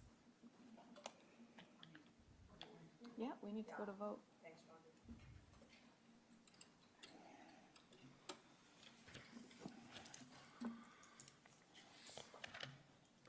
And that passes. That is still just as painful to watch as the first time. Yeah, and it's such bullshit because the AO bylaw, administrative organizational bylaw, is only 8 pages long. How did the city manager miss it? This is literally her job. And then not being able to discuss this in open council, again, this is their job. They're not supposed to make decisions behind closed doors. They're not allowed to. That's why when they have closed meetings, they have to come out into open to even have a decision to adjourn the meeting. So, and, you know, Sharp said that, oh yeah, councillors Hirsch and Dumanowski told us this is the way it's always been done. Well, you know what? Mayor Clark actually worked in the city legal department. She knows it was not done that way. And I looked it up in the records and no, it was not done that way before. They had the change come to council first and then they did the reorg. So, you know, either they're mistaken or they're lying or whatever. And it, like I said, it was a shit show. Yeah, when I asked Lindsay during the interview what she was thinking while that was happening, I took her back to it and she, I don't know if you saw my interview, but she said she was just I guess to summarize what she said, she was in shock. Yeah. Yeah, and that I think that's the easiest. Shocked.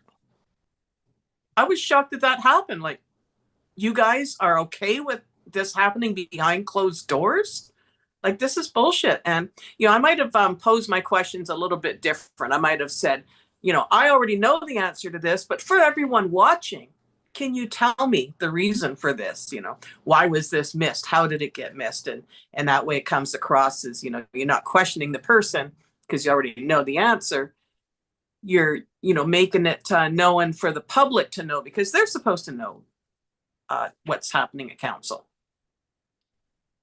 Yeah, it was yeah, I was showing it to a friend of mine yesterday and she had never seen it before and only heard about it. And her first reaction kind of caught me off guard. She was like, well, she asked Anne a question, Anne answered the question, said she was wrong. why didn't it end there? Why was she asking the question over and over and over again? And it just framed it from a different perspective for me. It doesn't really excuse from my perspective what they did Well, to her after the meeting, but dodged questions. She dodged the question. You're like, what are the consequences? Well, the consequences are that council was informed. No, that's not a consequence. You don't understand the meaning of the word consequence. She was dodging the question. Absolutely. yeah, it seemed to me that she was just trying to take the position of, I made a mistake, now let's move on, it's done, and hoping that it would just go away. At least that was my takeaway from it, that she was hoping to just change the subject.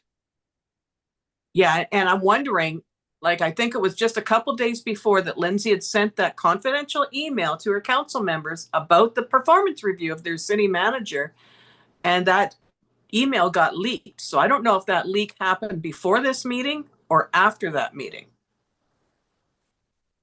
So Yeah, that's and that's the hard part too, is when I asked Lindsay about it, she was very gracious about it. She didn't point any fingers. She said that it's possible that the people who leaked it, it may have been an accident. They didn't have any legal training like she did. I have no way of knowing, and I guess neither does she, if it was intentional or not. But it wasn't okay, regardless. No, absolutely not. And you know what? This wasn't the first screw up that the city manager had done. Do you remember the second meeting that Ann Mitchell attended? And this is in February of 2023. And she actually had to apologize in open council to Councillor Hirsch because she tried to do away with the Municipal Planning Commission without going through the proper channels. That's only her second meeting, and she's apologizing because she screwed up. And so they should have been watching her a little more carefully. Hey, she's already made one mistake. What other mistakes is she going to make? But no, the rest of council, the 8 members went along with it. Oh, yeah, well, it's okay. It's because, the incumbent council members said this is the way it's always been done before. And, I was just reading an article the other day, and they're talking about term limits for council members. And they said, yes, you get the people in there who've been there for a long time, and they do good service and stuff, but then you get the new people coming in and they're asking all the questions, and they're not happy with the excuse that, oh, well, this is the way that it's always been done. And I think that was what happened here is, well, okay, maybe it's always been done this way, but it's not supposed to be done this way. Our AO bylaw says something completely different, and you guys are okay with just bypassing shit? Like, no, that's not cool. Yeah, this is the I'm gonna just close out our live stream with this. I'm almost hesitant to play it because I think Lindsay was treated very unfairly, but in the effort of being objective, Cassie was a sitting city councilor, and I wanted to play her comments, so hold our breath. Here we go. But she do a hell of a lot around the horseshoe. I'm just going to say right now, she's mostly a cheerleader, and she doesn't come off looking very good in this. This is not a good look for her. Hi, everyone. And it's been a while since I've posted anything too personal on social media. So it's been a long 4 years for myself and my family. And first and foremost, I need to say thank you to everyone in this wonderful community that has supported me throughout my term on City Council. I never thought in my wildest dreams that I would be elected, and I am so humble and honored that I was able to serve the citizens of Medicine Hat in that capacity.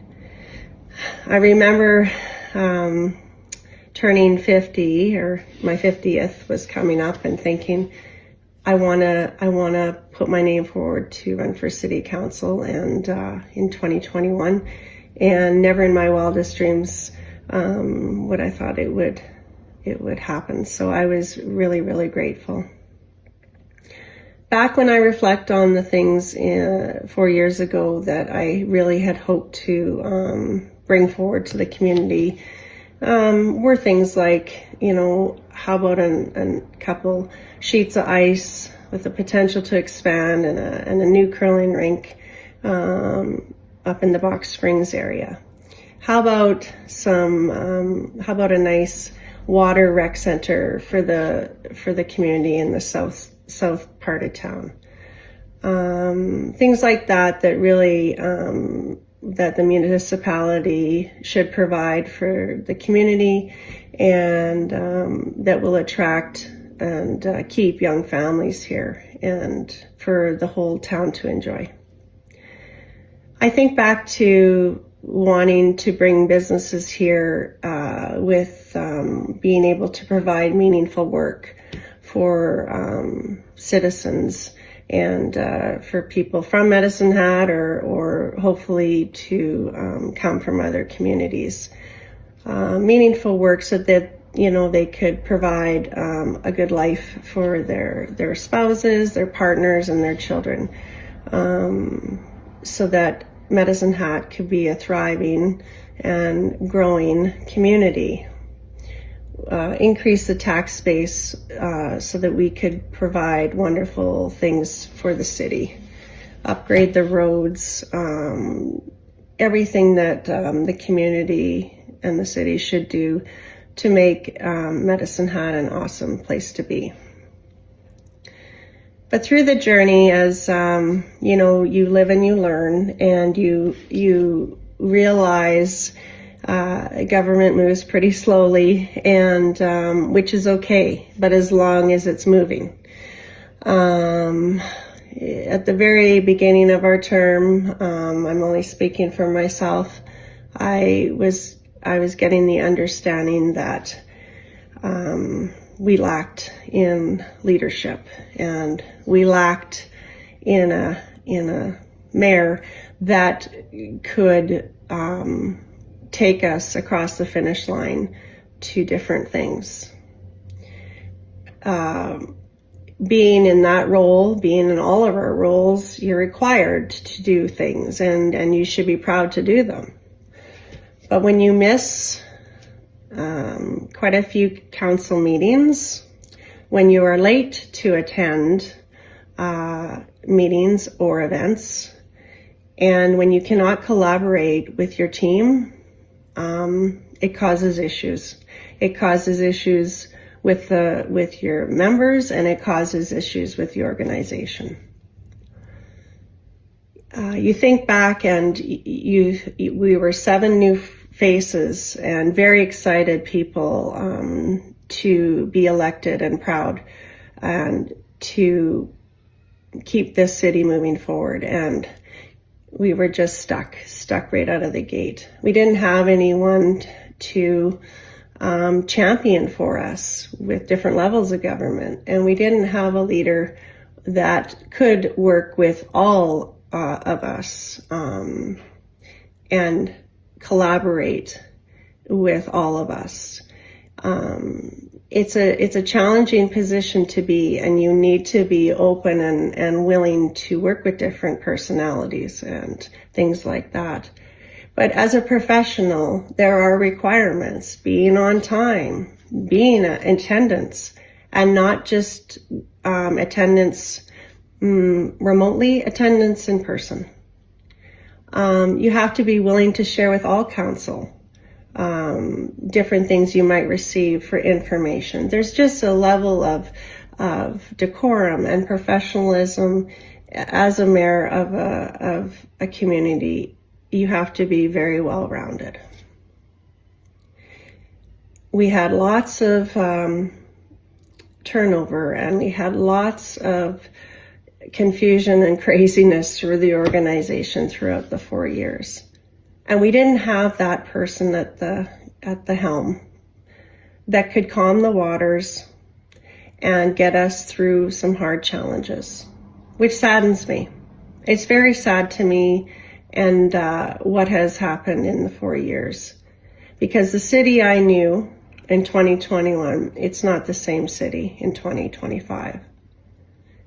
And I'm very exhausted and disappointed in the opportunity that we missed for 4 years. It's not only just unfair to one member of our council that seems to be, it was unfair to all of us, that we just never had a fair shake. We never worked together well, but there wasn't the opportunity to even do that. I'm looking forward to seeing what the election in a couple days will bring. And I'm excited to see what it'll bring. And I truly hope, and from the bottom of my heart, that you will reflect, people will reflect, and take time to read the inspection report, especially the last 6 pages, and what the provincial government had advised us to do and what they found with the confusion and the organization and how things did go with our current leader. So I really encourage you all to take a breath and reflect the 4 years. And we can't do this another 4 years. We can't have the same mayor and keep thinking that we're going to get different results. There are lots and lots of amazing human beings running for council. And I am so excited to see what they bring and their experience that they have in this awesome community. I worry about our city and what has transpired in the past term, and how we can't go back there. We have to make a different choice. We need to be better and choose the right leader for this community. We need to make sure that the past 4 years cannot repeat itself. So please, on October 20th, really take time and reflect on what has transpired. Because this city of Medicine Hat, who I have loved, born and raised my daughter here for many reasons. My family's here, friends, good people that I love, businesses that I love and support. This wonderful city of Medicine Hat needs to be treated better, and we need to be responsible for that, because what has happened the last term cannot happen again. And I am just excited, and I'm really hopeful that we can make the right decision when we vote on October 20th, because we all love this community for different reasons, many different reasons. So we got to treat it right, and we cannot go back to what has happened. We just can't do that again. We won't, because I'm worried the awesome city that we all love won't be awesome. So please really be cautious on your vote on October 20th. Choose by who will show up to those meetings, who's the professional, who will advocate for our community, who will bring new businesses here, who will grow the tax base, who will work with the county, who will work with Redcliffe, because we need to collaborate as a region. I'm so excited to see what the future brings, and I am so grateful for all the support I received over the past 4 years. This is an awesome place to be, and an awesome place to grow and to work and to have fun. So on the 20th, we need to do better than we did last term. And I thank you all for the phone calls and the text. This is why I love Medicine Hat. I truly love the community. I truly love what we do here. And like today, beautiful fall day in Alberta.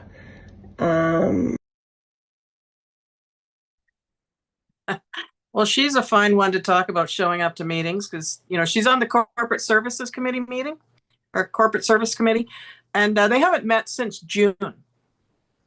And the last meeting that they had was canceled because of a lack of quorum. Now, she's vice chair for that committee. She's the chair of the Public Services Committee. And, that's actually the hardest working committee. When Ramona Robbins was running it, hardly any meetings got missed. So yeah, they were fairly consistent public services. The last meeting they had was September 22. They could have had another one in October, but they didn't. That was a really nice way of saying don't vote for Lindsay without saying don't vote for Lindsay. Well, Yeah. you know what? I don't recall any council meetings starting late. Neither do I, actually, come to think of it. I didn't follow all of the meetings like you did, but I don't remember ever seeing one where No, she was late. no. And you Yeah. know what?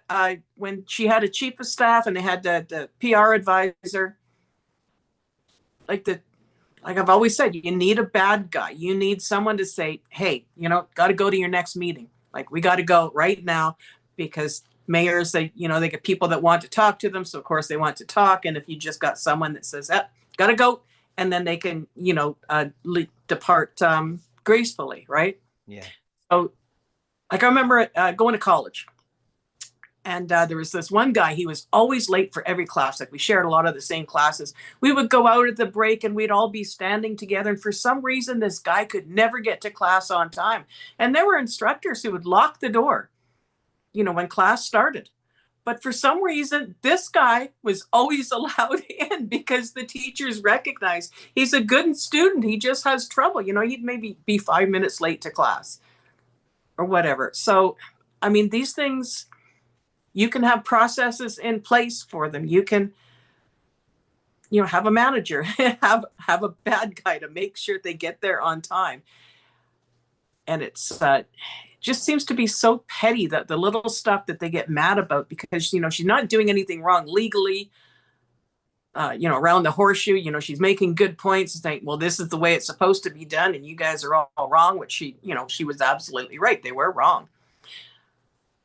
So they find something that they can nitpick at. Well, she wouldn't sit with us at the lunch table, at school. Like, really? You're Yeah, going to do? and to quote Andy McGrogan, is you wanted transparency. Well, that's transparency. Normally that conversation would have happened behind the scenes. And so she felt she was sticking up, from my perspective, I mean, yes, she felt her position was disrespected. She said that right out, but she Yep. also felt that she was sticking up for what was right for the sake Exactly. of transparency and that it had been done behind the scenes, and the result of that was that half of her term was taken from her. I just found that a little hypocritical, and that was my problem with the whole thing. Yeah. Well, I believe she tried to address it behind closed doors. She said, yeah, to Anne, yes, we discussed it behind closed doors and didn't get any satisfaction. Yeah. And, the city manager's doing all this stuff.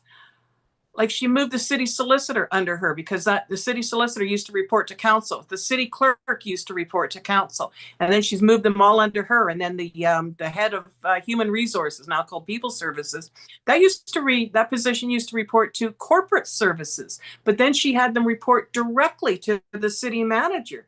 So she's moving all this stuff around. Like, it wasn't a small reorg. She's renaming departments. You have to change all the letterheads and stuff. And they've already had a couple of reorgs in the past 5 years. People are getting tired of this shit. I mean, you got to have a really good reason to do this big shift because, what kind of effect is it having on the employees? That's what you have to think about. I think she thought, oh, I'm the city manager. I'm going to walk in there. I'm going to make my mark because this is my business now. And she didn't even wait a few months. It's like right away, bang, bang, bang. She's doing all these changes. Like, wouldn't you think that you would get into the role first, see how everything works or doesn't work, and then recommend changes? Yeah, it's well, apparently in the end, she did lose her job, right? So I guess in the end, after it was all said and done, and all of the hundreds and thousands of dollars of legal fees were said and done, they agreed with Lindsay, it seems. And why did it take so hard to get there? Like, why couldn't see? This is why I don't want the part-time staff or the part-time council members because, oh, got to get home, can't spend too much time on this. And, oh, she said she had a legal opinion. No, I don't need to see it. I'm going to trust her. And it's just so weird. The conversation around the table, some of the council members were afraid to ask questions because they said, well, it's going to look like I don't trust you, but I'm just doing my due diligence. because Yeah. this is my job to represent the people. And when you're afraid to ask questions, that's a very scary place to be, because, then people think, oh, you're being disloyal and you're being mean. And no, this is my job. I'm supposed to ask questions. You're supposed to answer them. Explain it to me. Explain it for the public out there. You're getting their tax dollars to pay your salaries. They deserve an explanation. Do you know And it? No, go ahead. well, just with the whole questioning at the shit show showdown, I don't know if I would have handled it any differently, because you're not getting satisfaction behind closed doors. What's next? What are you supposed to do? I just don't know. Yeah. There seemed to be no way out, no way out of it other than for her to let it go. But she, I think the general public does feel that she was sticking up for the general public. Yeah. That it just spiraled out of control. And I've seen tons and tons and tons of negative comments, but for the most part, they're not directed at her. They're directed at the entire council as a whole. So I Well, think the general public had a very good, reasonable take on the whole thing. yeah. I tell you, Mayor Clark has a spine of steel when you've got 8 people telling you you're wrong, we're right, and then you've got the entire population, well, a large portion of the population saying, well, 8 people said she was wrong, they must be right. And it turns out she was the one person who was right. It takes a lot of courage to stand up against all of that. And I don't recall her ever getting snippy or rude or anything about it. We saw Sharps and Hyder and McGrogan, get their little barbs in the press there and saying, well, she's wrong. She shouldn't be taking it to a judicial review. We should be able to handle this. Well, you guys wouldn't even put a clock on the sanctions. So what's her alternative? Something just occurred to me that you and I have spent the last 2 Saturdays together all day. Really, I mean, it would have been impossible for me to do this without you again. Thank you. And there go the dogs again. Every time I say thank you, or they think I'm talking to somebody at the door. But no, I might do a couple more short live streams. I have these marathons that we do are definitely brutal, I think, on you and me. And I always appreciate you coming on, though. It's so much easier to do this when you have somebody to converse with. Yes. I'm going to give you up for adoption. Shush. But yeah, it's I don't know. I think either way, this is going to be a pivotal election for the city. And I don't know how it's going to go. I really don't. I usually have a pretty good idea of who's going to get elected, and the cards are frequently on the table. But this time, I just don't know. Yeah. Yeah, it's going to be interesting to see if everyone can work and play well together. Yeah. Well, and the same goes for you. Good luck on the 20th. Thank you. Thank you for all the hard work that you do, because I know how hard you work. And I've said to people before, regardless of whether they agree with your reporting or your politics, if they want somebody hardworking, you are definitely the person that they should vote for, because you put a lot of time and effort into this. So thank you. Yes, I have. Anyway, you enjoy the rest of your night. I'm sure you're probably desperate to eat dinner. And I think, did I miss sunset? Okay, I'm close. I can still run outside and get some fresh air. Thanks, Okay. Kelly. Fun, Jeremy. Thanks for having me. Take care.